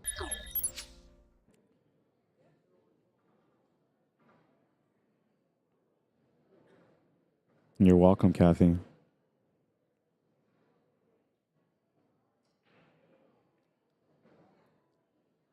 Those of you interacting on YouTube right now, just so you know, on Facebook, everybody sees your comments. So you're able to interact, and then the Facebookers will interact over here, and then I'll relate the information back and forth.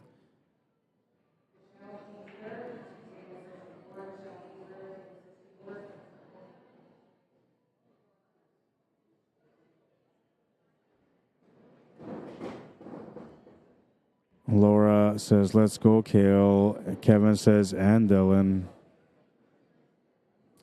Well, Kale survived that rack, and he's fighting back in this one. Down by one now. Breaking next on rack number 12. A chance to be able to tie things up and take it to the last game. Dylan, not much he can do about it. He hasn't done really much of any kind of mistake. But the couple of times that he's turned the table over so far, Kale's been able to capitalize on it. And now he's starting to get a little hungry for this one. So be looking out for a really good break on this one. You're not going to find all that cluster on the side of the table anymore on this one. It's going to be a smash and break because he's going to want to try to win this rack just to push on the last one. And then it'll be on Dylan to be able to deliver the finish if he wants to win the championship match.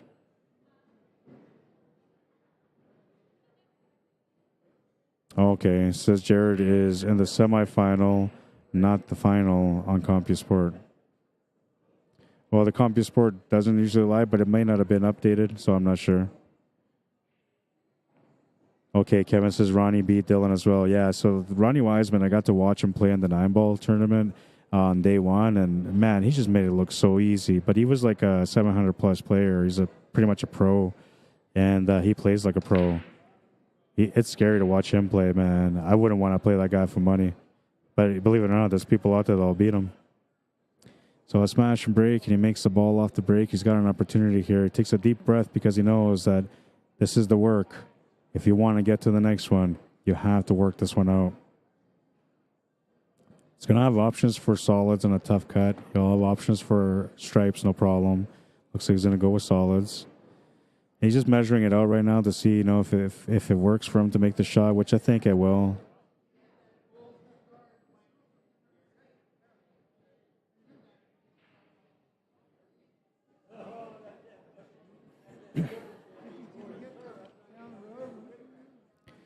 The stripes aren't too bad, but there's a couple of key shots that you got to open up. The 10 ball, the 13 ball. Everything else is kind of there.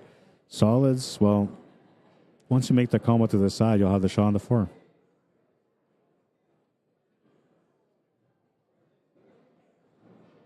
Kathy says, I'm rooting for Kale because he has a cool shirt on. Yeah, it's pretty. He was colorful, right? But yeah, he looks cool, man. He's just chilling at the table. I like his demeanor too. He's a nice guy. Was telling me that he started playing pool at 12, and then by the time he was 16, he moved up to a master's division, and he's never been bumped down since then.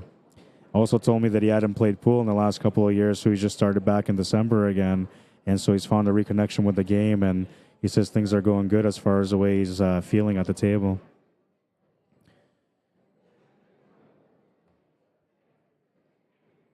Uh-oh, there's the trouble. He didn't want to do that, but it's okay because, I mean, he's got the 2-ball for the break on the 4 anyway. This is the thing, though. He has to get shape for the 2-ball off the 1. I guess he could leave the 4-ball for the finish. So he can go up table for the 7, then take the 2, and then have the break on the 4. But you just never know what's going to happen when you do the breakout. So you normally don't want to leave the breakout to the end. You usually want to take care of it ahead of time.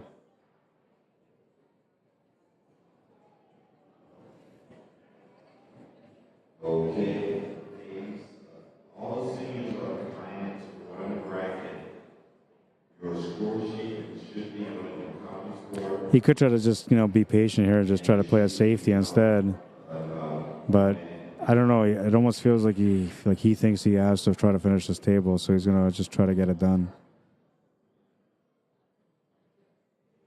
Good control pace on this one to create the breakout angle on the 2.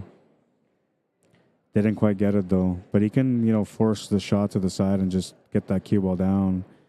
The other option would be to try to, set up something with a 7-ball with a straight draw so you can draw right back into that 13 and 4. But I think that's a high-risk situation that you want to avoid. If anything, you're trying to get the breakout here. But the problem here is if he gets the breakout and doesn't get a shot on the 4, he may not get a shot on the 7 either.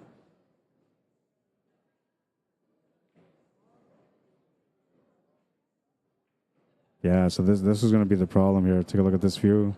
He's in tight. He's forced into a situation now. He's got to play it safe, and he doesn't really have a whole lot of room for that. That was the risk, right? And he needed more angle than that he had on the 2-ball, because then he could have just played it through, plowed through with some pace. Then he would have been able to open up the ball a little bit better.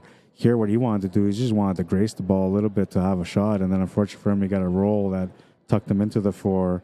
Not only did I tuck him into the 4, but I tied him up on the through the 8-ball on the 7. And now because he's so tied up to the 4-ball, it makes it tougher for him to be able to jump the shot, which would be the one way to get out here. He's got to play a safety. That's all he can do. Needs a little bit of luck now.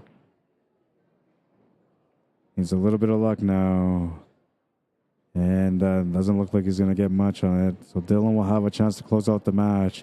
And in this situation, he's kind of feeling like it's do or die because you don't want to go to the next rack. You want to get it done here.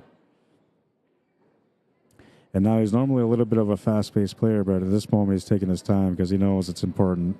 Can't just jump the gun and just start shooting. You have to figure it out.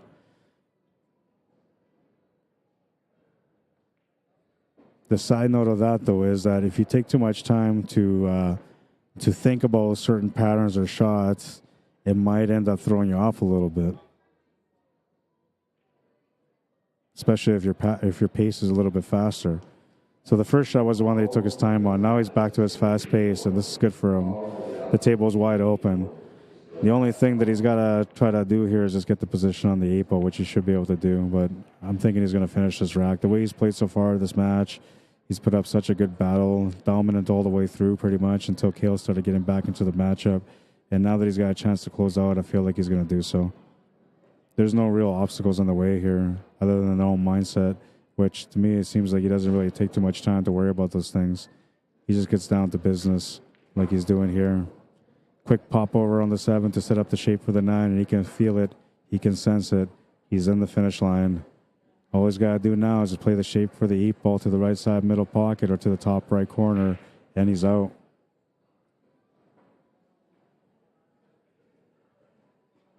There's the shape for the for the side pocket. And, well, he's earned himself the opportunity to win this match now, to get into the group of 5-6. 8-ball to the side for the win. He's going to make it. What a finish. What a match. What a great match that was, man. 7-5 the final score. Dylan will keep going on. Kale will have to finish in seventh and eighth. And, well, he still has a team event to go for, so there's lots of great pool left in him to keep going. But unfortunately for him, the singles run is going to be over for now. The good thing about it, though, is that he got a lot of time on the table, got to get the feel of the table in different ways, and that's going to help him in the long run for the team event. All right. So we're going to change the table to the back end to this A-side semifinal match right now. In the meantime, I'll go find out what the score is between them, who's playing who, and then I'm going to go and check up on that 9-ball championship match, see what happened. They might have delayed it till like later on. We'll see. I know they were running behind on the 8-ball singles yesterday, so when they came in today, they were likely trying to make up some ground on the 8-ball singles, and so that's probably why they're focused on the 8-ball singles. But we're going to put this on the A-side semifinal of the advanced division.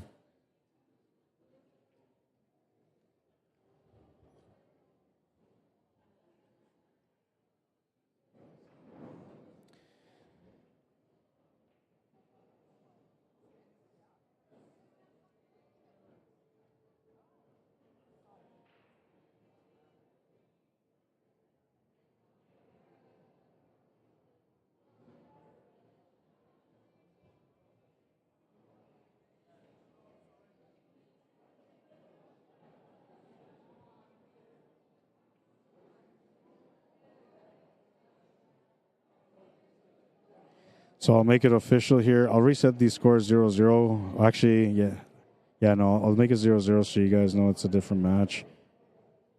But it is correct up there. It is a Division A-side semifinal. And I'll be right back.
All right, so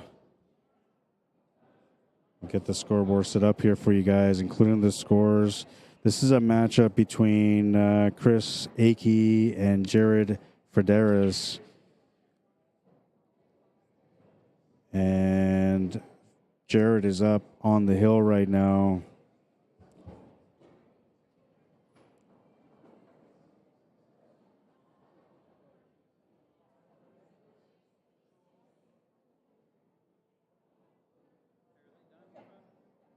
Chris is on 2. Somebody said the 9-ball championships. Yeah, so I'm waiting for that. Yeah, man. So the 9-ball championships is coming up right away. He just came up here to ask me. So we're going to have the championship right away. But this one might be over. And it will be perfect timing.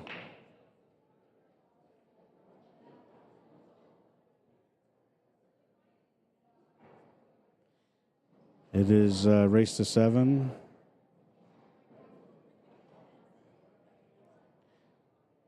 Jared on the hill. Now, I don't know which one is Jared. You guys will tell me. Is the guy at the table Jared? Or is he Chris? One of you guys will know. Jason Reese says, yeah, man, go Dylan. John says, good job, Dylan. Len says, Kale really made a go of that. Oh, did he ever, man? That was a great match. That was a great match, man. And I mean, honestly, like it's sad to see that these players have to get eliminated, man, because they're just so good to watch. I mean, I would love to see like those two guys that just played in a race to like 21. That would be an awesome match to watch, you know. Or maybe over a 3-day, you know, so they play like 3 sets. You know, one day it'll be 8-ball, next day it'll be 9-ball, then the last day will be 10-ball, like something like that. That would be exciting to watch those guys play. But I mean, I can say that about a bunch of players here because so far, from what I've seen, there's so many great players out here in the USA. I mean, there's a reason why Canadians have such a tough time when they come out to play in the events out here, man. You guys are really good. But on the same note, we're lucky for that because you're pushing us to become better competitors at the table too. And we will be back for titles. I promise you that. Jared is shooting now. Okay. So he's on the hill right now. He's got a chance to close out the match. Thank you. I appreciate that, Laura. Thank you, Jill. And thank you, Andy. Andy says, Jared Frieders, is that how you say it? Frieders is shooting stripes right now. Frieders, okay. Well, I'm Spanish, right? So when I'm looking at it as a Spanish person, I would say Frideres, right? So that's why I said it was Frideres. But all right, Frieders. Gotcha, man. Jessica, is she related? Because I seen Jessica play yesterday, and I mispronounced her name too.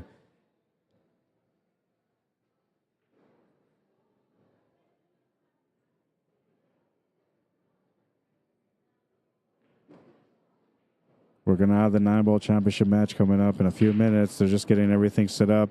So he's got to wait at the desk over there to make sure that they get in the sheet and they call the opponent, and then they'll get going. Take them a few minutes, but in the meantime, we can watch the rest of this matchup. Husband and wife. Okay, cool. They're both great players. I'd hate to see those two playing against anybody in a Scotch doubles, man. Great players. Jessica left a great impression on me the way she played the game.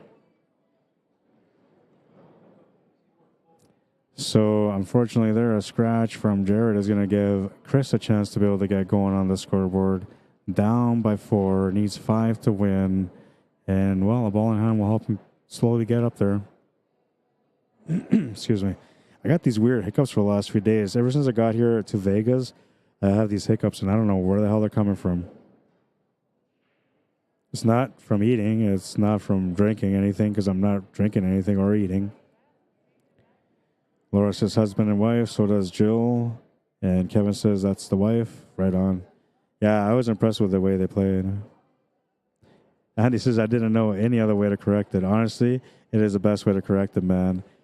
Usually when you look at like different languages and you're trying to find the pronunciation on certain words, they'll always have it in brackets. So they show the word, then they have it in brackets how it should sound like. So a lot of times they'll be like, well, is this how you pronounce your name? Or is that how you pronounce your name? And then people are like, no, or yeah. And that's all they say. And they're like, I still don't know. But you did it, man. You did it. You got the point across, and I appreciate it. Does it have to be Frieders, or can it just be Frieders? Yeah, I mean, you put a lot of E's in there to express that Frieders. But honestly, all those extra E's did it. If you would have not done all those extra E's, I never would have figured it out. All right. So he gets on the scoreboard, down by 3 now, but we're going to move into the 9-ball championship match in a few minutes here. These guys are at the table. I got to set up the scoreboard, which I'm going to do right now. We'll let this other rack go in the meantime until these guys get going, but I'm going to change the scoreboard. Richard Collins.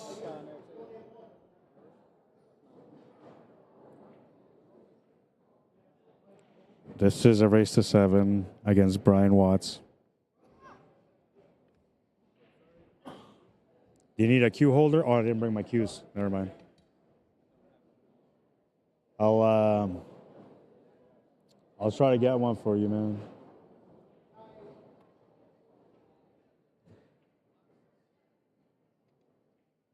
And we'll bring this down too,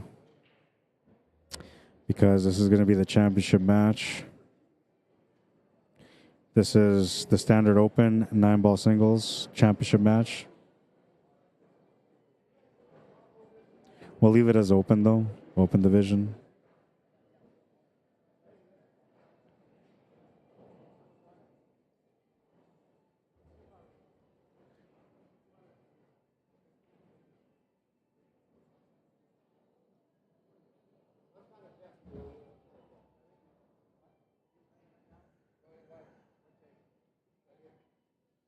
Oh, man, and we got another big showdown on the table on the left.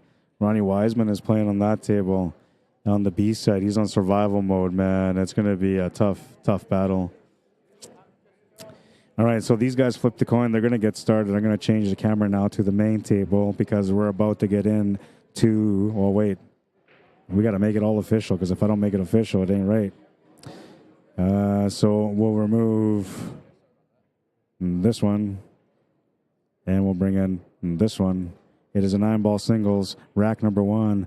Race to 7. Richard Collins at the table getting the first break, playing against Brian Watts from Kentucky. They're both from Kentucky, so this is a Kentucky showdown.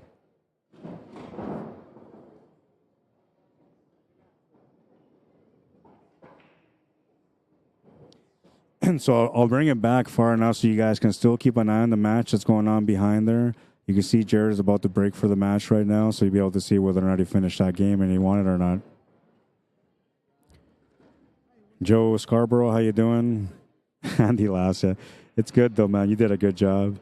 This is good shooting, Kale. Yeah, no, he shot incredible, man. He can't feel bad about the way he played. He just knows that, it's a couple little things, right? And sometimes the choice that you make on the table as far as your patterns go is the difference, right? And he was kind of forced into a different pattern. The finish was different than what he was trying to create. And it happens, Reese Lewis says, yes, Kentucky, my hometown. Let's go, Kentucky. This is going to, what do we call it? Do we call it the KFC match? I'm kidding. I'll be right back.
All right, so I'm going to do this real quick. I'm going to let this rack go first.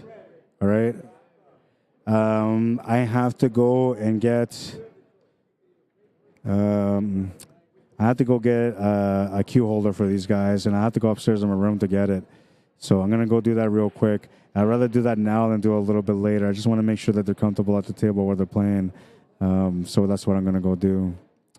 And the walk up there and back should take me about maybe 5 minutes, so hopefully I don't miss too much, but I might miss some of it. There you go.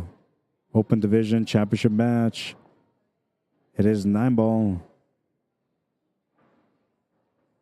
Might be a few racks faster than I want it to be, but I'm going to go do that right now. I'll be right back, all right? So if it's quiet, no commentary, just know it's because I had to go get something for the players. I'm going to go do that.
This is not the first rack anymore, right? This is the second rack now?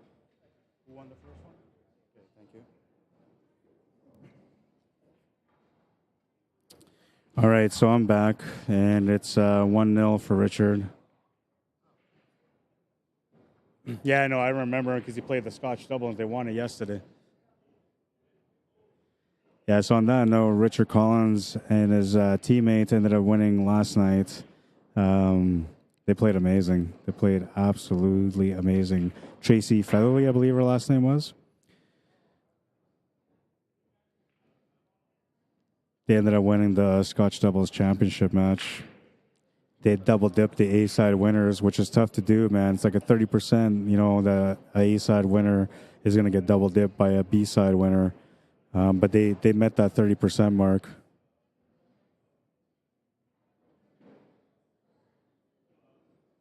So I'm going to come back into the stream now and join you guys.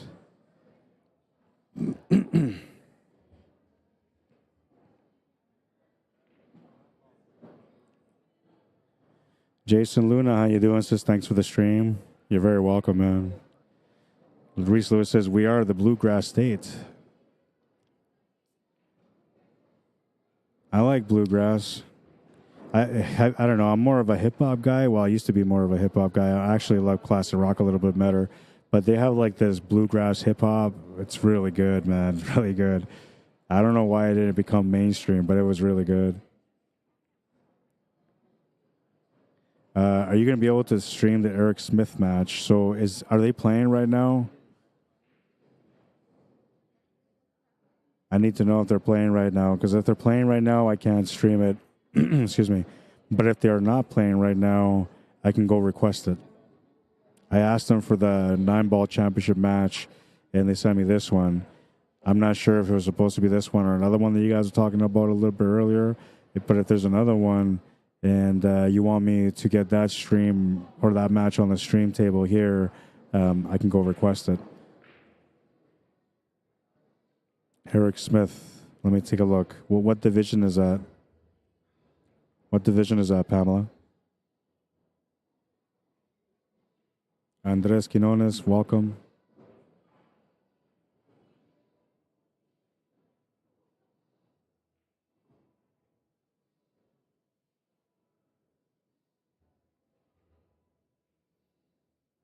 Check up on YouTube too, because I haven't been paying attention to the chat while I was gone. Decky says, hey, Kathy. Welcome back. He just finished playing, says Kathy. So, no, I guess I didn't get the match on there. I asked him for the championship matches, though, and I'm surprised they wouldn't put the championship match on there.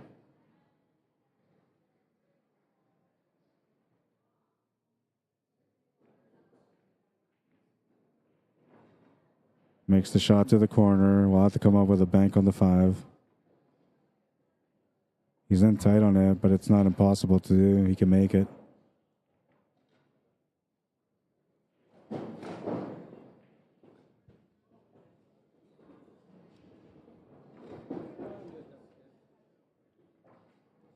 When are you going to go out? What's that? When are you going to go out? In a minute, I got to see how my dudes are doing, and then we'll go out. I'm going to go maybe when I get my first break, I'm going to go. Yeah. So, and I haven't got it yet, so. If I come by here and Oh, yeah. even if I just step out, I'll come get you before I go out. Okay. And then I'll do the stuff for you here. I got one, so you got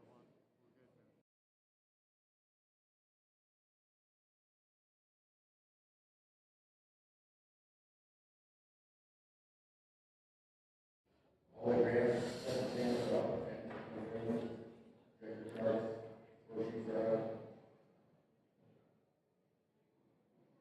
Edward McQuillan, welcome to the stream. I'm not sure how to pronounce your name, but hopefully I didn't butcher it.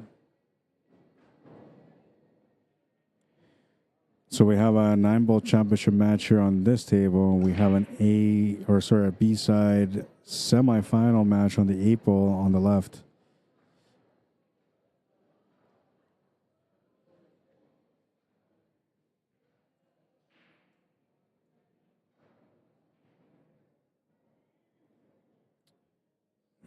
I don't know. I think I took a screenshot of their. I'm pretty sure I took a screenshot of their match. No, I didn't. I just looked at it. That's right. So I don't know. And I don't want to ask them because, then they start thinking about what they're playing for, right? So I don't want to do that to them.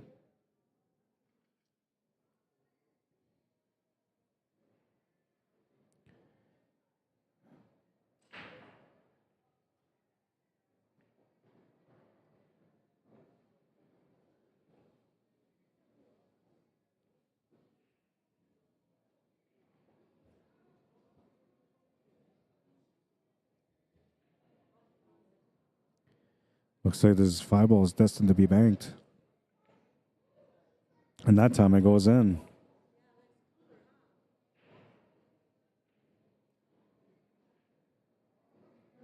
The 6 does go to the top right corner, but it's a little bit of a tight squeeze. Now, and if you're not feeling good with it, then you got to try to play a safety here. I like maybe just slow rolling this 6-ball up to the top rail and then just getting that cue ball to go on the right side of the 8-ball. But he might be able to make it. He might feel comfortable doing it. He's going to come up short on it. So he got lucky on it, though. So that worked out for him in a sense. But he's in a bit of a jam here with a 6-ball.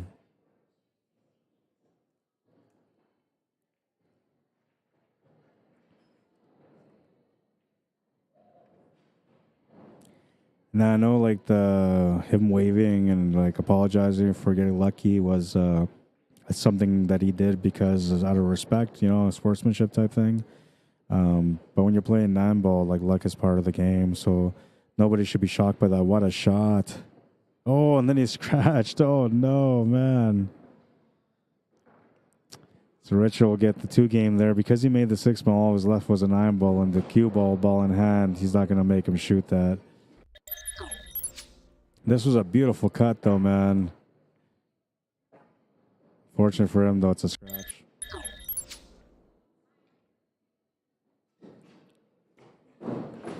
Brian Ambrose, does the championship match mean finals? Yes, sir, it does. Championship match. They're playing for the championship title. Andy Saddam, welcome to the stream. Or Saddam, welcome to the stream. Peter Wood and Jake Blaine, welcome to the stream. Tracy Featherly, I was just talking about you. Welcome to the stream. It's almost like your ear was ringing. You decided to tune in.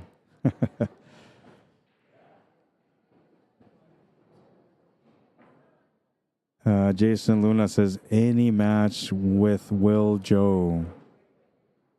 I need to know what division they're in, though. That's the only way I can get it going. James Sweeney, how you doing? Welcome to the stream. All right, so we're going to move into rack number 3. Richard Collins to break. A smash and break makes the 8-ball off the break. Cue ball sits where it is, and, well, he's made another ball to the side pocket. He's got a peek at the 1. I'm not sure what he's going to be able to do with it, though, but he's got a peek at it so he can work it out. Bank option is there. Safety option is there. Billiard off the 1 into that 4 and 6 as a combo is there also. So there's different ways you can approach this table. We'll see what he decides to do. Goes for the bank. It's in there. It's money. Yeah, that was a smash and break for sure, man. Oh, against Ronnie Wiseman.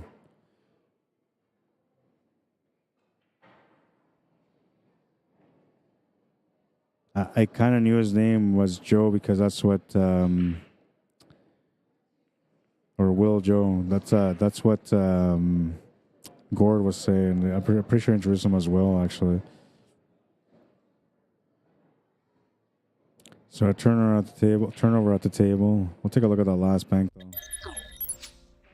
This was a good bank to open up, you know.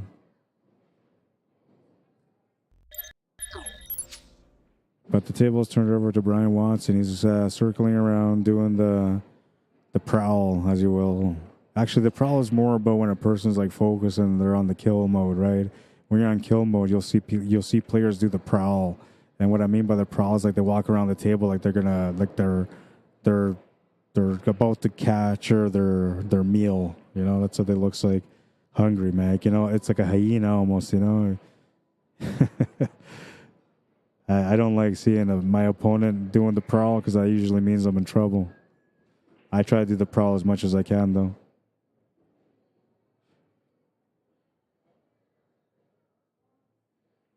Oh, okay. So they told me it was a championship match. So I'm sorry about that, Chad Sens. I'll fix that up right now. They told me it was an A-side final. Not like I was told it's a championship match, but I guess it wasn't. So I'll fix that right now. Can't blame it on anyone but myself. I should have looked into it. I don't think the sheet actually said anything there about A-side final. I think it just said finals. The bracket may not be updated, but I'll find out. I'll confirm. I'll ask Richard right now. Hey, Richard. Hey, Richard. Is this an A-side final or a championship match? It is an A-side final? So it is an A-side final. I apologize. I'll get that fixed right now for you guys. I should have known. I should have double checked. I should have confirmed. All right, so now we're good. We're legit.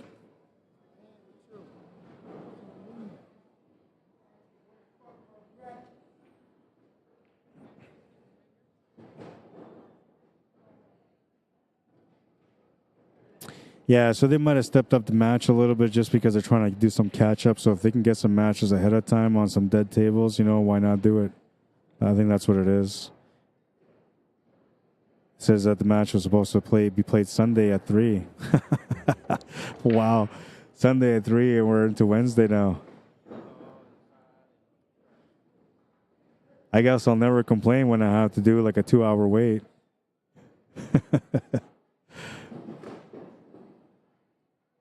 Next time somebody complains to me too, and they'll be like, "What happened there? Did he get lucky on this?" I'm trying to look at the shot.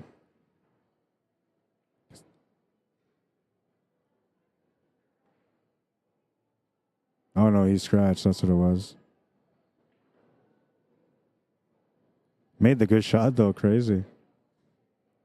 Crazy. I missed that one for the highlight. That would have been a good one to have. Yeah, I mean, I played in tournaments where, like, let's say, for example, you do good on the A side, so you win like 3 matches, 4 matches on the A side. You're playing pretty high, right? You want to get going, you want to keep it going because you're in a momentum type thing. And then they say, well, you got to wait for your next match. And so you sit there and you wait, you're thinking, okay, it'll be like a half hour, An hour goes by, 2 hours go by, and you're like, okay, well, when am I going to play, right? And then you get mad, like people get mad. It's like, hey, how come I'm waiting so long, right?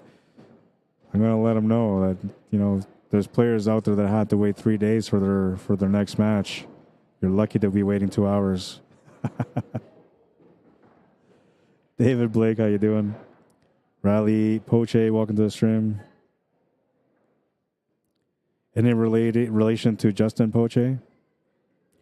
Ivan Kakelries, welcome to the stream.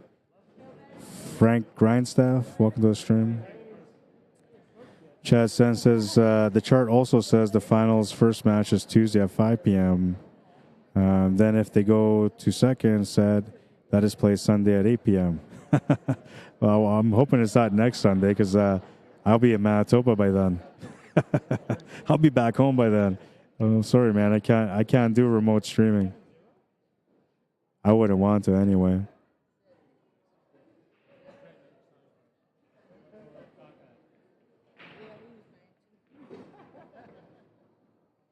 What an unlucky shot, says Decky on YouTube. All right, so he's on the board now, 2-1.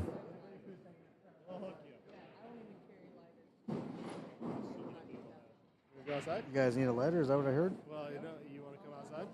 Well, yeah, and I guess extra lighter. No, you want to come out? I'll be right back, guys. I gotta do something. Yeah, for break on the stream. Just so you guys know. Time for a puff break.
All right, 2-2 is the score. Ronnie Wiseman against Mike. I don't know what his last name is because he had a bit of a long name. That's who's playing on the left of us. And Ronnie is up. No, sorry, they're tied. They're at 3-3 in a race to 7.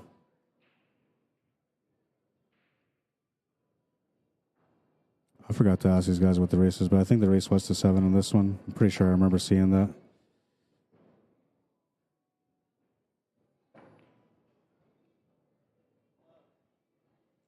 Oh my God, did you just say I missed a shot?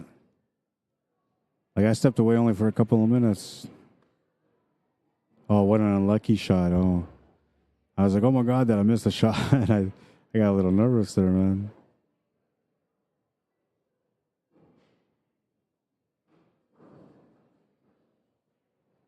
I hate it when I miss those great shots, you know. I don't know. Oh, and I didn't show you guys the highlight reel yet, so I'm going to show you guys the highlight reel right after this match. Just remind me, one of you guys, because I get so caught up on everything I'm doing that sometimes it slips my mind. Jason says, we know that feeling of waiting and waiting.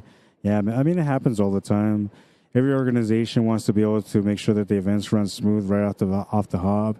And most of it is really not in their hands. It's not their fault in any way either. You know, like sometimes it is, I guess, you know, if they have mix-ups, call it the wrong match at the wrong table or whatever happens, something like that. But really it's out of their hands because their idea, they set a set time for the matches. They say, okay, you know what, this is a race to 7. This match should take, like right now. Okay, so I'm looking at this. This is a race to 7, 9 ball. The match should take no more than an hour. 45 minutes will be about the right speed. The longest it should take is about an hour, right? So then when you schedule your tournaments, like, okay, this match starts at 12, this match starts at 1, and whatever. So that's how you go. So you're timing it that way, right? And then the players that are coming in to look at the tournament sheet, they're not seeing that the director was trying to organize an hour per match.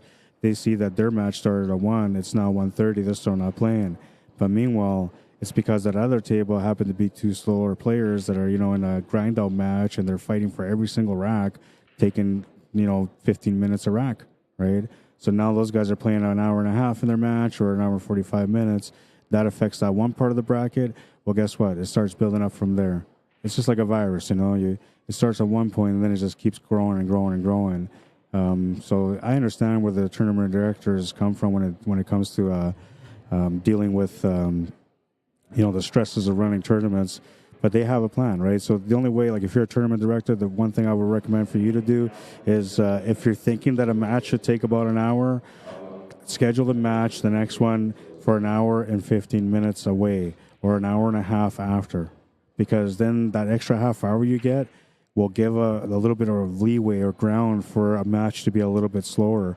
Now, so let's say that you have a match that ended up going 2 hours instead of an hour like you originally thought. Well, guess what? Because you schedule the next match an hour and a half later, that other person only waited a half hour for their match. But then you got to be realistic on multi-day events, right? So, like, for example, you want to finish 9 ball on one day because you have 8 ball the next day. Well, if you're going to stretch that time, you have to be aware that likely you're going to have to finish the first day on the second day at the beginning of that day, right? So just kind of be prepared for organize a little bit better. But so far, you know, like I said, these guys are doing a great job. And at the last event that I went to, CCS Western Canadians, they did a great job out there as well.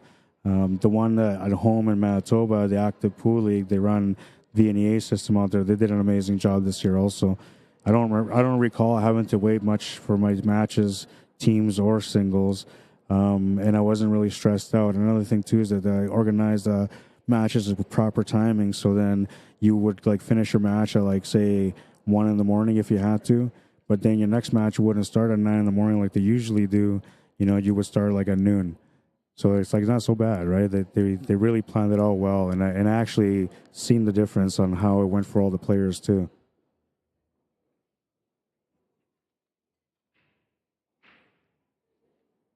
Well, missed the cut on the 6, but he's going to get a little bit lucky here, perhaps. I don't think he's giving him the cut on the 6, but we'll see from this angle. Like, it looks like you can maybe swirl your way into it, like Massey into the 6 ball, but he's going to have to kick this. So this one isn't too bad. You just look for the halfway point between the 6 and the cue ball, and that's where you aim for. I was going to miss that shot. No, and he's going to scratch. Oh, no. Now, I'm wondering, because I'm looking at this Tim, I'm wondering if maybe he could have tried to do like bank into the 9 ball there. I think here, Brian's just going to go for the 6-9 combo. I mean, you should. It's still an easy table, but, well, I don't know. Maybe I wouldn't. We'll see what he does. Yeah, he's going to.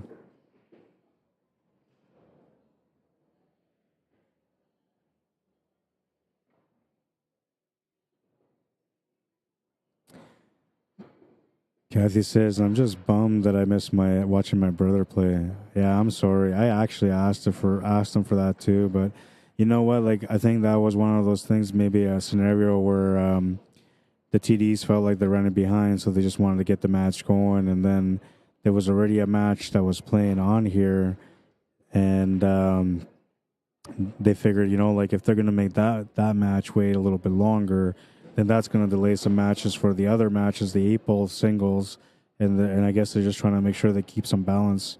Because in the end, like I said, everybody always blames the directors, right? They always get mad at the organization saying, oh, yeah, like I had to play there forever. I'm never going back, right? They did this. I'm never going back. But they go through that. I used to kind of think like that too when I first used to play pool, but now now that I'm in the industry as a streamer, I get to see the different perspectives in the industry. And I'm starting to understand more and more about organizations and how they work and why they do the work that they do. But truthfully, we're grateful to have them, because without them, we wouldn't have that competition, right?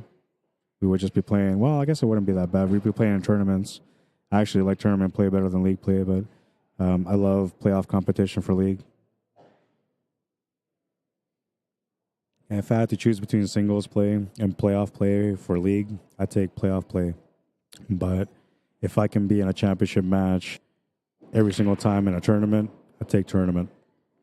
Because that being in a championship match is something special, even if you lose. Gonna move the rack here off the 9. No shot on the 1, but you can call out a push.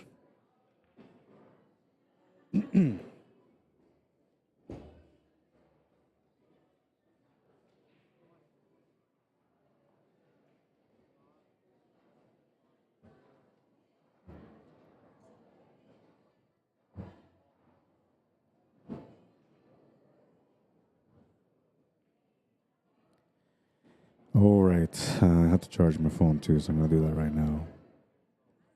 Excuse me. Lisa says players have the option to put their phones on a tripod and go live themselves. Yeah, so they do give that option. Actually, some well, not really organizations, but like some tournament directors, if they bring in a stream in, for example, they may not. They may not allow you to stream your match. I've had some occasions where I'll play matches and I'm not streaming there because it's not my tournament or not. I'm not hired for the event. That's going to be a foul. And look at this. He's going to leave the 9 available for a 2-9 combo. Now here, I think you take this too. The last one I wasn't sure about because I felt like, you can finish at 6, 8, 9. It's all kind of right there, right? But the reason why I would have taken the last one is because the table's fast. You might run out of position. Here, I take it because this just makes sense. You're supposed to, even if you're practicing. Oh, no, he's going to miss. Not bad, though, because, now the 9 ball's not over the pocket, and then somebody still has to earn the win, so it's not a bad thing. Excuse me.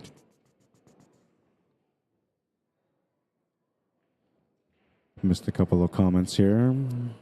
Lisa also says, for the friends and family, it just won't be as good as Rod doing it. Thank you. I appreciate that, by the way. It's a great compliment. But, you never know. You could have the people watching around the camera just talking about the game as these guys are playing, and then next thing you know, that commentary might be fun, too. But I appreciate the compliment. I try to be consistent, like I say, in my work. Looks like he's getting the jump cue together here. Now, I'm wondering why he has to get the jump cue together here. Is he just hooked on that? 2? Oh, I know what he's trying to do. He's trying to do a cannon shot or a billiard shot off the 2 into the 6. That's why he's jumping it. Come on, make it. What a shot. What a shot. That's a power moment. That's a power moment. Look at this shot. What a beauty, man. That's my highlight of the day right there. And we're going for 2.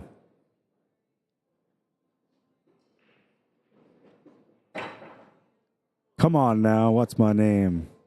What a shot. Crazy.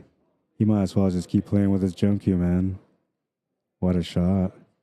I was just saying that was my highlight of the day. Now I got another one. What a shot. Jesus. I can't believe this. Wow. Wow, wow, wow.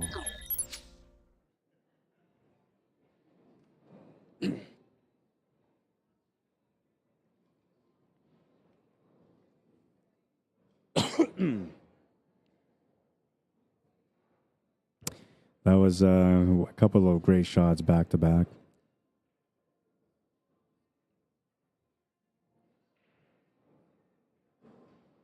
What's up, Brad? How you doing? On YouTube says hello again, Rod. Thanks for the stream. You're welcome, man. Thanks for tuning in. One of the viewers that tunes in to watch my streams whenever I go on. Most of the time, seems to be watching the streams. I appreciate the support, man. Makes a good shot on the 4. He's getting started here now. He's getting started. The first 3 racks were more like a handshake. This is now a full introduction. Dixie Pinchback says on YouTube, every time I hear Eric Smith mentioned, I do a double take. My uncle Eric Smith went down over the English Channel. He was a tail gunner in a Lancaster bomber. Oh, interesting, right? I find that interesting how like there's people out there that have the same names, and I don't know. I think maybe in the early stages of society, it probably wasn't like that. But now it's, there's people out there that have the name Rod Arriagada. That's not me, and none of them are pool players or commentators, but it's kind of cool to see that, right? I always wonder if there's like, because they say everybody has a doppelganger, right? So, and I always wonder like if I ever see one. And so what happened when I was young, one time I was just sitting at my house. I was about to go for a walk to the store, and then these cops pull up, right? They roughed me up. They roughed me up, man. They got me like, they throw me around and like I'm a psycho or something, right? And I'm like, I don't even know what's going on, bro. Like, and it's like, just shut your mouth, man. Get in the car, handcuff this guy. You're like, oh man, what did I do, right? Like, did I yell at somebody? Did I sleepwalk again and rob a store? Like, I wonder, what did I do, right? Anyway, so they take me, and it's funny because actually it kind of leads that way. Anyway, so it's funny because they take me into like their holding cell or whatever, and they got me in there, right? And the guy's like, what were you doing on this night? I was like, well, I was here. And he's like, well, what do you say? So I can't remember. But he so basically he just put me on the spot, asking me different questions, right? And I kept saying like, I don't know what you're talking about. Like I have no recollection of any of this, right? And then they say, well, we got you on camera. And I was like, what? You got me on camera? So what happened was in a 7-Eleven back in Manitoba, where I'm from, somebody decided to go out and rob a 7-Eleven, right? So they robbed the 7-Eleven, and they I guess they went in there, and when they walked in, like you could see they were wearing like a toque, right? I don't know if you don't know what a toque is, you're not Canadian. I get it. It's like a hat that's made out of like yarn that Canadians put over top of the head when it's really cold outside. And we got like 6 months of winter, so a toque is something that we know well. But anyway, this guy's wearing a toque, and this toque is just lowered enough where like you can't really see his eyes, but you can see the face. And when I'm looking at this, I swear to God, it looked like me. I was like, but it ain't me, because I know I never robbed no store, man, But yeah, so anyways, I ended up proving where I was. I had to prove to them where I was. And then once I was able to prove to them, like they had no choice but to drop it. Eventually they caught their guy, but I don't know who it was. It wasn't me. But that's crazy, man, the doppelganger story that I have. But I never got to really see this person, right? But they say everybody's got 7 of them. I think I met one, sort of.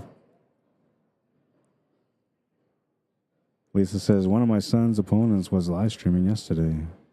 Yeah, so they're allowed to do that if they want to. Kathy says, I need to look up that story. Oh my God, cool shot. Yeah, no, that was crazy. Oh wow, Rod, says Decky. That was crazy. Kathy says, wait, you sleepwalked once and robbed the store? I know, I had to kind of make up something funny for you guys there. I'm a funny guy when I get going.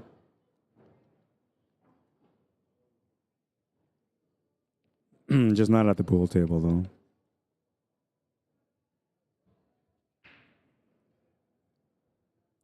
Yeah, I haven't taken any other highlights anymore. Let's take a look at this highlight again, because this was a beautiful highlight. This was absolutely beautiful, man. So much harder than the first jump. I mean, the first jump looked fancy, right? And the first jump looked fancy because of 2 reasons. One, like, he did like this magician thing where he billiards the cue ball off one ball to make the other. But what made it look so amazing was the fact that he split them and made them both. So now you're thinking, this is the best jump shot I've ever seen in my life, right? And then he goes up and he takes this jump on the bank, and oh my God, what a shot he did, man. He was entitled on that one. Corey Shrinsky, welcome back to the stream. Or Zrinsky, I don't know how you pronounce the last name. Troy Abdul. Brian Dionosis, I don't know. I might have got it. Wilson Cantarero, bienvenido, welcome. I got that one. Nancy Cardenas, bienvenido, welcome. If you're Spanish, I got you. Anything else, I might butcher your name. Well, a great entertaining match so far on this one. I brought this in earlier. I just noticed this now, but I brought this in earlier because there was a long writing on it, and it was going to take up all the screen, so I didn't create the space on the wording on the top there. Now it's been adjusted so it doesn't look so crammed in for no reason. Like I said, I try to be professional and I pay attention to all the little details. So although sometimes I might miss the details on the table. We can't see from this angle. Okay, we got it. Oh. I had to set up a third camera, but the third camera that I got is not going to be for, it's not going to be good enough for me to be able to give you guys a good view on a third angle, for example. So I'm not going to use it for that. But usually that extra camera that I'm talking about, I'll put it on myself, so that way I'll like let people see who I am, and they'll also see me getting excited on the mic when I'm doing the stream, and it adds a little bit extra, especially because I'm kind of colorful, not just with commentary itself, but the way I express myself when I see a beautiful shot. So that's why I do it sometimes. But I don't know. I was going to do it here yesterday, and I ended up getting too busy. So I might put on that camera a little bit later on the next stream, at least for one stream anyway. Tracy and Joe Foley said, my boy Brian Watts is legit, and so is Richard Kai Strong, Kentucky Strong. Yeah, no, they're honestly, like I'm watching Brian Watts play for the first time, and I'm thinking this guy just plays an incredible game. It's no wonder they're both on the A-side final. I got a chance to watch Richard Collins yesterday when he was playing in the Scotch doubles in the championship match. They double dipped to beat the A-side team, and man, he was just pumped. Like, come on, let's go, come on, right? And he was just pumped, and he was so pumped that he had me like looking at him like, yeah, man, let's go, baby, right? It was fun to watch, right? It's gonna be a ball in hand, maybe two because it's gonna scratch again. Yeah, but these guys are amazing, man. I'm enjoying watching them play. But yeah, no, Kathy, I never sleepwalked and robbed a store. I have a daughter that actually sleepwalks, and it's like she doesn't go rob stores either. I wasn't gonna go there, but she's a good kid. She really is. But she sleepwalks, right? And that's not something that runs in my side of the family. So I think she got it from her mom's side of the family. But yeah, so she sleepwalks, and sometimes like when she wakes up in the middle of the night, she'll like talk to me. And at first, I like try to talk to her, right? Because I thought she was awake, but she wasn't. And then eventually, like I found out you're not supposed to talk to them or call their name, right? So like I just stopped, right? And yeah, I don't know, it's weird. I always thought about like if somebody sleepwalks, like you should like interview or interrogate them, right? If there's something you want to know, but they're sleepwalking, so they probably won't answer it anyway.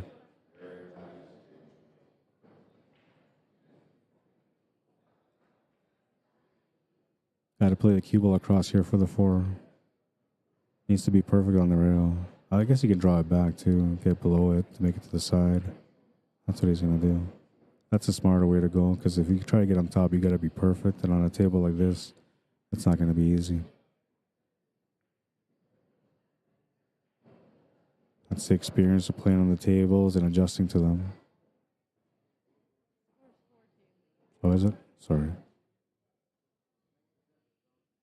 I got sidetracked there. 4-2. Cecilia Watts, welcome to the stream. So now, like, he can draw this back or roll it forward. Rolling it forward will be hard because the table is fast, so he's going to have to actually draw this back a little bit. Out of that, he's going to have to play through on the shot. Yeah, see, so he's looking at he's got to look at 2 things. Where he's got to stop the ball to be able to make the 8 ball in the bottom right corner, and then how to be able to set up the right angle to be able to draw back for the 9 or to go forward for the 9. There's a little bit of extra stuff going on here. He can actually roll this to the top right corner or to set up for the top right corner. That might be better. Just a slow roll-up shot. Yeah, so he drew back. And that was the problem with drawing back, especially with a fast table. Like, it's hard to guesstimate how much stroke or power to put behind the shot. He did his best that he could there, but he's ended up a little bit funny. So now we're going to get to see how he deals with tight cuts or if he's got the bank in his game. He's looking for the tight cut right now. That's what he's doing there. He's not casting a spell. He's just looking at all the angles at once. Right, so now he's looking at the shot. The first thing he looked at was all the angles he can get out of it if he decides to cut this ball. If he felt like the angles that he was getting from it was not going to be good enough to get onto the 9 ball, he would go for the bank with the draw. But in this case, the angles do work. I don't know. You might take some time here to look at it, so we're going to try to show you guys here. Oh, he's going in for the shot right now. This is a big shot. Okay, he's not going for the shot right now. So he's looking to make this ball to the corner, right? And then the cue ball's going to go from here to here to here, then back here, or try to get up here.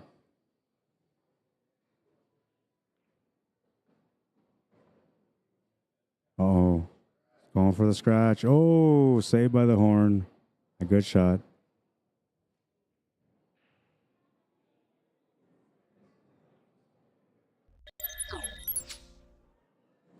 Oh, we missed it. I missed it.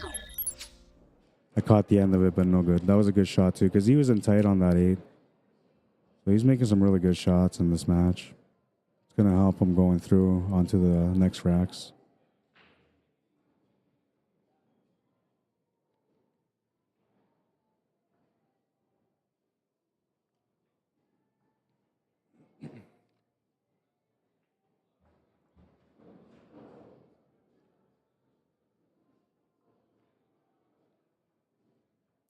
Makes the 9. He gets another game under his belt, 5-2.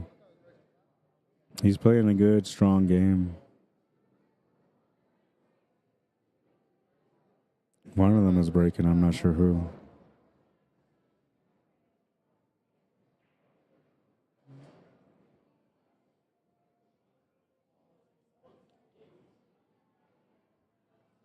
Richard's break.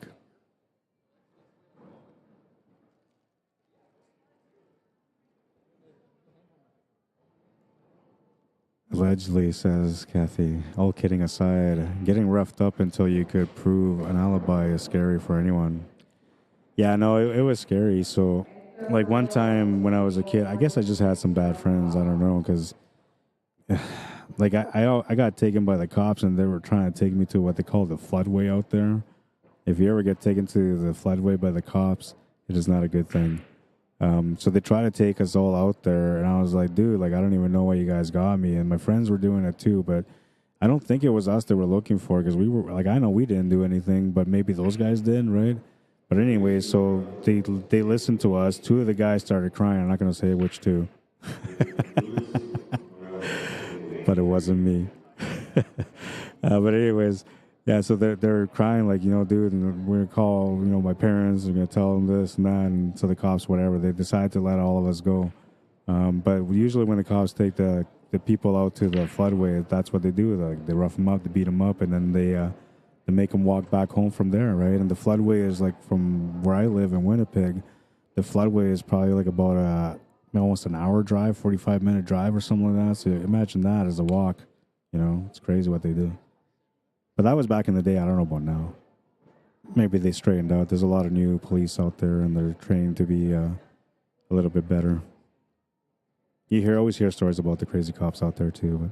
But I think, sometimes they have to, right? Like, you don't know how crazy some of the gang members or the criminals are out there also. They got some crazy stuff going on in their mind while they're out there. A cop's never going to think right away to, like, go to that instinct, but the criminal will. And I think that's the reason why they kind of react like that. But I've had my few share experiences with crazy cops, and it's not nice. Every time that I deal with one, though, I'll give you advice. Nowadays, everybody records everything, but usually if you have a lawyer, just call your lawyer, And so that's what I used to do. That's how I stopped them from getting on my case all the time. Every time that they call or try to, like, mess with me or my friends, I just pull out my phone and be like, here, my lawyer wants to talk to you. And then once they needed to talk to my lawyer, that was the end of the conversation, because, my lawyer will fight it back. My lawyer used to get mad at me all the times too. He's like, "Why? Like, I get it if I'm trying to help you out, but why are you doing it for your friends, right?" And I'm like, "Well, I don't know. My friends are innocent, right? Like, they didn't be harassed." So he eventually just did it all the time for whenever we had to deal with the police. And I didn't deal with the cops that much, but I had a little bit of experience, like I said.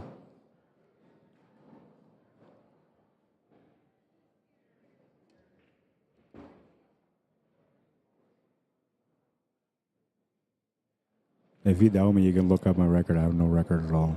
I'm clean slate.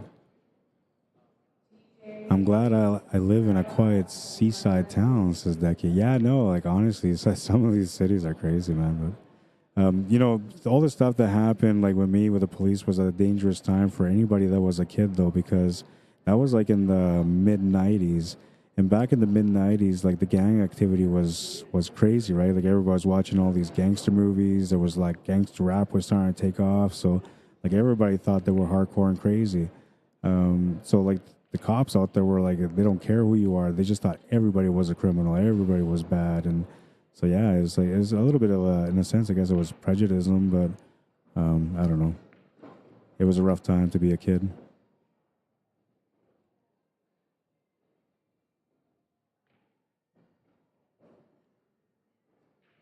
Just needs to come across here with the 8-ball, basically the same pace, just to get right back where the 8-ball is.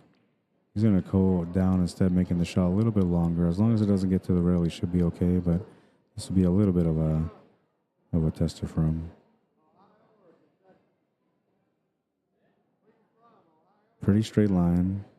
It's going to go in, and the cue ball will not. 3-5, he's down by 2.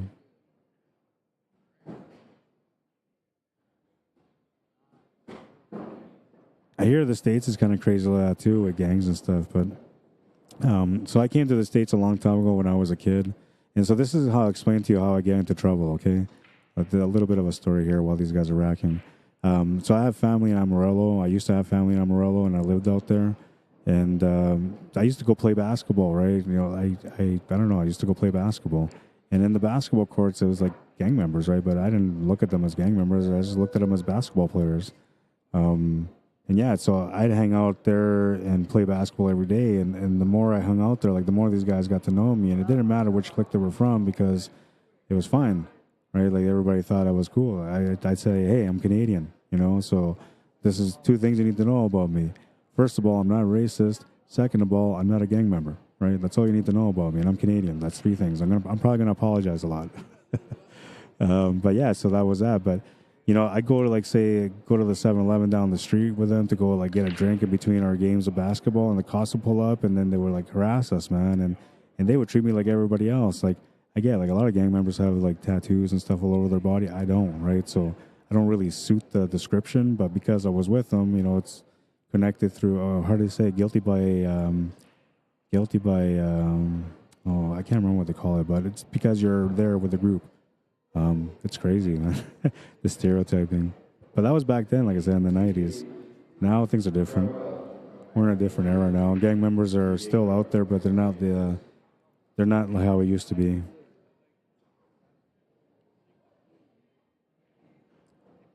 All right, so he's in tight with his one ball. I don't think he really has the shot to the corner, but we can take a look from this angle to take a peek. It looks to me like that 8 ball is just in the way, so I'm going to stick my head around the side here to take a look to see if it's possible or not while he's trying to line it up.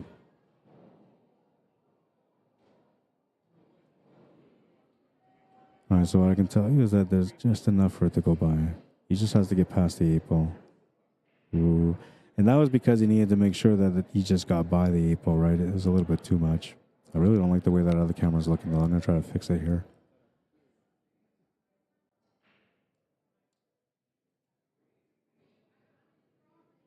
Kind of got good on the leave, though. And I say kind of because so far Brian Watts has shown us that he can use a jump cue really well. And if this is a situation where he feels like he can do the jump, that's what he's going to be looking for.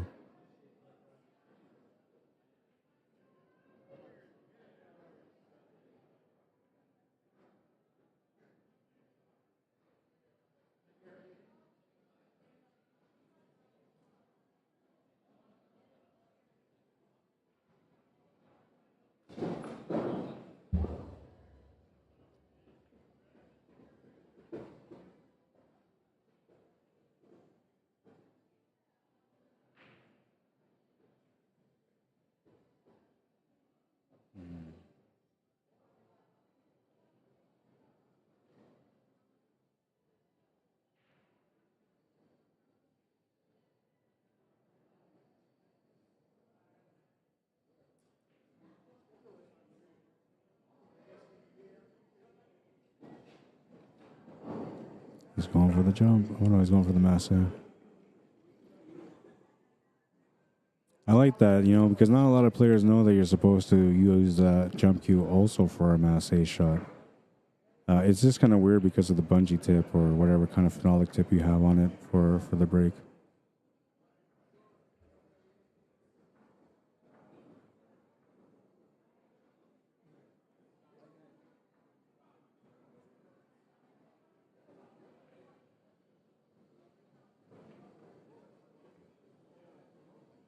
Makes a great shot on the one. Looks like he's hooked on the 2 ball now, so it's his turn to do a jump.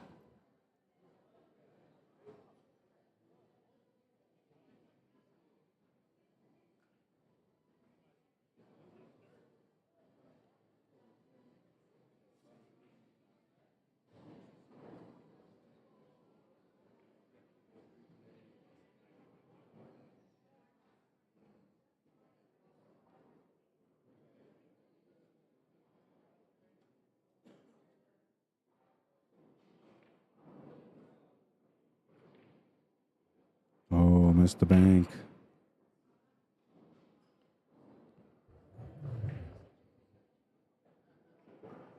Guilty by association, that's what it was, yeah. There was a lot of that growing up, but I mean, it was one of those weird times in the 90s because, like I said, like a lot of people were trying to be in gangs and stuff back then, right? And so, like, no matter what, you had a friend of some sort that was a gang member or tied into gangs, and if they were connected to a gang in any way, they act like they were gang members, right? And it's easy for a cop to recognize when somebody's acting like it. I think I kind of acted like it a little bit. Plus, you know, I don't know. Back then, I used to have like a shaved head, so I looked more like a gang member. And I could use a shaved head right now, but I haven't shaved my head since I was a kid. I learned my lesson. I learned my lesson, man.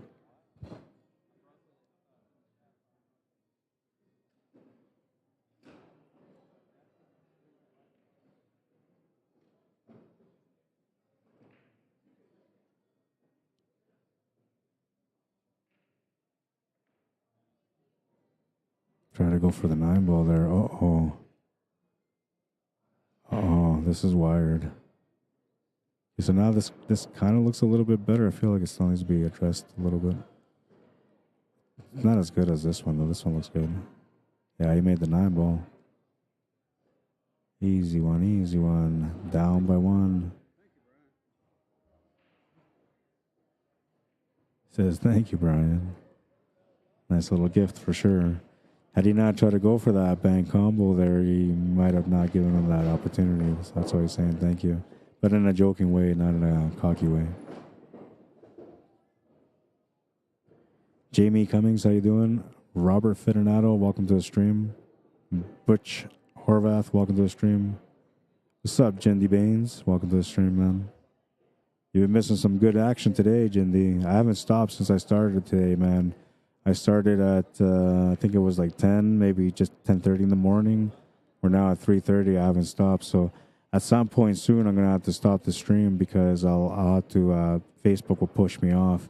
I can probably keep it going on YouTube, but it's not guaranteed that I'll be able to do that because then I have to do it on Facebook also, right? I was hired to do the streaming on Facebook, but then a few people out here were asking, like, hey, can you do it on YouTube? How do I watch it on YouTube? I don't want to download Facebook.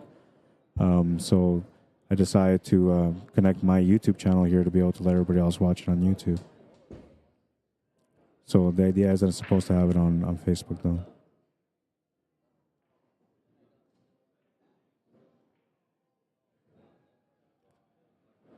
Well, he's made the 1 ball, so he's got to make the 2 ball. To me, from here, it looks like he can maybe see the full ball, but he might only be about maybe half the ball he can see. However, the half that he can maybe see could be enough for him to be able to make that 2 off the 6 if he feels like he wants to go for something, if he doesn't have the straight shot. But he's going down pretty quick, so it looks like he might have the straight shot.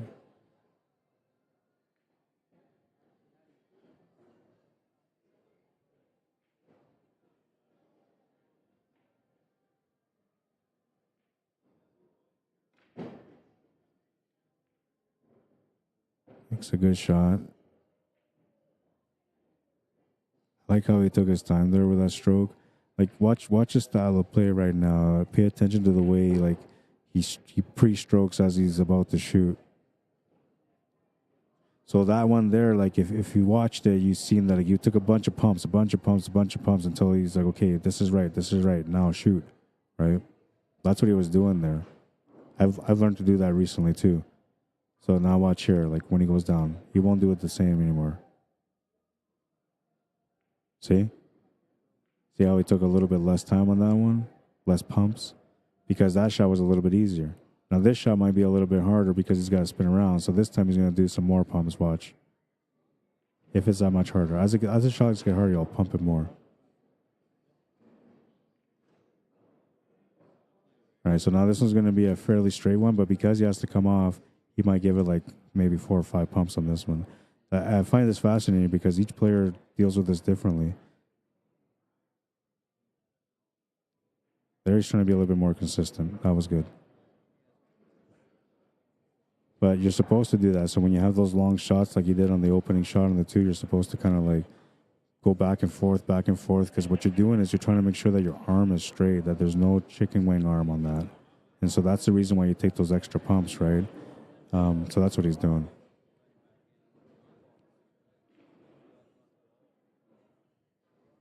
Now this is going to be a harder shot too here, so he's going to have to be precise. This is a little bit difficult. He's got an interesting tangent line here. I think, yeah, if you go this way, it might be a better because then the tangent line allows you to go off the 2 horns and back up. But if you go to the left side, bottom left corner, your tangent line is actually going almost right to the pocket. So he actually has to back cut this. And now for him to be able to back cut this and make the shot, this is where it gets a little bit interesting. So for him to be able to do that and to get through, he actually has to play this. Let's see, if I was standing there, it'd be on the right. So he has to play this like this. See, he's aiming the same spot right here. That's how he has to hit it because he has to make it spin around. He's going the opposite way now. So he's got to hit it like that now. If he went the other way, though, you have to put that same spin, but on the right side.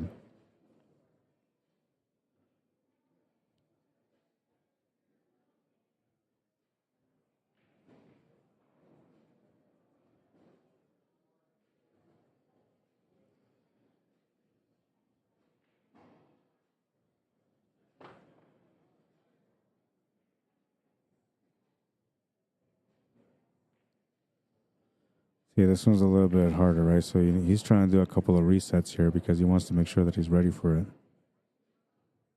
And that's going to take a little bit more. See, it's taking longer. See that? So what he just did there, that's the recipe for those longer shots. You just got to take more pumps on the shot. And not like the pre-pump when you're sitting off the table. When you're going down to aim and shoot, you got to do a couple extra pumps on those shots. And the reason why is because you're trying to make sure that the pendulum of your arm is straight, that there's no extra swing on your arm, that the swing that's going back and forth is actually straight back and forth. And so you can tell that by doing more pumps, because then it's like, I don't know, you just know that you got it, you got the line, and then you take the shot because you have the line. 6-4, he's on the hill.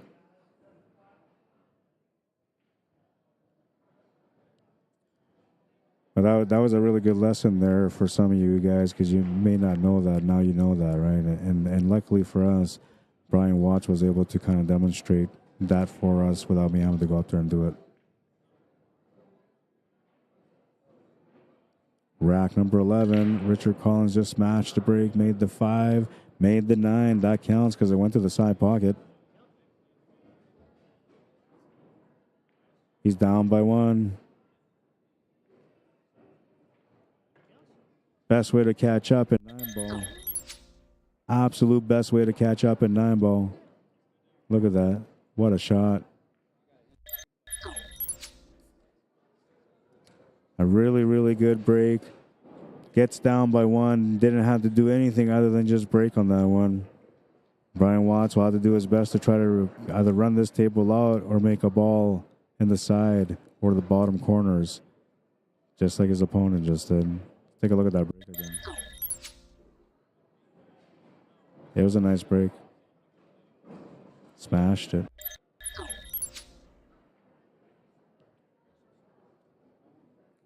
Rack number 12, Brian Watts to break, breaking for the match. It'll be his first chance to break for the match. His only chance, actually. Almost made the 1 ball. Good thing it didn't go in, though, because he's got the shot on the 1 now. He's going to have to do a combination with the 4 or the 6 or open him up.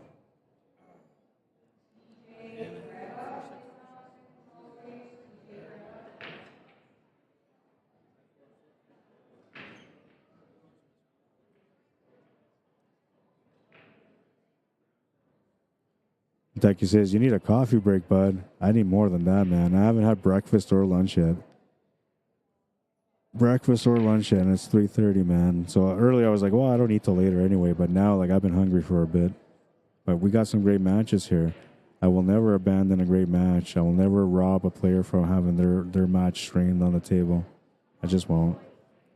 To me, like, pool is important, and promoting the game and allowing the players to be promoted and kind of like exhibited on the stream, to me, is important, right? I want to make sure that everybody knows how good these guys are and these girls are.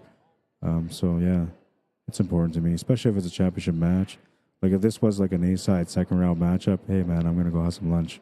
But if it's a championship match, you work hard to get there, right? You deserve the spotlight. So I understand earlier from Kathy talking about a brother not being on the stream. So that's one of those moments where the player got robbed from their moment of glory, right?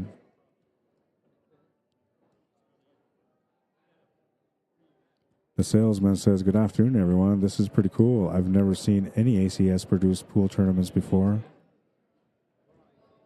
Well, thank you for turning in. I appreciate you turning in.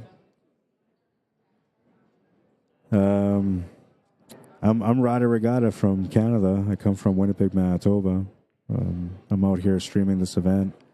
I'm a partner of Cuesports Live in Manitoba. Well, I'm in Manitoba. Cuesports Live is based out of Calgary, Alberta.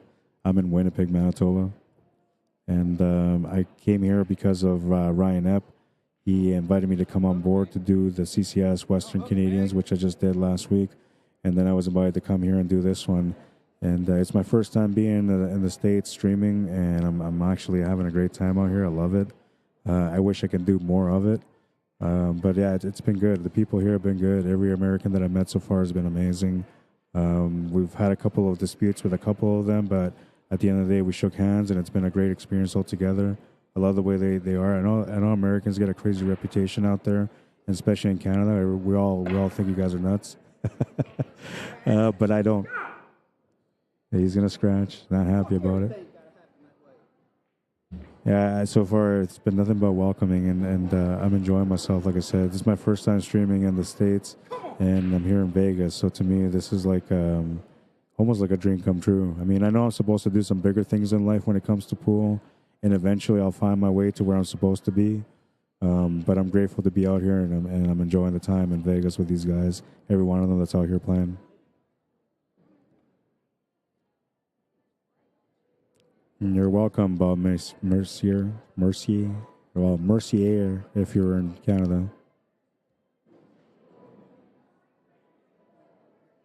He was just walking around, take a look at the table. So he's looking good here for the finish now. All he's got to do is just play shape, right? So stun draw over to the left side cushion to get onto the 5. You need to create a little bit of an angle on the 6. So where he is right here on the 6, a little bit more to the right would help him. But from here, like if he was to go from here, he can draw off the side cushion, off the left cushion, and come back across for the 8.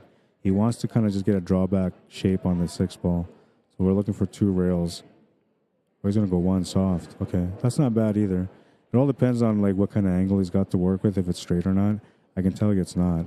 So right now he's got a forward angle to be able to go off the 2 cushions, the right side cushion, the top cushion, and then back to the left when they come around, 3 rails for the 8 ball.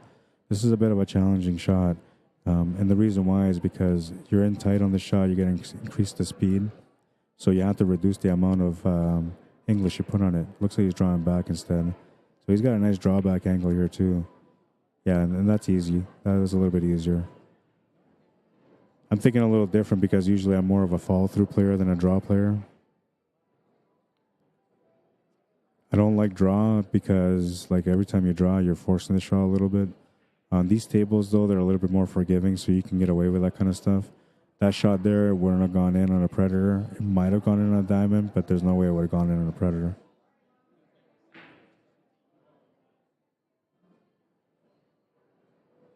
And even the shot to the corner, like I was talking about, would have been incredibly hard on a Predator. The cut on their pockets are just very challenging for the player. You have to be focused, and you got to stay down. 2 things that are hard to do when you're shooting, unless you're a master level player. So just looking to make the 9 ball here for the A-side final to be able to be guaranteed no less than second. His opponent, if he doesn't get a turn on this table, which it doesn't look like he's going to get another turn on this table, he will end up going to the B-side. He'll wait for the winner of the B-side to come through to beat him if they can. And then if he's able to win that match against that opponent that comes to the B-side, he will be the B-side winner, and he'll come back over here and go for a championship match against Brian Watts. It's been a great match. There's been some great highlights. I'm really enjoying this match. Like I said earlier, I wish that game would have gone longer. This one, I wish it would have gone longer too. A race to 11 would have been beautiful for this one.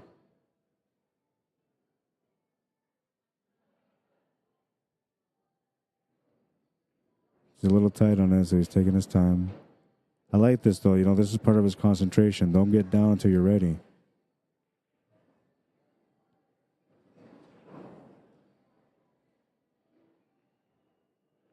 Shots in. He's going to win the match. 7-5, the final score. Brian Watts is going to be the winner. Now, let me see. So I got to find out if they have another championship match coming my way. If they don't, I'm going to take a lunch break because my love says I should go eat. So I'm going to go do that.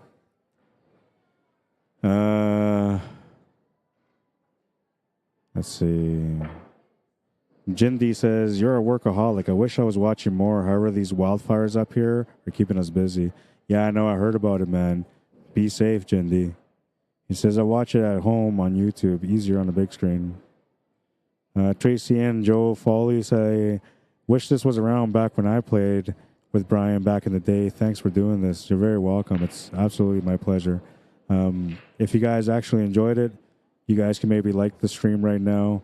If you haven't gone to my YouTube channel yet and you're saying, hey, I love this the way this guy does his work, I want to support him, I'm trying to get to 1,000 subscribers, I can use your help right now. Look me up. Rod Arriagada /CSL Manitoba is how you find me. And make sure you subscribe to the channel, all right? I'd appreciate it. And by the way, what I do here is how I do all my work. So when you join the YouTube channel, you're never going to miss anything that I do. On Facebook, you might. So, but you can still add me on Facebook if you want, or you can follow me on Facebook. I'm okay with that. Just don't follow me around in real life. What's up, Bruce Stewart, Dan Harris? Peter Wood says, good job as always, Rod. Good match. That was a great match. I'll be right back. So what I'm going to do is I'm going to put that compilation for you guys here. This is from CCS, Western Canadian Championships, Day 1 and 2. Enjoy it. I'll be right back.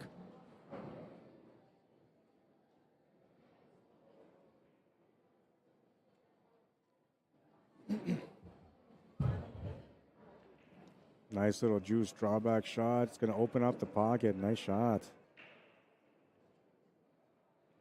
She chose to run into it. A good shot. Shooting a ball off the rail is always hard because there's a little bit of deflection on the shot automatically. But she's going to nail that shot. That was a nice shot. I like setting up for the opponent on the side here, though. You don't want to give your opponents a chance at this table, especially after you moved everything out of the way.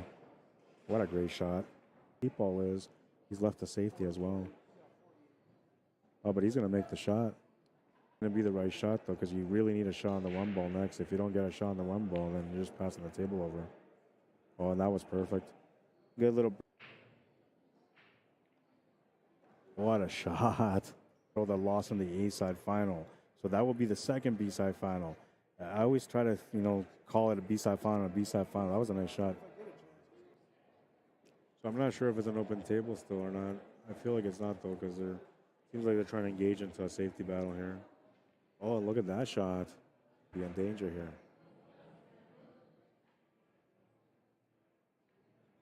And look at this. She loves her banks, man. Great shot.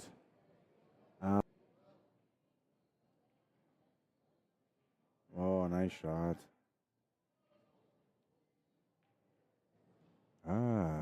She proves me wrong. That was She's going for the breakout right now. Oh, and what a breakout it was to get that cue ball control like you want it. Oh, look at this shot. Oh, my God. What a shot. Yeah, he's going for the safety. Good discipline. Right to the rail. Perfect touch. The score's right. 6-4. Oh, look at this shot. I feel like a rack. Oh, he makes the shot to the corner.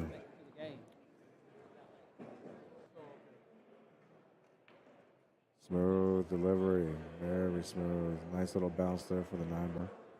Says best 25th game player I think I've ever seen. Who's that, Russ Whittle?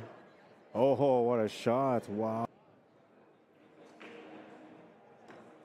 Makes the shot to the corner. Great. But if you miss it, you're going to leave it over the pocket. He's going to make it, though. Great shot. They think of everything at Caesars. Best cheese bread ever. Great shot. You got to trust the system, And he's going to make that 9-ball. Wow. Takes him towards the 8-ball, though, so he's got to watch out there. Oh, what a shot. This is a crazy jump.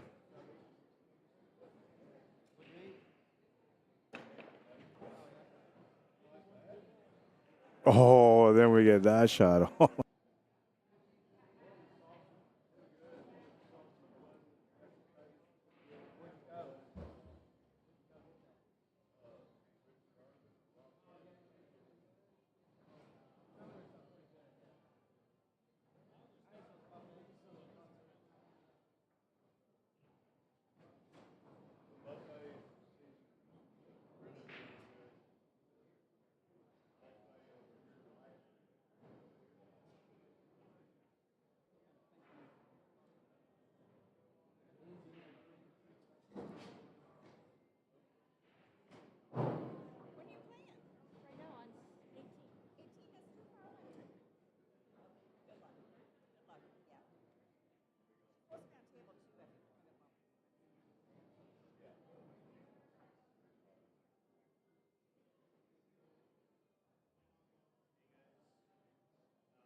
Take your sheet.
All right, so sorry for all the delays there. I have to solve a situation here with the tournament.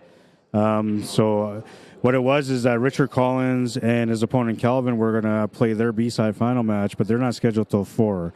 This match here is the ladies' championship match, and they were scheduled for 2. So I'm not going to miss the ladies' championship match because that's what I asked for. I said I want all the championship matches, right, for the ladies. And so they gave me that. So I got to set up the scoreboard right now for you guys. They're just about to get started.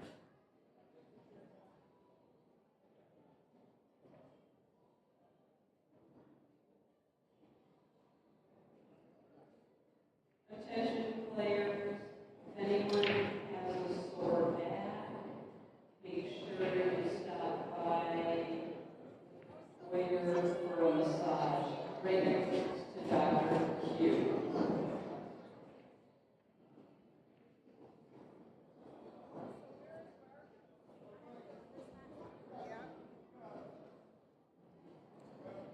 Danielle Roberts, race to 5. This is women's open.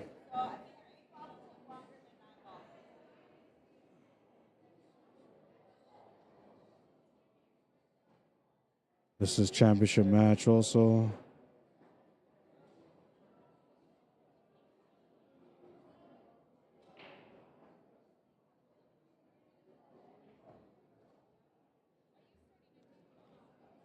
No, it's why did it stop? It shouldn't have stopped.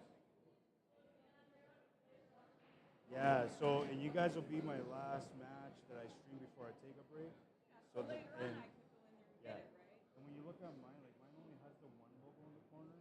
The other stream, these guys will have 3 logos on it, so you'll know. And then my scoreboard is always red. Theirs is totally different. So that's how you know.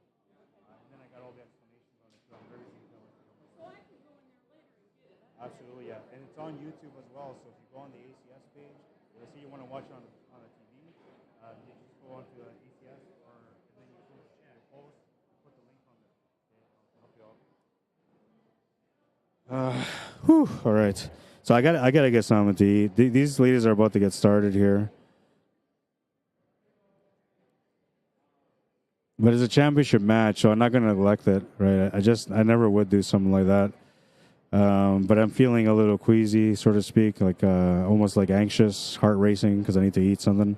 So I'm just going to go grab, I don't know, a burger or something outside here, whatever they have, something quick that I could eat, boost up my sugars a little bit. And they're about to get started. It's Danielle versus Laura. This is the Laura coming up. She's going to be breaking the first rack. And I'll be right back, okay? I'm going to be super quick about it. I just need to get something in my system.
All right, so I'm back here. I just got back. I had to go wait for my food to get done.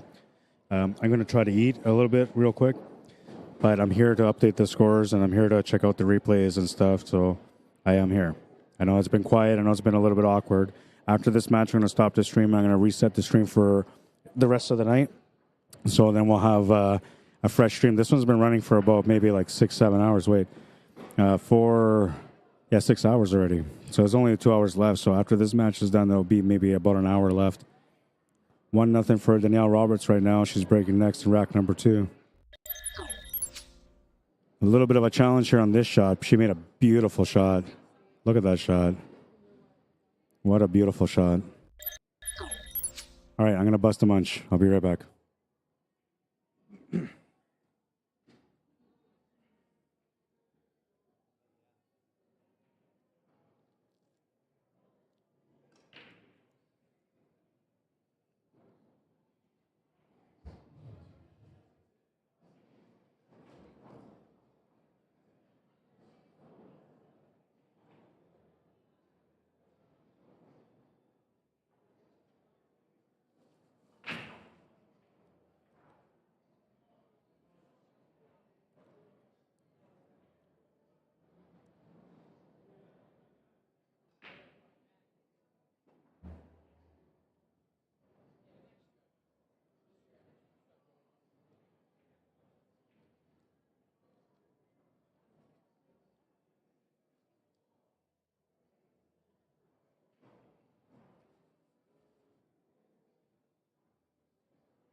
Very nice shot.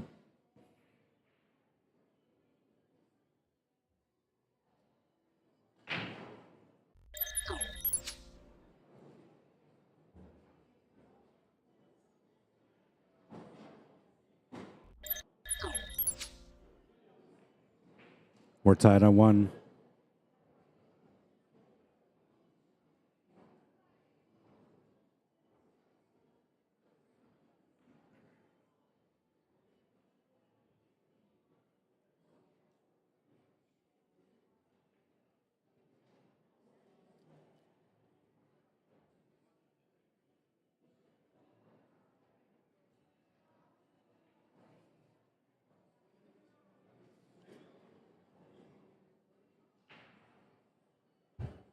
I'm starting to faint, man.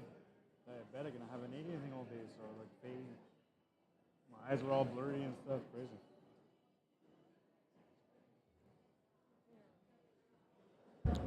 All right, I'm back. Sorry, didn't mean to yell. Whew. Tired, man. I needed to eat something. And I burned myself out a little bit extra by running around and trying to eat fast, right? So I literally busted a munch here. Reese says the 2-rail kick on the 8-ball is awesome. Yeah, that was an amazing kick shot for sure.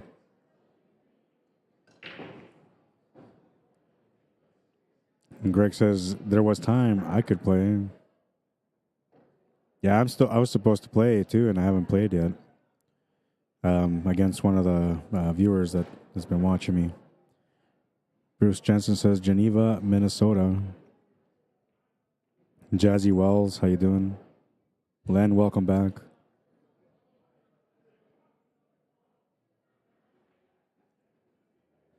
Let's see. Brad says, congrats on getting past the 500 subs. Oh, cool. Nice. Thank you, man. I didn't even know. I haven't looked at it. I've been trying to get to 1,000 for so long, it feels like, right? It almost felt like it was a life mission for a little while. So at some point, I even thought that maybe 500 was going to be hard to do, right? I see some people out there that they have lots of followers, lots of people subscribing to the channels, and not I'm talking pool, I'm talking about other stuff. And I think like, well, they're not that great. How can I not get it to 1,000, right? Like, not that I think I'm great, but I feel like I'm worth 1,000 subscribers at least, right? I mean, there's people out there that have millions of subscribers, man. I'm trying to look for 1,000. Lisa says, I subscribe. Thank you, Lisa. I appreciate it. Laughing well. Dixie says, guilty by association. Yeah, that was right. My middle daughter knows all about that. Honestly, it's the friends you keep. That's all it is. What are the table numbers on TV tables? Len wants to know. So TV table for me is table 2. This one that's here right now is table 2. The one sitting in the background with Richard Collins playing against, I believe his opponent, his name was Calvin, sorry. That's table 7. The one on my left of this TV table right now is table 3. And then the other one that I can stream is table 6. But I can also glance over to table 1 and table 8, but those are not my tables. Those are the Ryan's tables. And they're not streaming right now because I don't think they have anything going. There's no matches for them right now. Let's go, Danielle, says Tim Harris. Are you going to televise the VNEA, says Lena Borges. First of all, welcome, Lena. Second of all, I was supposed to. I was supposed to cover the VNEA through my company, Cuesports Live. And I actually, the reason why I ended up coming here is because I try to do everything possible to get my passport and everything all set up for me to be able to come out here for VNEA. And then on the last couple of weeks before I ended up going to the Western Canadian Championships, I was informed that they weren't hiring anybody for streaming this year. So as far as I know, nobody's going to be streaming the VNEA. Which is kind of disappointing because I was really looking forward to doing the VNEA event, especially because I play VNEA out in my province and city in Canada. I don't play any other league except for VNEA and then CCS, which is connected to ACS. So I was hoping to have that chance to be able to do VNEA and then kind of enjoy the competition in that organization as well. But I won't be doing it. Brad says, get a burger, Rod? Yeah, I got a burger, man. I devoured that thing. It was like 2 minutes. And I'm diabetic, so I usually eat it with healthy bread. They didn't have healthy bread, so I had to go with a white bun. In my mind, it was healthy, and I only ate just the top of the bun, not the bottom of the bun, which, by the way, is a recommendation from one of the chefs. He's like, well, I get you, man, diabetic. He's like, have the top of the bun, less bun on it, less bread on it. I was like, okay. I took his advice, and I scarfed that thing down. I wanted to, though, because this is the championship match for the women's open division, and I felt like I don't want to be disrespectful. I'm a huge supporter of women's pool, first of all. I love women's pool. I think it's amazing to watch. But I didn't want you guys to think that, I wasn't, right? And it's not fair that I go and do coverage for everybody else, and then on their match, their most important match, I don't do anything. So I made sure that, I devoured that food real quick. And from there, I came over here to cover the event, cover their match.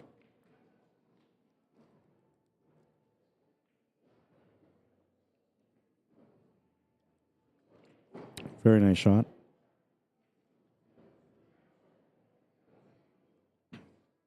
Has position on the 3. Needs to find a shot on the 5. And she may not be able to make it to the bottom left corner, but she can make it to either one of the sides, one of the top corners, the top left, and for sure the bottom right corner, which is where she can play shape to right now.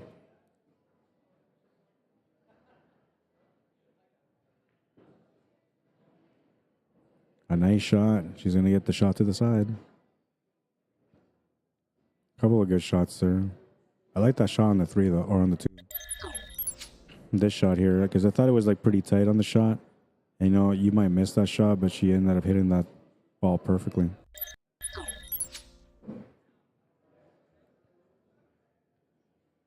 I ate. Don't worry, I ate. You're the reason why I went out to eat, because you were right. I had to eat.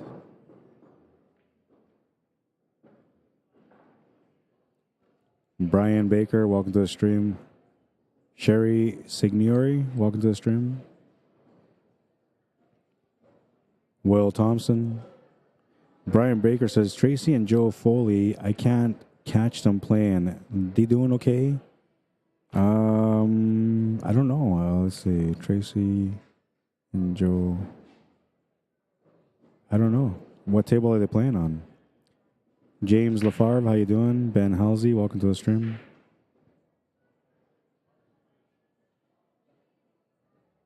I'm going to go find out after this rack is done. As they're racking the next rack, I'm going to go walk around and find out what the score is on that open men's B final, which is on the back of our screen right now. That table sitting in the background, that's the B final in the men's standard open division. Calvin's the guy wearing the blue shirt that's shooting right now, and Richard's wearing like a grayish shirt, I believe.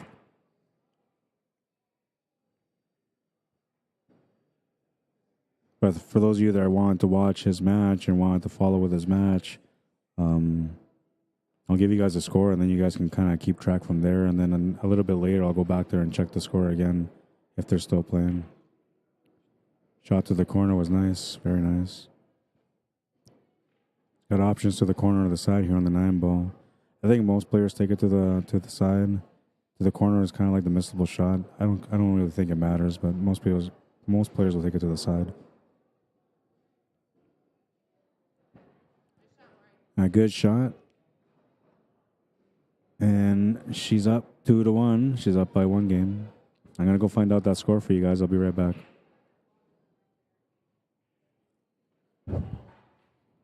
And it looks like Danielle's just taking a quick bathroom break or something. She just went away. Maybe she's going to go get a drink. But it's going to be Laura breaking anyway, so she's going to get over there to rack. I'm going to find out the score. I'll be right back.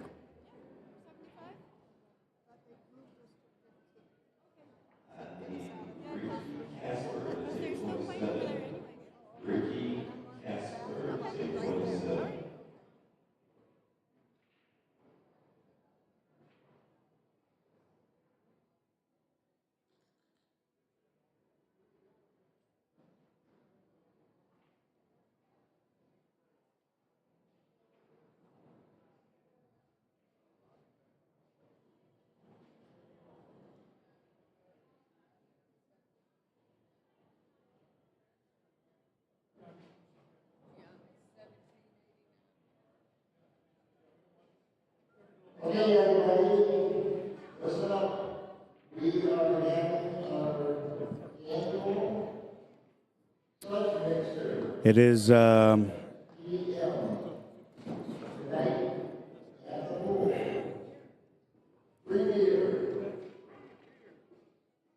not sure what's going on, but something's going on. So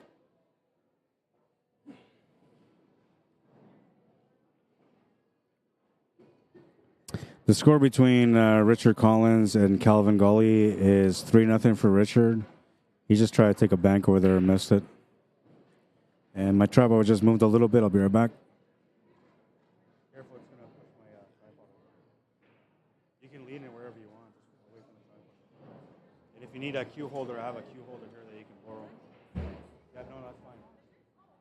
I leave it there for the players that don't have one so they can use it.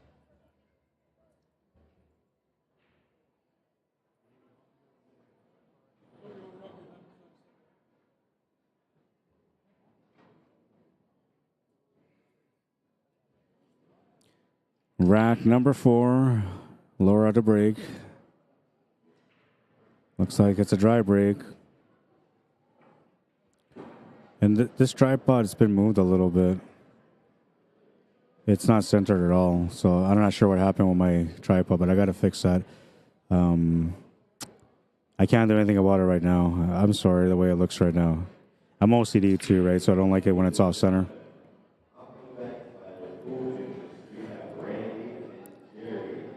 Daricia Toy Vaughn, welcome to the stream. Mimi Lit, welcome to the stream. Eric Rivera, welcome to the stream.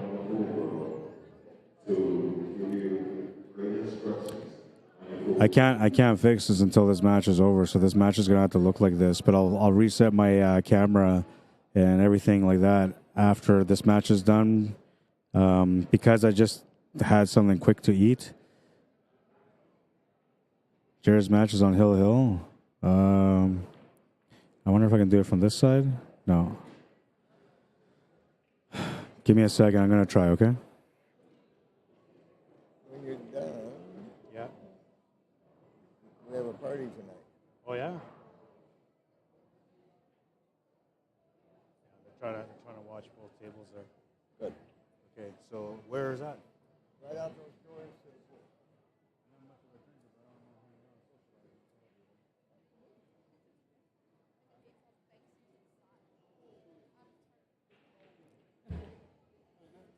All right, so that's the table on the left that you guys are talking about. Right now, you're watching all 3 matches. You got championship match on table on the right, Hill Hill match on table on the left, B-side final match on the right, or on the back right.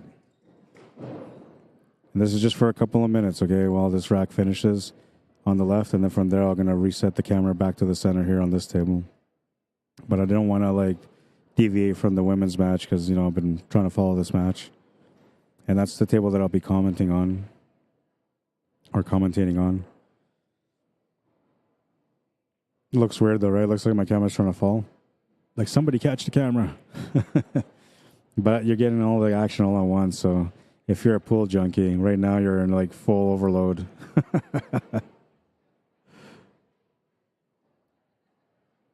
Jim Nagel says, thank you. You're very welcome, man. Like I always say, asking you shall receive, right? As long as it's within reason, something that I can do, then I'll do it. But if it's something that's like out of my hands. So for this rack right now, I'm streaming 3 tables, just so you know. That's why the camera's turned. There's 3 tables in it. Only for this rack because that's Hill Hill.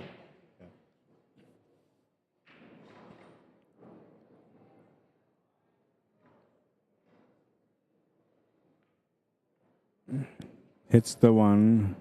There's going to be an option here for Danielle now to be able to make that one to the side.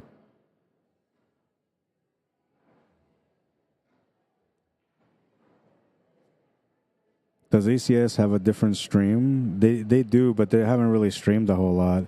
Looks like they're trying to set up a stream right now.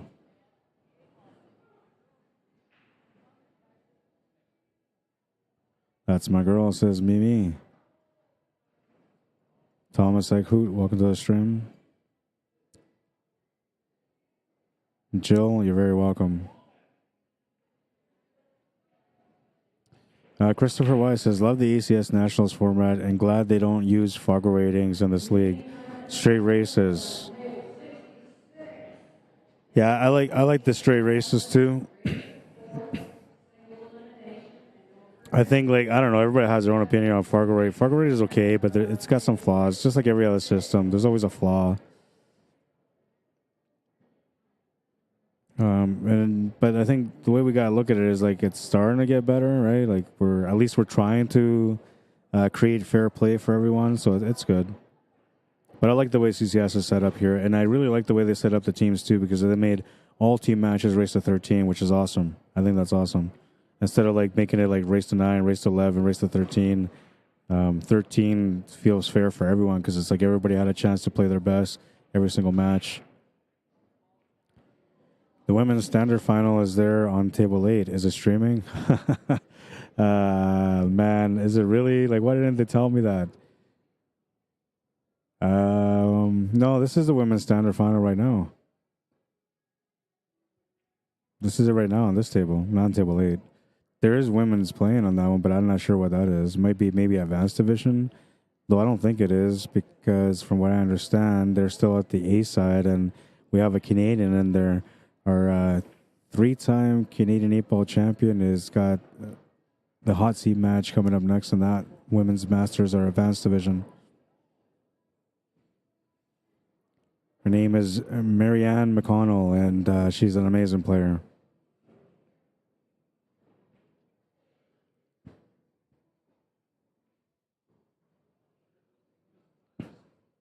As soon as this table on the left is done and we find out who the winner is from this Hill-Hill matchup, I will go back to the main view on table number 2, which is the one on the right. Okay, so if you're watching right now and you're not understanding what's going on, the table on the left is a Hill-Hill matchup.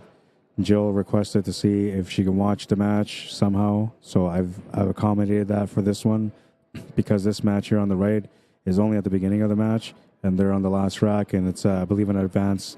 I don't know if it's final or A-side final, but it's an advanced matchup. Looks like he's gone into trouble a little bit here. Wherever that player is on the red. Or in the red.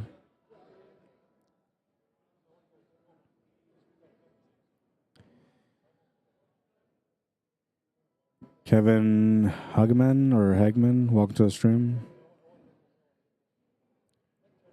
Jennifer Rolfingsmeyer, welcome to the stream. Oh, we got some celebration down there. I can hear it.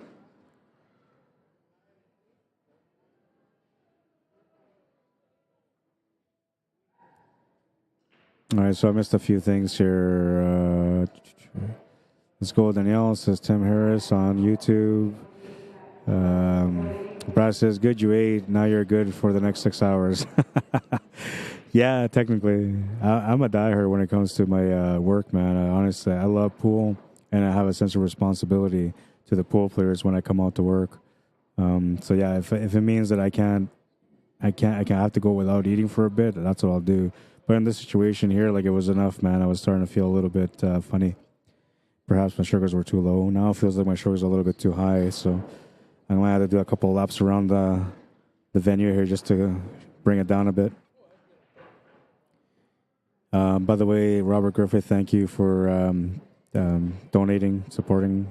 Appreciate it. Got a notification on my PayPal.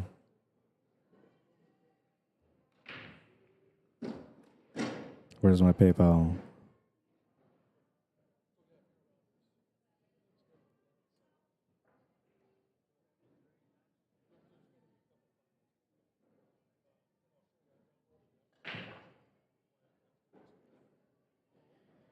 I truly, truly appreciate the support, man. I know you've contributed to my work a lot, and trust me, it's paid for some lunches, it's paid for some suppers, and it's helped. I appreciate it. Try to go for the combo of the 9, we'll come up short.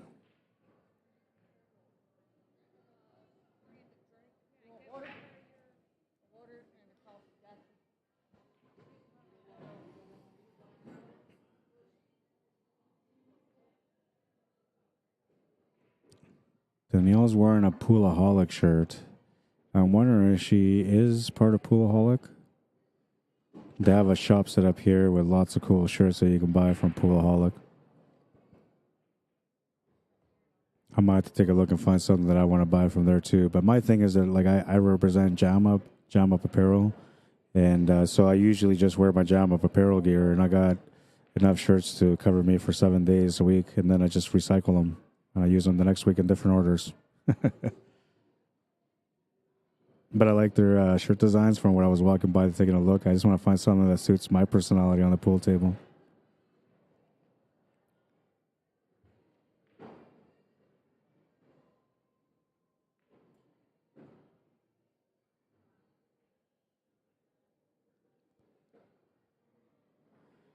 Reese Lewis says, that's why you're the man, Rod. Thanks, man. I appreciate it.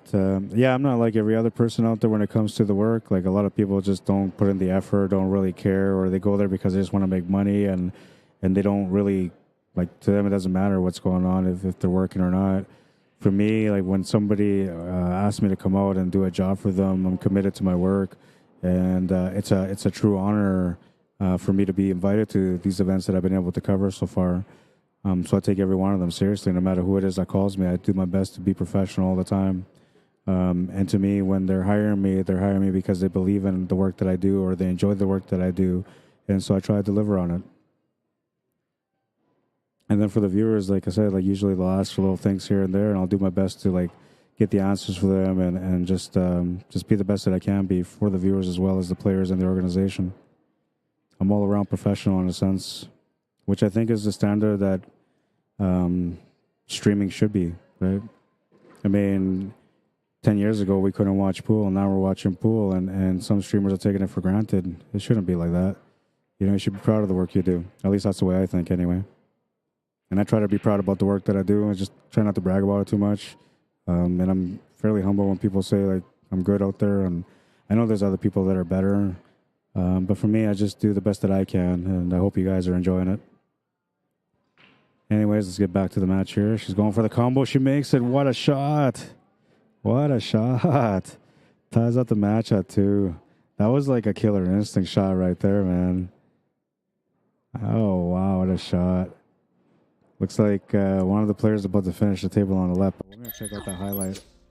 This was a beautiful bang. I mean, look at the shot. There's so much distance between the 5 and the 9, and what a shot. That was one of those moments, you know. One of those moments. Your make it or break it moment. Your moment of truth. Well, just the 8 ball left on this table for the end of the match. I'm not sure which one of these two guys is who, but this gentleman here is about to win. Oh, it's not Hill. It looks like they're still playing. Because he's still racking.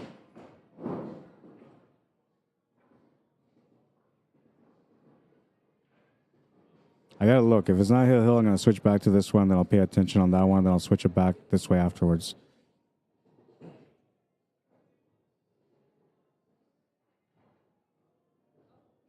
Oh yeah, they're not Hill at all. So I'm gonna switch back to the women's match, and then what I'll do is. As we go a little bit further and they get closer to the end of their match, that's when I'm going to switch over. And they're walking away, taking a break right now anyway.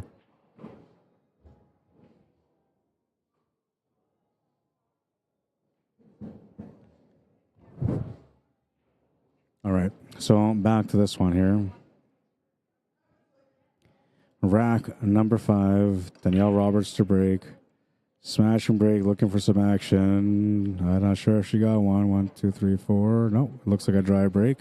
However, she didn't come up dry on the leave. She's ended up leaving the 1 ball fully hooked. And so Laura will have a chance to take a look at this and see whether or not she wants to push, jump, or something different.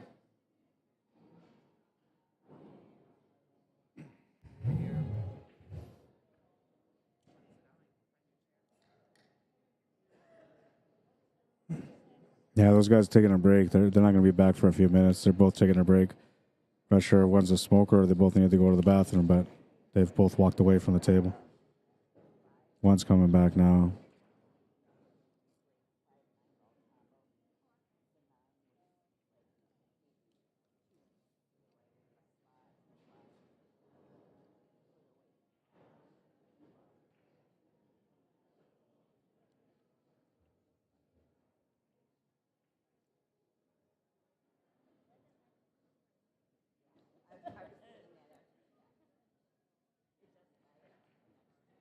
We'll come up short on the one ball. And these are a bit of an opportunity here for Laura. It's kind of like a two-way street on this one. You can take the shot on the one with a big draw towards the nine ball. And then if anything, you might have to play a safety on the two. But why not take a little stab at pushing that nine ball towards that pocket? I mean, as long as you make that one ball, it's almost going to happen naturally as long as you put like a 5 o'clock spin on it. And I will go 5 o'clock medium on this, not 5 o'clock sharp. She's going to play with some topspin. Come up short on the shot. Leaves a bit of a temptation here with the 1 and 9, but I think that Danielle's going to not go for something like this. She might just try to play a safety here.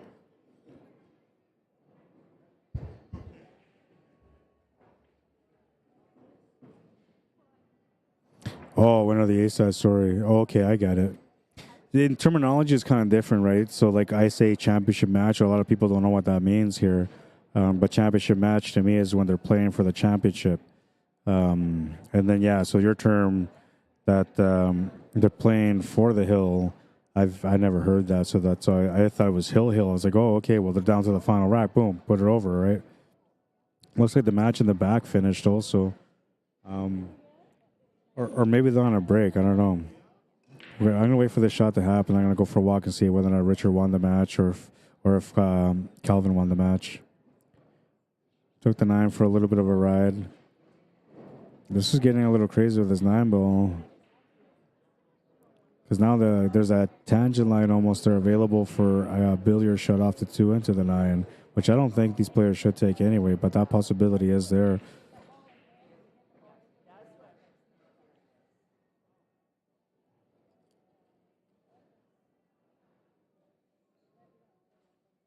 Playing safety. It's going to leave an opening shot on the 1 ball still, though. She can't really do much with this. She can't cut it. The only thing she can really do is just bank it or play a safety or a kick shot. But she's not looking at the 1 ball directly. She's looking at this like she's hooked, I think. Okay, now she's looking at it. Now she can see it.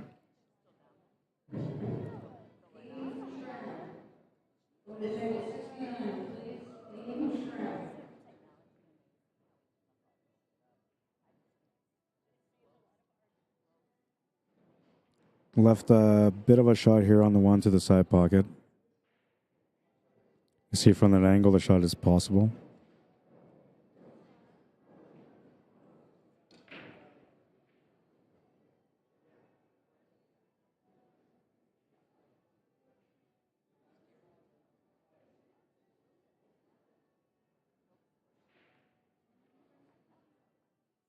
We'll miss the shot on the 1 though. Turns the table back to Danielle. She doesn't really have much here either. Got to play a safety again. I mean, you can try to bank that 6, bank the 1 into the 6, but it's such a, I don't know, needless, pointless shot. So it's better just to play a safety. That's what she chose to do. Len wants to know what's the score at the moment. Women's standard final on table 8. Please, watching from Hamilton, Ontario, would say best in the area around this city, other than Toronto, is Legends Billiards and Brantford.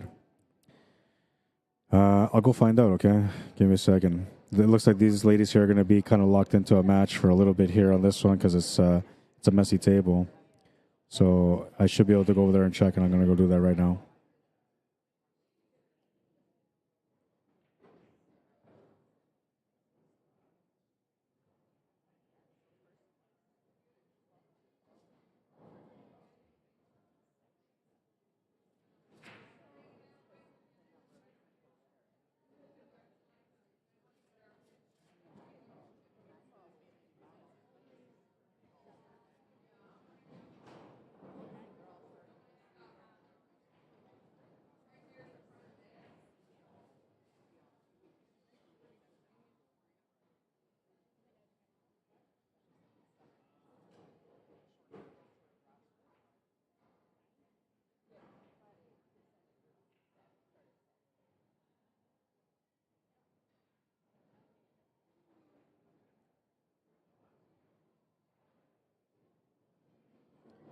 So it's Tamara and Diane that are playing on that table, table 8. They're tied at 2. And Richard Collins versus Calvin Gully. The score is currently 5-0 for Richard, and it's a race to 7 on that one. The ladies is a race to 4. Just slightly overcuts the 2-ball. Uh-oh. Well, it's not too bad.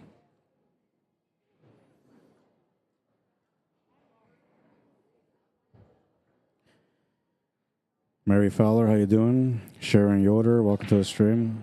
Sophia Ann Lopez, welcome, bienvenido. Daryl Newman, how you doing? Welcome.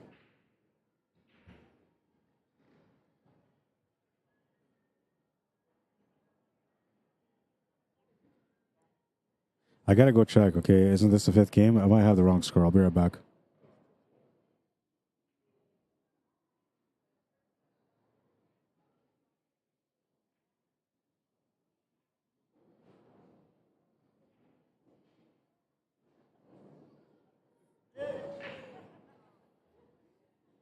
Yeah, so I lost track of the score there, but Danielle's up 3-2.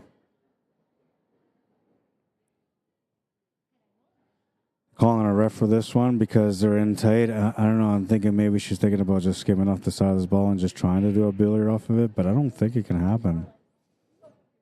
No, I just can't see it. I get what she's thinking, but I just can't see the billiard there.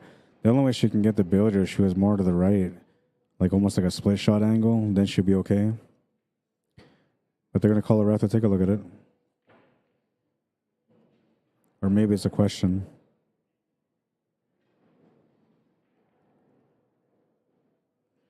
She's either asking a question or she's describing what she's about to do and the reason why she needs them there. All right. This might be a moment of truth on this track.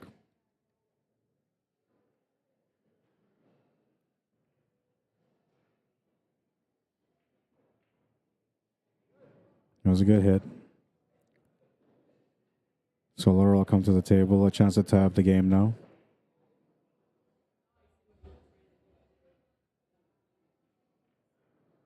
And she called it on herself. She didn't. It wasn't her opponent that called. She's the one that called for it. Welcome back, Chad Sens. Thank you, Danny Roberts, for correcting me or letting me know that I was off on the score. All right, so it looks like she has a forward angle here to be able to follow this 3-ball through and then land through the 8-ball onto the 4. She needs a little bit of an angle on that 4-ball, though, to get across for the 5, because the 5 can only go to the top right corner.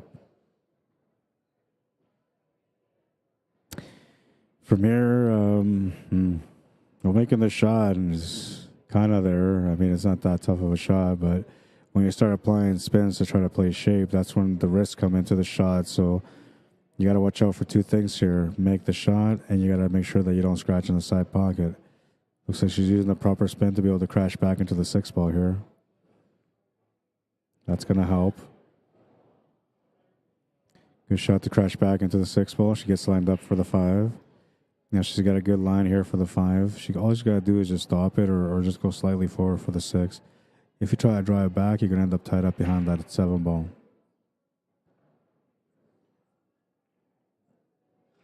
Best just to stop it there and have a little bit of a back cut.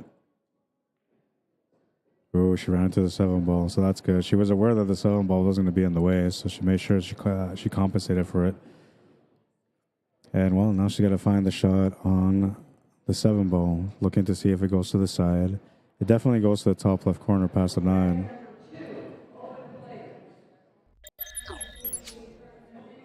Good shot here. Good decision to run into that 6-ball to set up for the 5.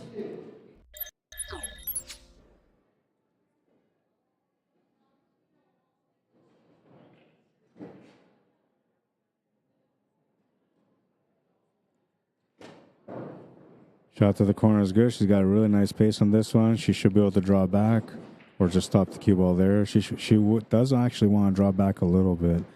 Between halfway point between the cue ball and the 7-ball right now, that's where she would like to be. Even a little bit less than that's okay. She could leave it there and just go around the table too, so it's no big deal. But you want to keep it, as simple as possible here so you can just come naturally into the 9. Now, on this angle, she's going to do a little bit of a draw shot here just to get back onto the 9. Looks like she can actually play it through. That's what she's doing. No, she drew it back, yeah. I was going to be a little bit surprised if she was able to play it through there because it looked like the angle was slightly off. But she should be okay here to make the 9.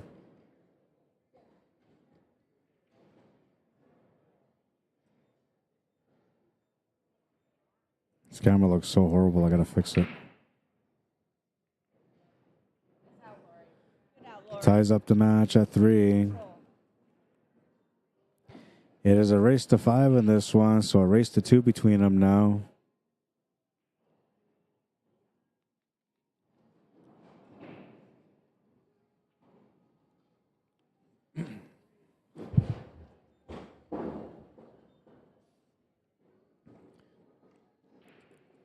Oh, if you guys are here on Facebook and you haven't checked out my YouTube channel yet, you can go check it out on the Rod Arriagada /CSL Manitoba, which stands for Cuesports Live Manitoba. If you guys do go over there and check it out, make sure you guys subscribe to my channel and help support a little bit. I'm trying to get to 1,000 subscribers, and I would appreciate your support. If you're looking to support me in a different way, or sorry, that's the wrong one. If you're looking to support me in a different way, you can also do so via PayPal or e-transfer.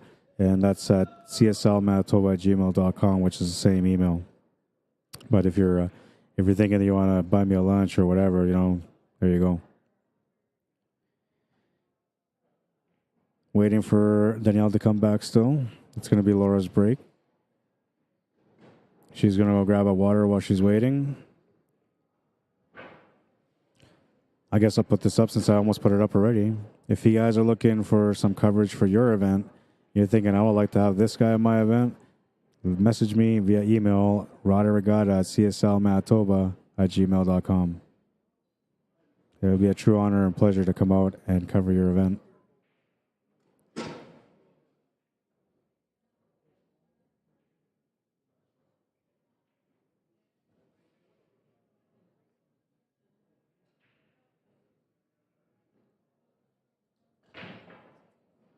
Still waiting for them to come back, so I'll run this here. Yeah, she's still waiting for her opponent. So here's another highlight reel. This is from my Cuesports Live Manitoba. Hang on, I got hide this. That's my Cuesports Live logo there too. But these are the top 12 shots from the year on the highlight of the day. Shot would be, he has to go below that too. And this is just a fill in the meantime until the gets back. A little bit of space that he doesn't have. Oh, what a shot! Past the 8 ball. This is a nice shot. Looks like she's back. Get in there. What a shot from the... They're about to get going, so I'll stop this here. Oh my god, and then he goes and makes that shot.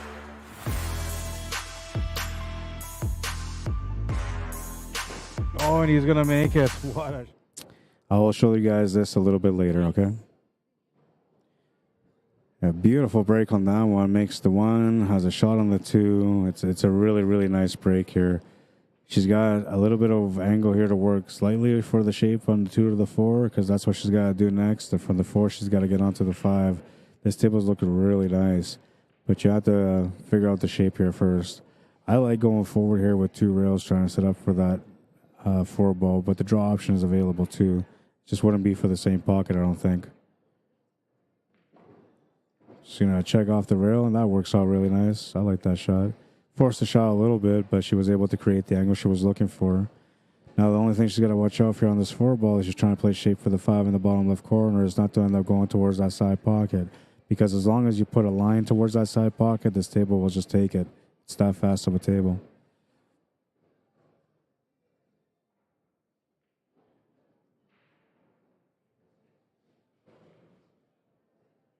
Yeah, that was it. I was telling you, that's the only thing you have to watch out for.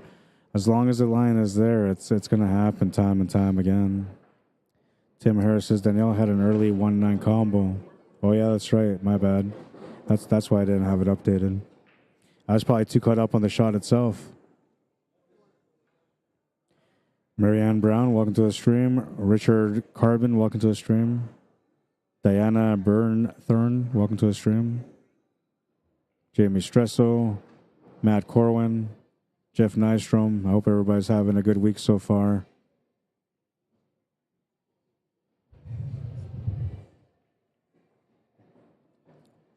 So a ball in hand, just the 5, 6, 8, and 9 remaining. The work really, like, I guess it sort of starts here, but it actually, most of the work is from the 8 to the 9 on this situation. And not all depending on how you play the shape. I mean, if you're playing the shape to the top left corner, it's not really that hard to make shape from the 6 to the 8 and then the 8 to the 9. But if you're trying to get above to set up for an easier shot to the side, then you would have to put more effort. I think here she's going to try to keep it simple and just come across to make this 9 ball in the same pocket as a 6.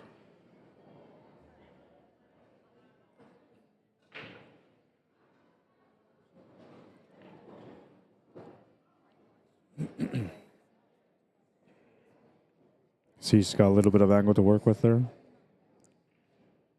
It's not quite straight like it looks on this view.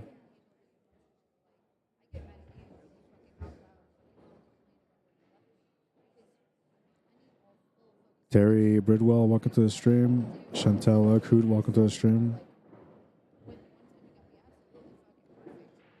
Is it Ekhoot or Ekhoot with a silent H? Or am I wrong on both?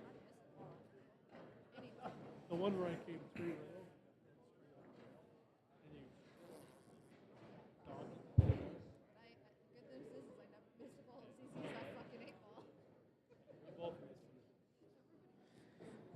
So she ended up a little bit funny here. I didn't see what happened because I was looking away, but I'm going to take a second here to look on my phone to see what happened when she came off that shot. Oh, she just hit that horn too thin. That's what happened there. What a shot. Makes the shot to the side. Takes the lead. 4-3. She's on the hill. This is a nice shot. Like, I'm thinking you have to take this to the corner, and she just back cut it. Very nice, very nice, very nice. On the hill and looking for the kill now. She's breaking next in rack number 8, breaking for the match. First opportunity to do so, and only opportunity to do so. Because if Laura wins this next rack, we're on the hill, and she's breaking for the final rack. It's what you expect in a championship match. A grind, a back and forth battle. Some great shots. We see it all so far in this matchup as well.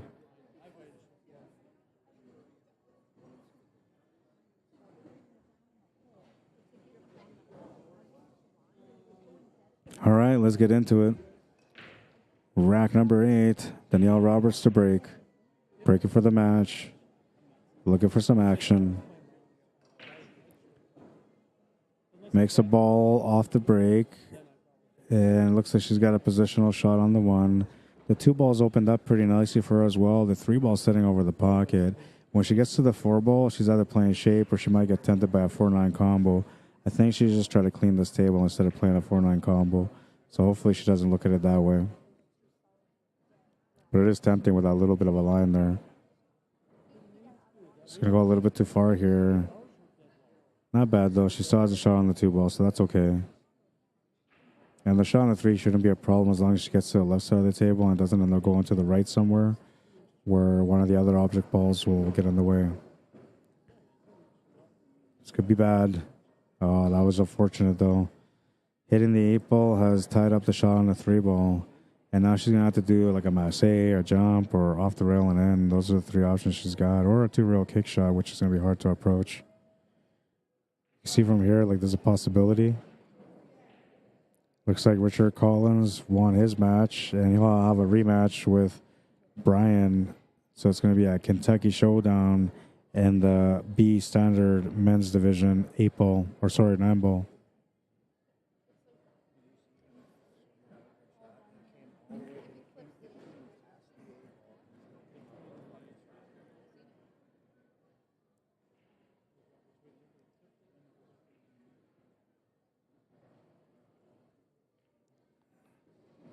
Okay, so that's smart there. So what she's thinking there is just tying up the 4 ball to create an opportunity. And it's not a bad idea. I mean, you're going to give your opponent a ball in hand, so there's a decent chance they're going to open up the table. But now if they end up running, or she ends up running into that 7 ball and breaking out the 4 ball to the right side only, she might get stuck behind the 7. So here, yeah, this is important. You got to work an angle. You need to work an angle where you get the breakup, but the cue ball comes free. That's what she's doing here.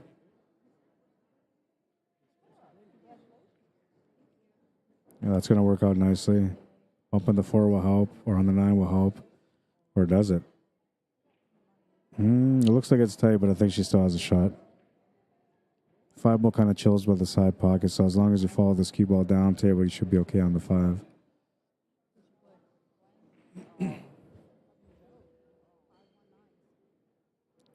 Blanca Camarillo, bienvenido, welcome. Ricky Reed, welcome to the stream.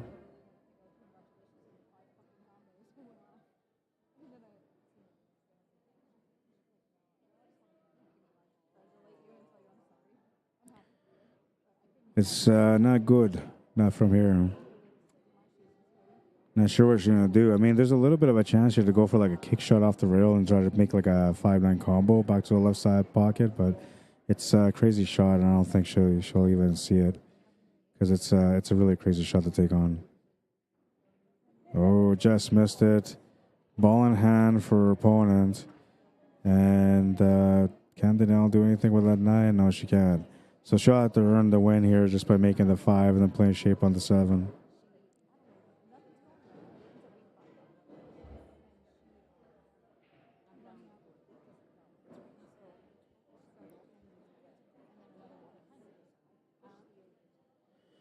This is going to be the last match before I stop the stream, or the last match, and then I'm going to stop the stream, and then I'm going to come back with more matches as soon as I got another match on the TV table. I'll keep it going tonight for as long as they need me to keep it going. We were told to shut it down at 10. We weren't told, but the person that worked out the deal with them for me to be out here, they said that we wouldn't stream anything past 10 o'clock. But I'll be already streaming, so if there's some great matches or if the viewers are wanting to watch some of those, then, oh, she made the shot. I didn't even see what happened. I got to go back and watch. I didn't see what happened. Okay, so did Danielle just win the match?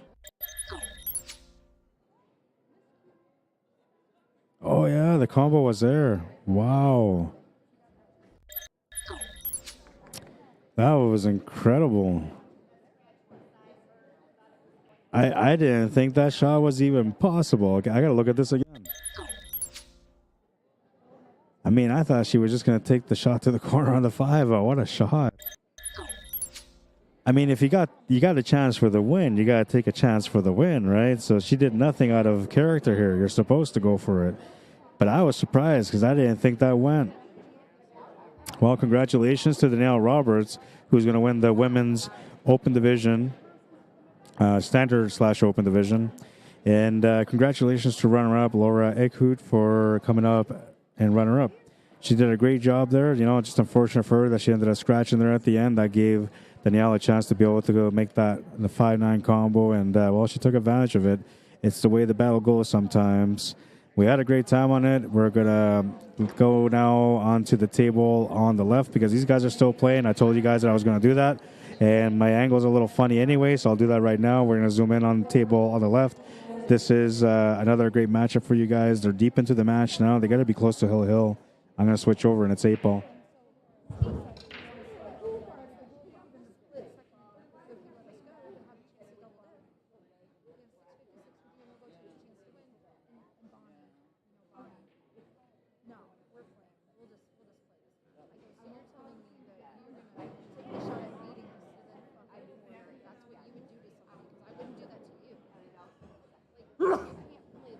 All right, so I'm going to go take a picture because this match is almost over. So what I'm going to do is, I told you guys earlier, and I like to keep my word, I told you guys earlier that after this match finished, that these guys might be close to being done, so then I will switch over. And I'd forgotten about that, so I was like, I'm going to shut down the stream. But then I remembered, and because I remembered, we're going to watch this match until it ends, and then I'll stop the stream. If the stream stops on its own by any chance, it's because my time has run out on as far as how long I can live stream for, and then I'll have to reset the stream anyway. If that happens, I'm likely not going to be able to reset the stream in time to catch the end of this match. and I'm going to go find out what the score is. I'm going to change and update the scoreboard for you guys, and you'll be able to see what's going on there, okay?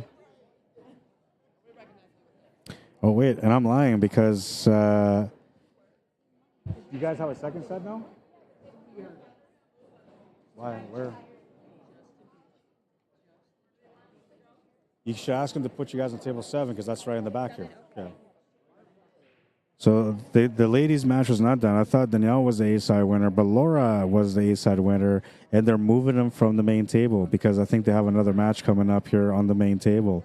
So what's going to happen is they're going to go to table 7, which is right in the back of the main table, and then whatever match is going on table 2, you guys will be able to watch that match from the background.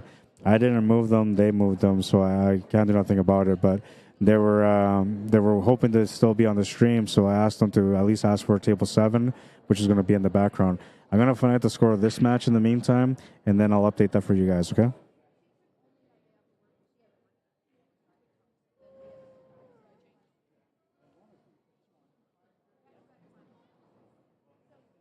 they moving it? What's going on? Are they going to move it?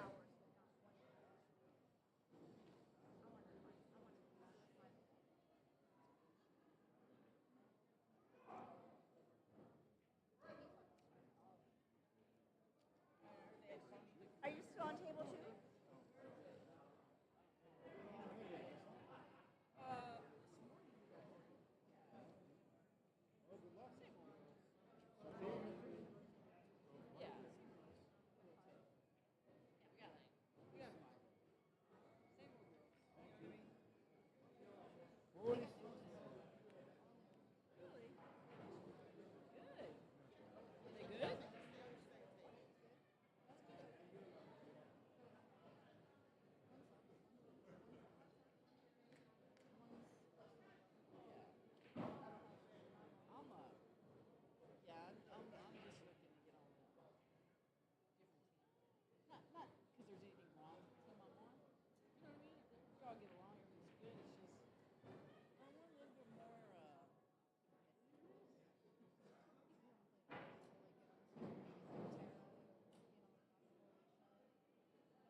Hey, beautiful.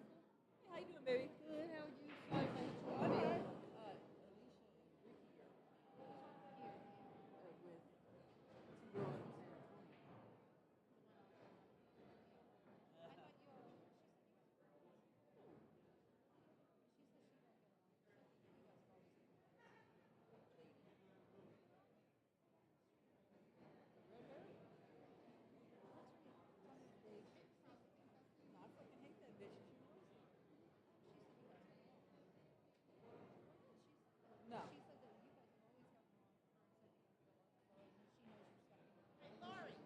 How are you?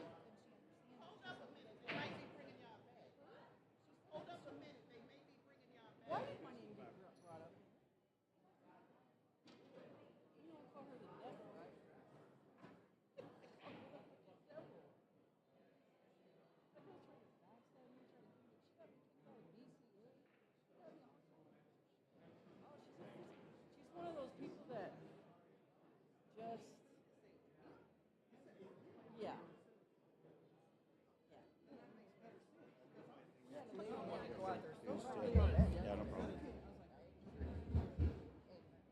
I'm here. So it's the second set. Oh, no, you're taking our table. Well, that's because like they're supposed to wait for you guys, right? They weren't supposed to push. And then this stream is almost done. Like you only get 8 hours. I'm on 7 hours right now.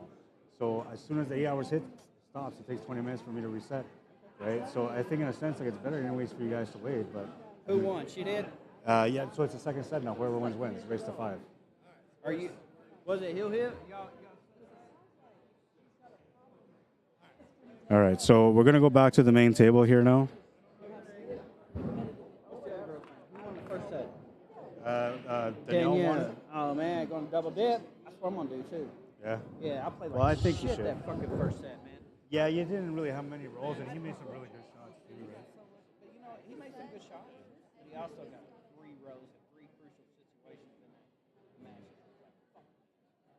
I always say like the momentum goes one way or the other. I'd rather have it at the end than at the beginning. One of my good friends, so I can't get mad at him. It's like, God, dude, how you get so lucky you miss a combo so goddamn bad? It's still hooked. It's still hooked up. Yeah, it's crazy. That's when the cool guys on your side for a little bit. Oh, I know. I'm not mad at him. You know what I mean? Because that's cool. First of all, I love this game. I know how it rolls.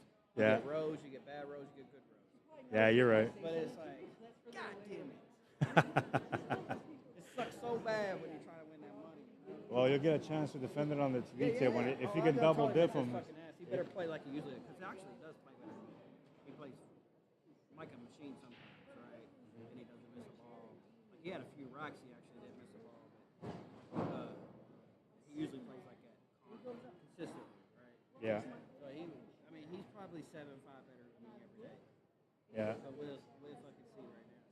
You know what I mean? I think you're a good player. I think you can handle I'm him, man. Like over there, I played lights out. Yeah. Didn't miss a ball. You know what I mean? Didn't miss shit. Did everything I was supposed to do. Did everything. Hey, you're Like already a champion. So you know how I'm to already a champion. champion. Right? I already know how they fucking play. Yeah, Right? he hasn't been a champion yet. You He are. hasn't been a champion. He's nervous as fuck. I told him, right. he's like, I'm not nervous. I said, what the fuck you nervous about? It's like us playing like every goddamn day.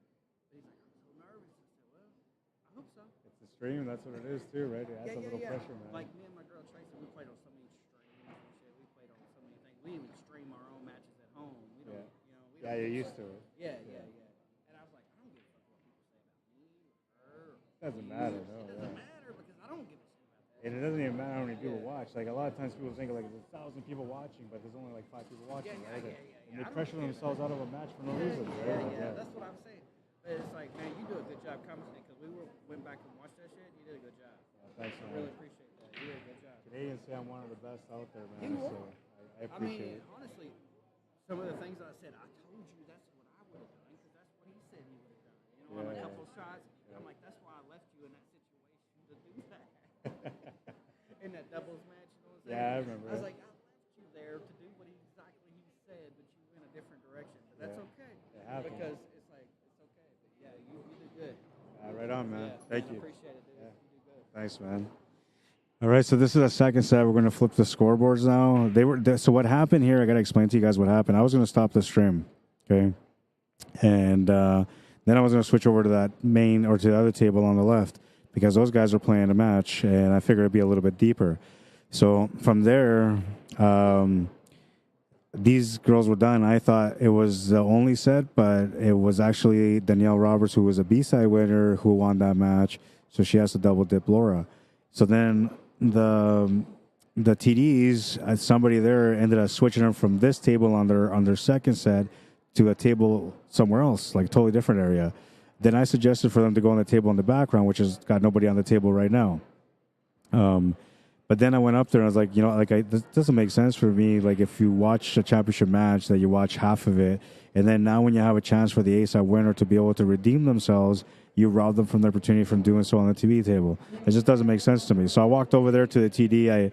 I talked to them real quick about it. I said, look, man, it's second set. People are watching it. They want to watch this match. I think it's not good, to like move the match to a different table when people already been watching the first set, right?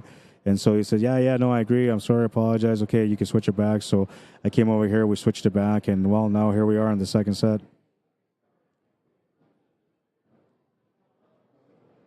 It's winner wins now.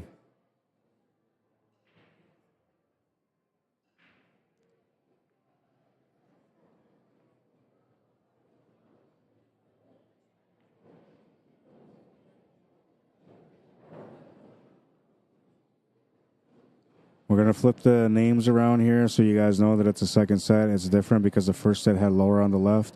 Now, usually the way I do it is whoever wins the A side will go on the left. Whoever is coming through the B side usually goes on the right. And if they win that first set, I'll switch them over.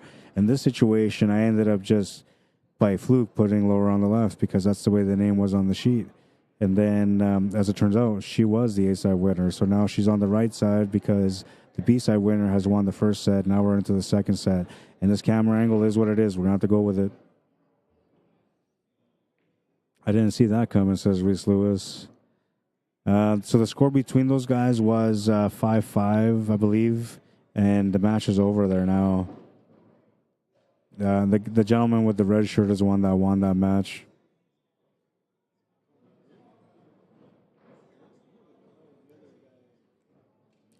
Carol Nieves, welcome, bienvenido. Terry Bridwell, welcome. Oh wait, I seen you from earlier, but I welcome you twice anyway.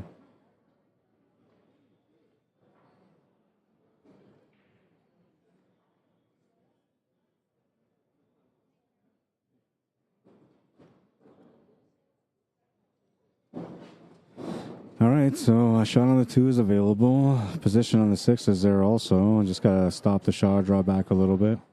7 to the 8 is a little bit of work, and if you get the right position or a shape on the 8, then the 9 ball should be okay. Got to watch out not to slide this cue ball over.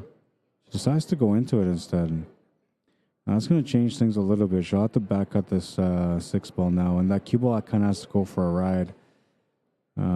If she tries to play this with right hand spin, which is a natural instinct of a player, she could be flirting with a scratch, top right corner.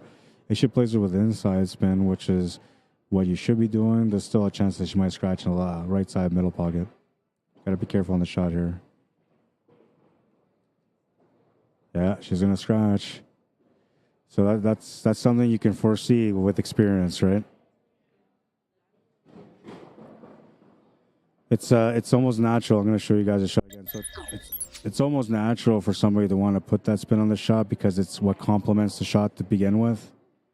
But she was in a situation there where like it didn't really matter if she would have played inside. There was still a chance she was going to scratch anyway. The only way she could have avoided most of it was by like massing into the shot almost, and then that shot becomes a little bit missable. So she did what she could in that situation, and it's unfortunate for her she ended up scratching. So Danielle Roberts off to a decent start here if she can finish this first rack. A good start would be when somebody breaks or runs the table. A decent start is when you just get through that rack and take the lead. And she's looking to do that right now. She could play this with a little bit of lefts and tops, so like 11 o'clock spin or even between. Yeah, I think 11 o'clock spin would do it. Medium sharp or soft would do. It doesn't matter. It's up to you. I think most people will do it like a medium 11 o'clock spin. She's going to come up a little bit here. We'll leave her a tougher cut on the 9, but it is an available shot.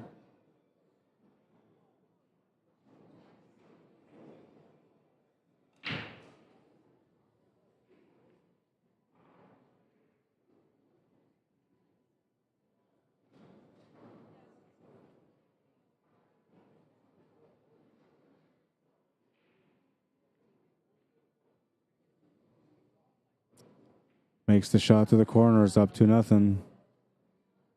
Or sorry, 1-0. I'm getting ahead of myself here.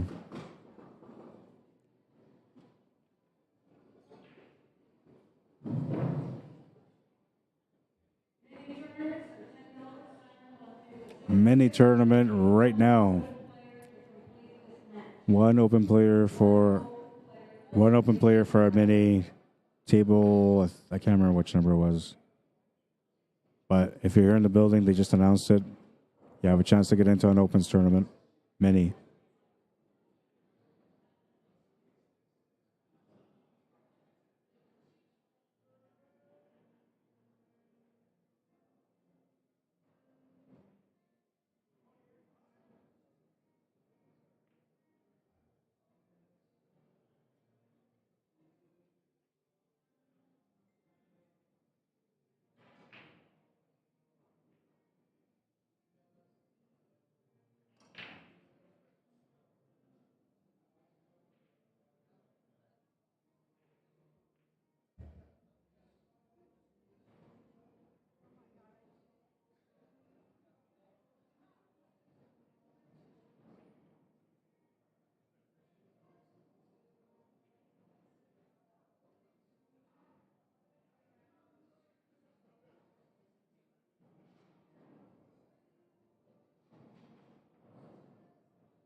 right, so what are we looking at here? We're looking at the one. It's a back cut on the one with an angle towards the 4, which is not going to help for the 2 balls. So bottom right corner would have been a good shot to take, but the safety here option, I think it's a little bit better.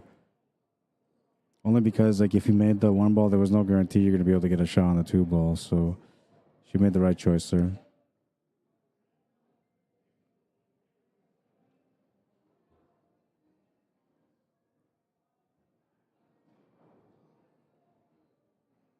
Yeah, Dylan's a man on a mission today. I think he made it through to the B-side final, I think.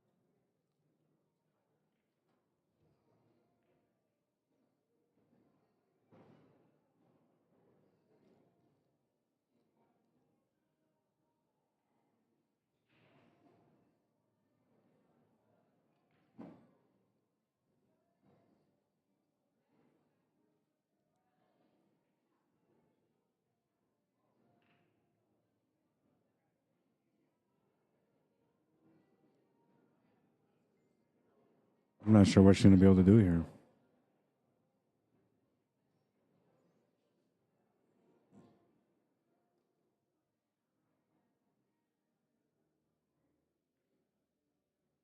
I play safety. That was a good safety. That was really nice. Taking the options away from the one except for a jumper or a kick, so that was a really good safety. Might give her a chance to be able to even line up a 1-9 combo because this table's a little messy, so if you get a chance for a 1-9 combo in this situation, I think you have to try to go for it. She's hoping to get a ball in hand. This was a good safety, though.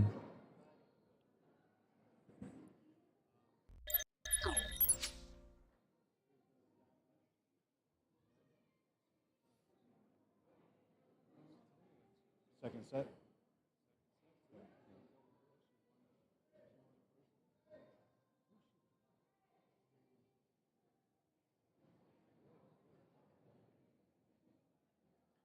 So she moved the 9 away, took an intentional foul because she figured she doesn't want to give her a chance for the 1-9 combo with a ball in hand.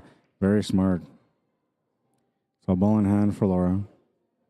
How'd you make out in your B-side match?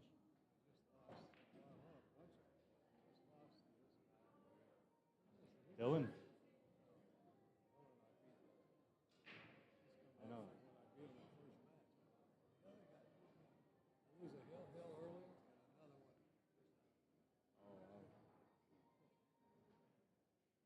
Dylan's been playing like a machine. So was Kale, man. Kale was playing amazing, but then Dylan shut him down. I heard you send him to the B-side. You sent both those guys to the B-side. They were both angry about it. They were fighting each other like they needed to fight for a right to beat you. You get a rematch anytime, too. Yeah, good for you, man. It was fun watching you play. You're a smooth player, man.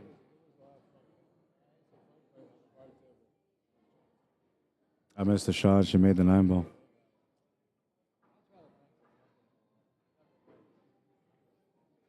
I'm sorry, I missed the replay on that one. I was talking to Ronnie Wiseman on the side here. I gotta go look at the shot, though. Oh, what a shot that was with a ball in hand. But hey, that was a beautiful shot. Man, I missed that one. I'm disappointed I missed that one. That was a huge shot for Laura. That was a championship shot right there.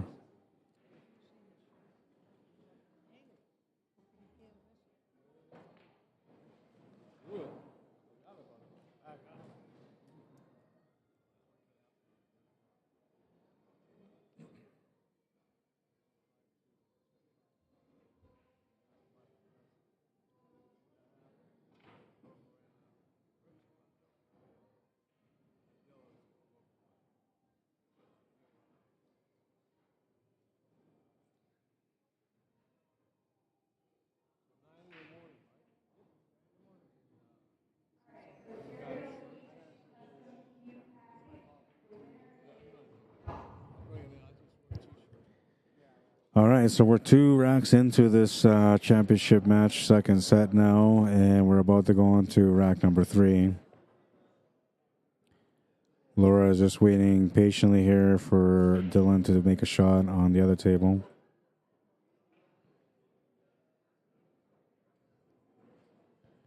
He's been playing some amazing pool, Dylan. I think he's going to end up coming back to try to win the championship match.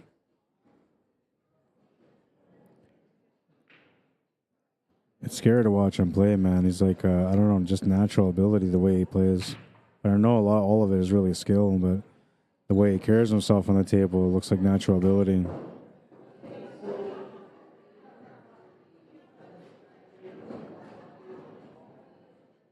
Doesn't allow any time for him to sit there and like feel pressure or think anything. He just gets down and shoots. Dangerous player. I could actually learn a little bit off of him because I'm more of a conservative player. I'm more methodical, but watching him play makes me feel like I can play like that too. Why aren't I playing like that? Talking about Dylan's SPOHR.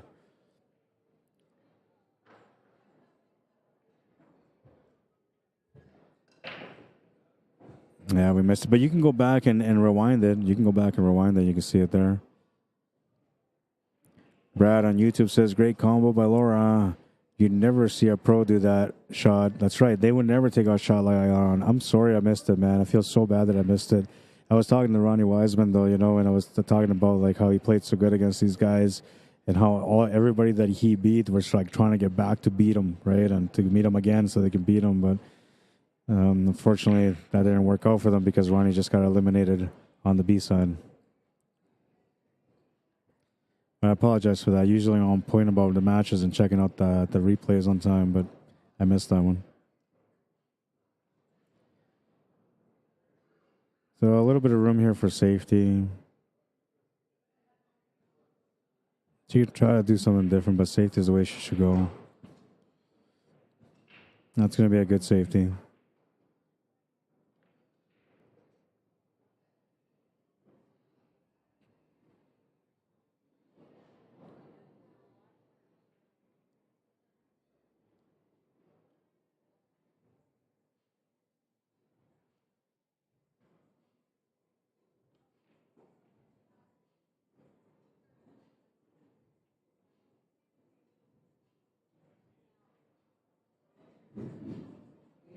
They're just waiting for the ref to come here.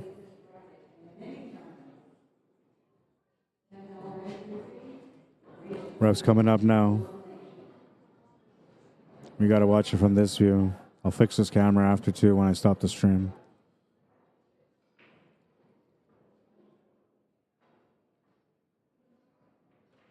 Oh, we can't see it anyway. It was a good hit though. Yeah, either angle wouldn't have helped for that one because she was standing right where the ball was going to make contact, but the ref said it was a good hit, and it was. Oh, now she's got to try to figure out what to do here. Another safety would ideally be what she should do. She can, yeah, bump out the 1 out, or she could have played off the 1 ball and just try to get the 1 ball on top of the 5. That would have also worked. If she's got a jumper, she knows how to jump. She's got an opportunity to do a jump shot here. If she can, what she can try to do maybe is try to do a bank combo on the 9 if she decides to go for something like that. Or a kick shot onto the 1 would also work. Unless she can cut this to the corner, which I'm not sure if she can. Looks like she can. She try to cut it. She'll come up short on the shot. Does she come up short on the leave? It's not too bad. Danielle's going to go up there and take a look. She's been pretty conservative so far on this rack. She's won the first set. She wants to try to win the second set now. And so I feel like she's just going to try to play a smart shot here. She could opt to cut the ball or bank it. I mean, that's one way you can look at it. But if she's trying to be disciplined at the beginning, she's going to be disciplined here as well.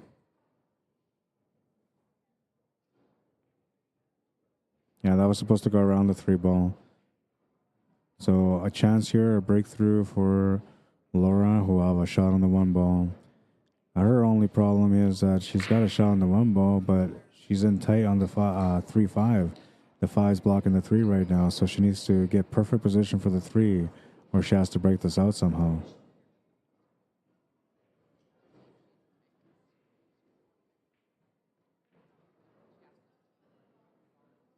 No, that's going to work for her to be able to hit the ball. I don't know if she'll be able to make it.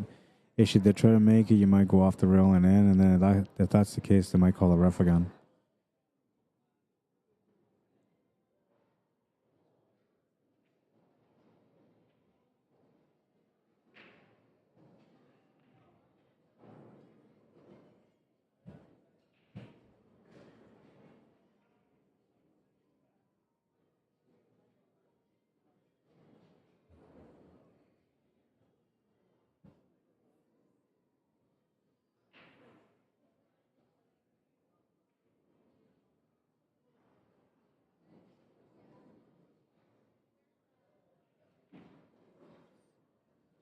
Draw stroke on the 3. She'll have a long shot on the 4, but it's a makeable shot. This table's looking good for her. All she really has to do is just make the shot on the 4, get a little bit of angle for the 5, then she takes the 7, the 8's waiting for the finish, and you go up for the 9, which is waiting to be potted in the top left corner.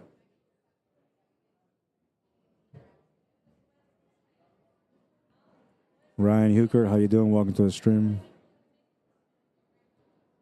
Austin Shellhammer, welcome to the stream.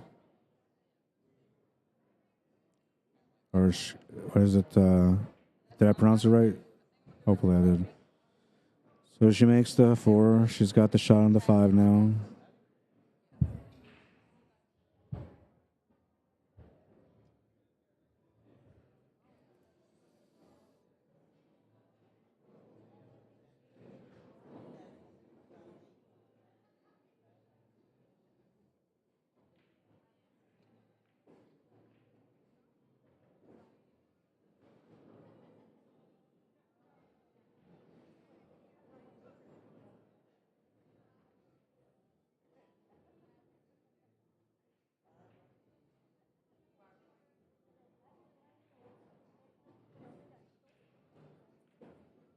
Makes the shot on the 7. Looking good here for the 8.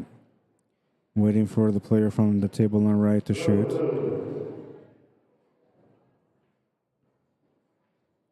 Dylan is a scary player, man. I'm watching him play here on the side, and he ain't giving this guy a chance. Like, he's just straight rocking him every single rack.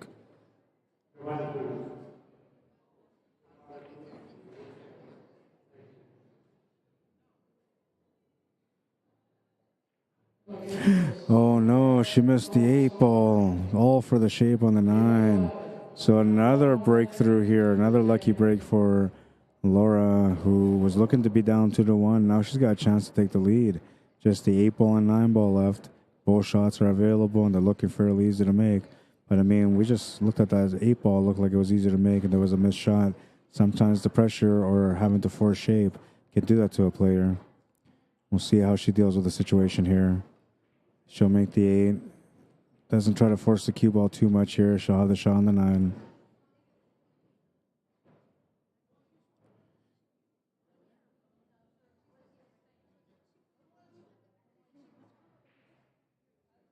Makes the 9, 2-1.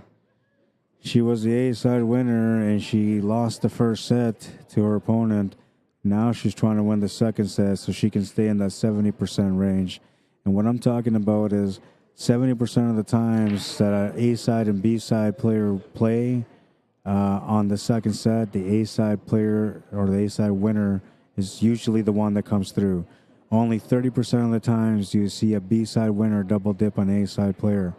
It doesn't always happen, but it has happened already here on the stream. So you do know that it's possible.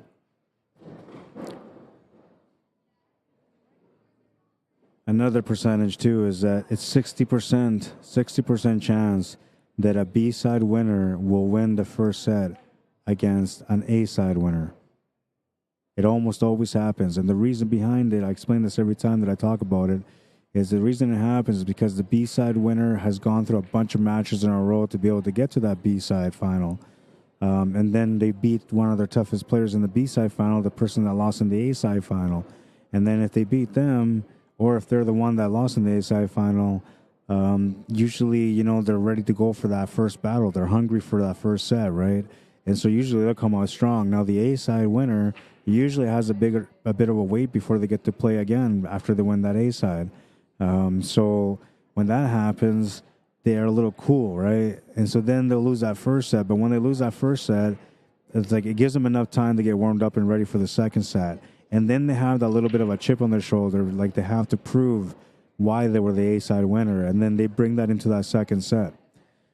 So that's the reason why it's a 60-40 on the first set that the B-side winner wins. And it's a 70-30 on the second set that an A-side winner wins. We'll see if those numbers play out, though. So far, it's been played out like that throughout most of the matches that I've covered when it comes to the championship match. This one, we'll see.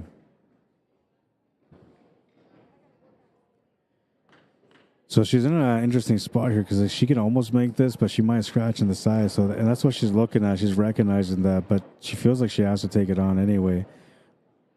The shot to the side is not available because the shot's just slightly past the pocket. If it was below the halfway point of that pocket, she can cut it to the side, but it's just above it. So the best she can do on a cut is to hit that horn. And that's what's making her think about shooting to the corner, because now she's thinking, well, from that close, maybe I can get the cue ball to hit the horn too. But that's not the case. And look at this, another lucky break for Laura. A huge break here. Danielle has left the 2-ball available for a 2-9 combo. All she's got to do is just make this 2-9 combo to take a 2-game lead. And she'll be breaking, I believe, in the next rack.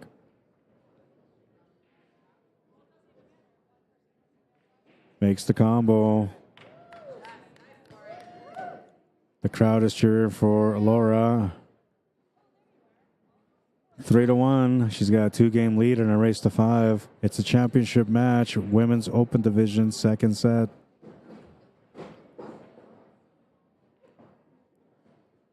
And the crooked angle on this table, well, it's not crooked, but it's off center.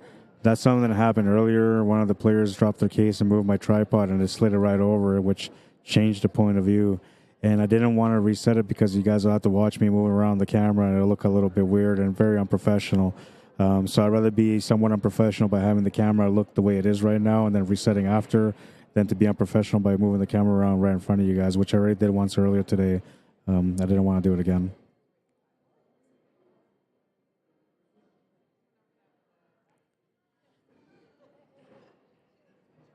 Lance says, I'm watching both tables on phone and my box simultaneously, and Dylan is just a monster today. Yeah, no, he's a great player, man. Honestly, it's the first time I ever get to watch him play, obviously, because I've never been to the States before. This is not that I haven't been to the States, but I've never been to the States to stream an event before. This is my first time. But I got a chance to watch him play a few times, and yeah, he's a very dangerous player, man. What makes him dangerous, he's a right brain thinking player, so he's a little bit more natural at the way he plays. He doesn't process information slowly like a methodical player. That he looks at a shot, he automatically processes what he has to do next, and he just does it. Those are the dangerous players, and that's how he's playing, like a very dangerous player. So it looks like a dry break on this one. Then you'll have a shot on the one to the side. She's got a complimentary angle to be able to get up for the 2. The 3-ball is sitting just above that 1 and 2, so she should be able to get onto that too. This table's looking really nice for her, but it starts off by making the 1. Uh-oh, she's lost position on the 2-ball. Shot to play this 2 to the side now, and shot to let that cue ball go. But the thing here is she's got to try to avoid that 5-ball. If she hits that 5-ball, she'll have a long shot to the top right corner, which will be a tight squeeze past the 8-ball. I don't think she can make this to the corner itself. Well, maybe on this table it might be possible. She can maybe cheat the pocket. Oh, yeah, she cheated the pocket. That was a good shot. You got to take advantage of those little angles that you can use on these valley tables. She took full advantage of that one.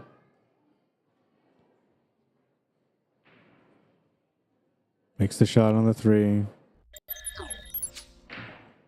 This was nice, you know. She just had to cheat the pocket a little bit, and she cheated it perfectly. On to the 4 now. She needs to play position for the 5 next, so she's going to have to draw off the rail here with some left-hand spin. She could actually just put straight bottoms, too. That would also do it. Comes across for the 5. She's got a good angle now to get onto the 6. From the 6 to the 7, it has to be really good. So the shape here from the 5 to the 6 is very important. because you need to figure out where you're going to hit that 6, how you're going to hit that 6 to be able to go up for that 7 ball.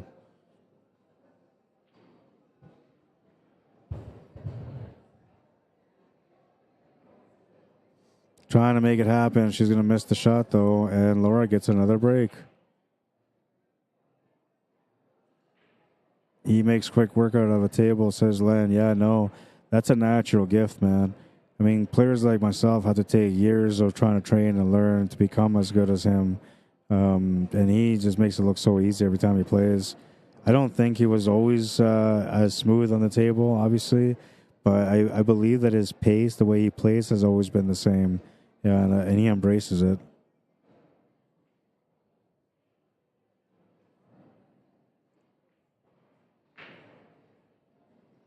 Looking for the safety. She was trying to get up above the 8 ball, but that actually worked out okay.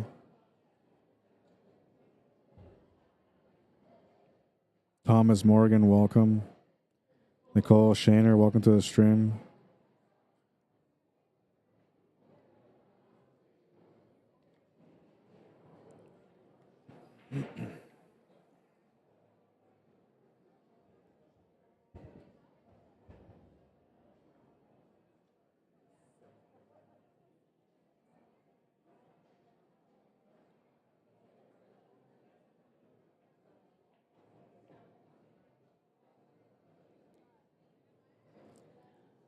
Watch out for that cue ball. Oh, man. It looked like it was going to stop, but it drops. And the momentum just keeps going Laura's way so far.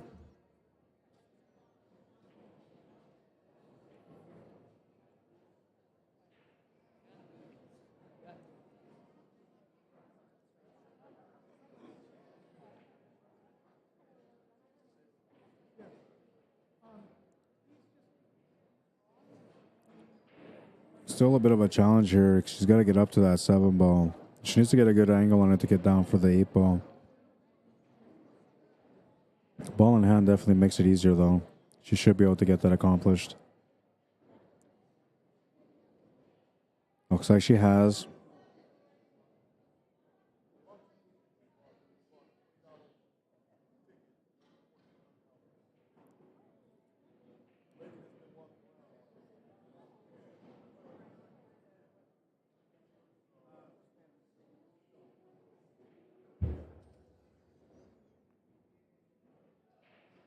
Looking good to be able to get on the hill now. So here, like, she might be thinking about just stopping the shot. She can. She can also play it naturally off the top rail and back down. The only thing about stopping the shot or drawing the shot that you're sliding closer towards a 9 ball on a left lateral angle like that. But because the 9 ball is so close to the pocket and she was so close to the 9 ball, it wouldn't be that hard for her to be able to get the shape on the 9. And she has. 4-1. She's on the hill looking to defend her A-side winning. She won the A-side. She was supposed to come through and win the championship match, and she lost the first set to Danielle. This time around, on the second set, she's getting all the breaks. She's getting all the finishes. She's on the hill and looking for a chance to get that title that you know she had a good chance to earn once she won that A-side final. And regardless of what happens in this match, the score is 4-1. But regardless of what happens in this match, both players have to walk away knowing that they did a really great job in this matchup, in this event. One player absolutely played incredibly on the first set. The second player playing amazing on this one, so that they can't feel bad about whatever happens. And I say whatever happens because I've seen the score be 4-1 before, and then the other player come back and tie it up. It happens. But I've also seen it where the next rack comes up and the player will win 5-1. What happens here on this rack is kind of dependent on what happens on this break. And if Danielle Roberts gets an opportunity at the table, then it's on her decision making, whether or not she ends up being able to make the comeback in this match. A smash and break on that one, though. She's looking good. She's got a little bit of a peek to the 1 ball. Looks like she can make it to the corner. Full of energy. It's like better than an energy drink.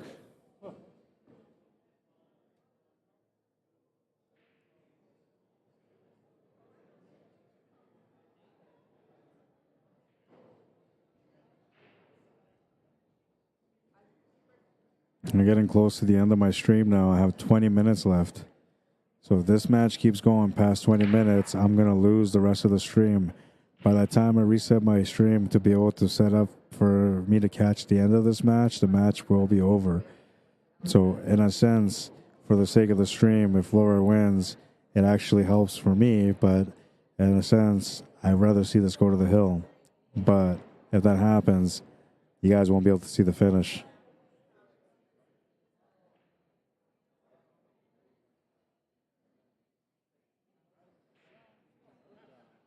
Makes the one.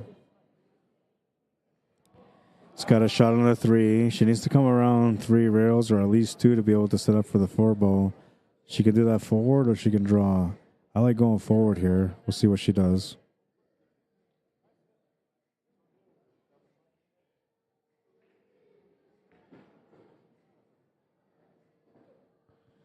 Almost ended up sending that 9 ball into the pocket there. That could have been the end of the match.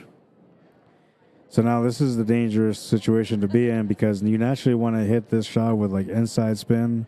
You're usually putting this like at 7 o'clock sharp. And then when you're doing that, that cue ball's going automatically to the top right corner. Only way to avoid this by putting right hand spin, which makes the shot a little bit harder. She's playing safety. Smart shot, but she's going to give Danielle a chance at it.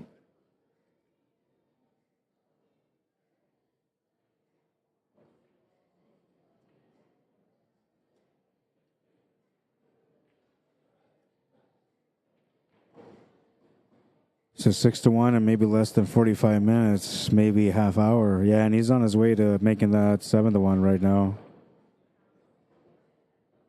I think it is going to be 7-1. He's got just the 7 ball and the 8 ball left.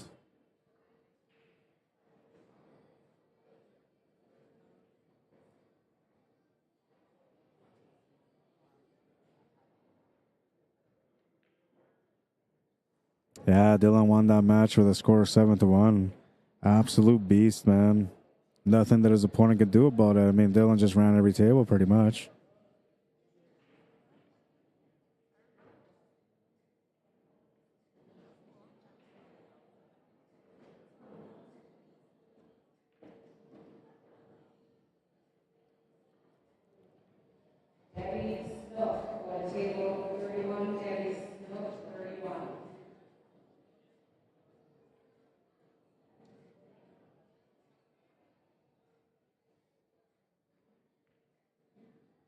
Makes the shot.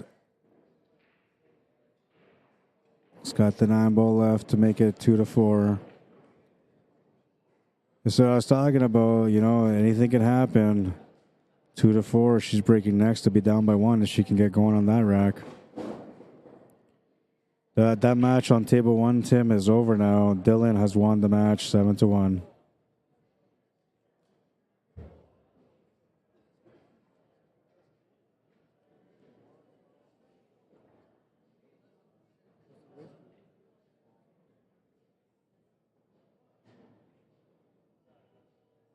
We have a revenge match coming up next, which is the matchup between Brian and Richard, both players from Kentucky. Brian beat Richard on the A side final, sent Richard to the B side.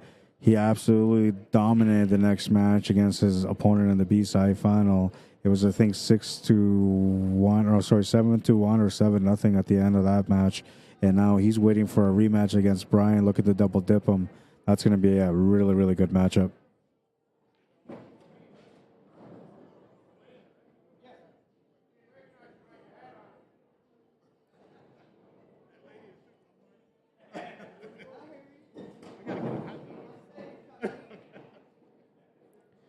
Yeah, man, when you watch that guy play, like, you just think, I'm not worthy, I'm not good enough. No matter how good you think you are, you watch him play, you're like, well, I ain't good enough for this. He's just too good of a player, man, the way he plays. Tim says, that's my boy. Well, I'm sure you're proud of him, man. He's a great player. Great, great player. Born to be a champion, that guy. Don't be surprised if you see him in the pro circuit eventually. Almost made the 9 ball off the break, but I don't think it counts on the top 2 corners. I think it only counts on the bottom 4 pockets where you break from. So it would have just been spotted. But the crowd sighed because they thought that 9 ball was going in. Brian's Cuesports streams. How you doing?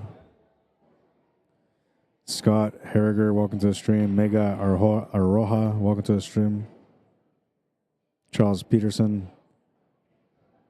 Ruben Yonker, welcome to the stream. We missed the shot to the corner, or was that a combo? I think she missed the shot, yeah. So Laura with another chance here. Well, not another chance, but a first chance to play on this rack and another chance to be able to close out the match. That's what I meant by another chance. Needs to draw off this one ball around that 6 ball to land on that 2 ball to the top right corner. She decided to try to stun draw instead, and she's ended up a little bit tougher here on the 1 or on the 9, or Jesus Christ, on the 2 ball. I'm not tired yet, man, but my brain's starting to get tired, I think. Gotta watch out for the scratch. This is gonna be a tough shot to make in the first place. She went for a shot on the 9 ball, and oh my God, look at that. Wow. A little bit of luck to finish the game. Oh, man. 5-2, the final score. Laura Ekhud, the champion of the Women's Open Division. Unbelievable how that worked out. Take a look at it. She was trying to go for the direct contact into the 9, and she got a lucky kick here. Look at that. What a shot. I mean, for that 9 ball to go in the first place, she needed everything to be perfect, the crossover. So watch this replay again. The crossover was so perfectly clean, it's the only reason the 9 ball went in. Look at this crossover. It's coming up right here. Here's the crossover of the 2 and the 9. Absolute beauty.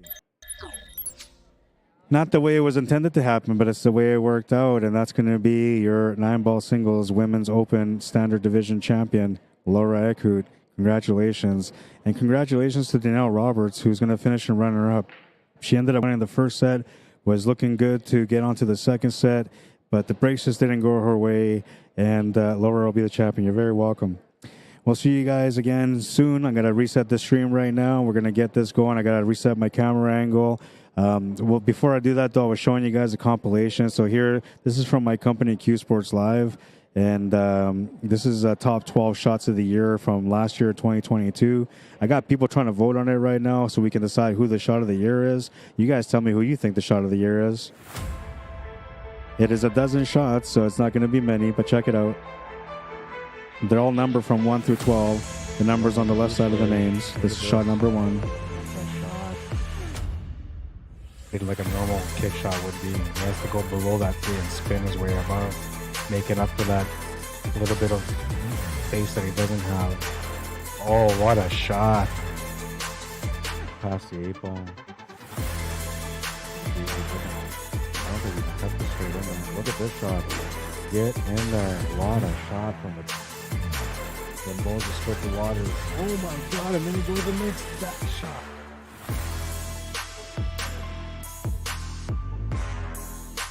Oh, and he's going to make it. What a shot. Might be the 2-ball combination, perhaps. Look at that shot.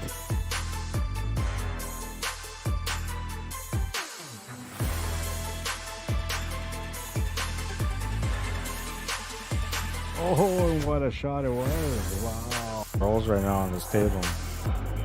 He's trying his best to fight him off, but taking a lot of efforts. And look at that effort.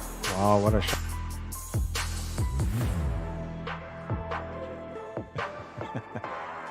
Oh, look at this shot. That was a beautiful shot right there. My favorite is number 11. Like 2/3 of the ball to work with here. This was a beautiful shot too, though. Second favorite. Oh, what a shot. Actually, no, third favorite. This is my favorite. On the 8 ball. Oh. And this was pretty nice too. This is the last one. Get in there. What a finish.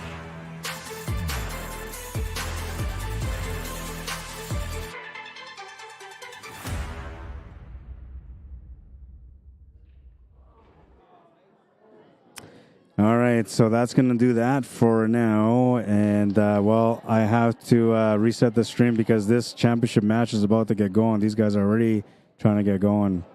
And it takes me a few minutes to reset, so I'm going to get that done right now. Lost something here.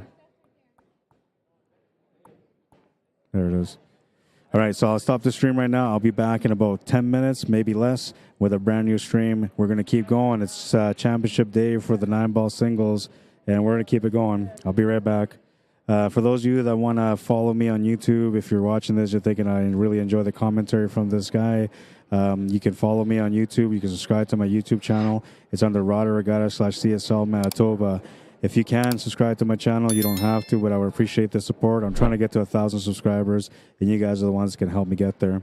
If you also want to support my work in any way financially, you can do so via PayPal or e-transfer. PayPal for Canada or for the United States, and e-transfer for Canada, cslmanitoba@gmail.com. And that's going to be it for now. Let's take a look at that last shot again, because I always do. This was, a gift of the gods right there. Absolute gift from the gods. Great finish. All right, so that's going to close out this first stream, and just on time, too. Only got 9 minutes left. I hope you guys enjoyed the coverage so far. I will be back with another stream. We're here live at Tropicana, Las Vegas Hotel in beautiful Las Vegas. We're here for the 2023 Acme ACS Nationals, and the ACS standing for American Cuesports. I will be back with another stream shortly, just a few minutes. Don't go too far, but you got enough time to go get a drink or have something to eat. If you're a smoker, go have a smoke. Whatever floats your boat. You got a few minutes, man. 5 minutes. Other than that, you're going to miss a great championship match, because it's a revenge match. A-side winner versus B-side winner. B-side winner being knocked to the B-side by the A-side winner. Great match coming up for you guys. I'll be right back. Cheers. If you want to follow me or add me on Facebook, you can do so. Rod Arriagada. I'll see you guys in a little bit.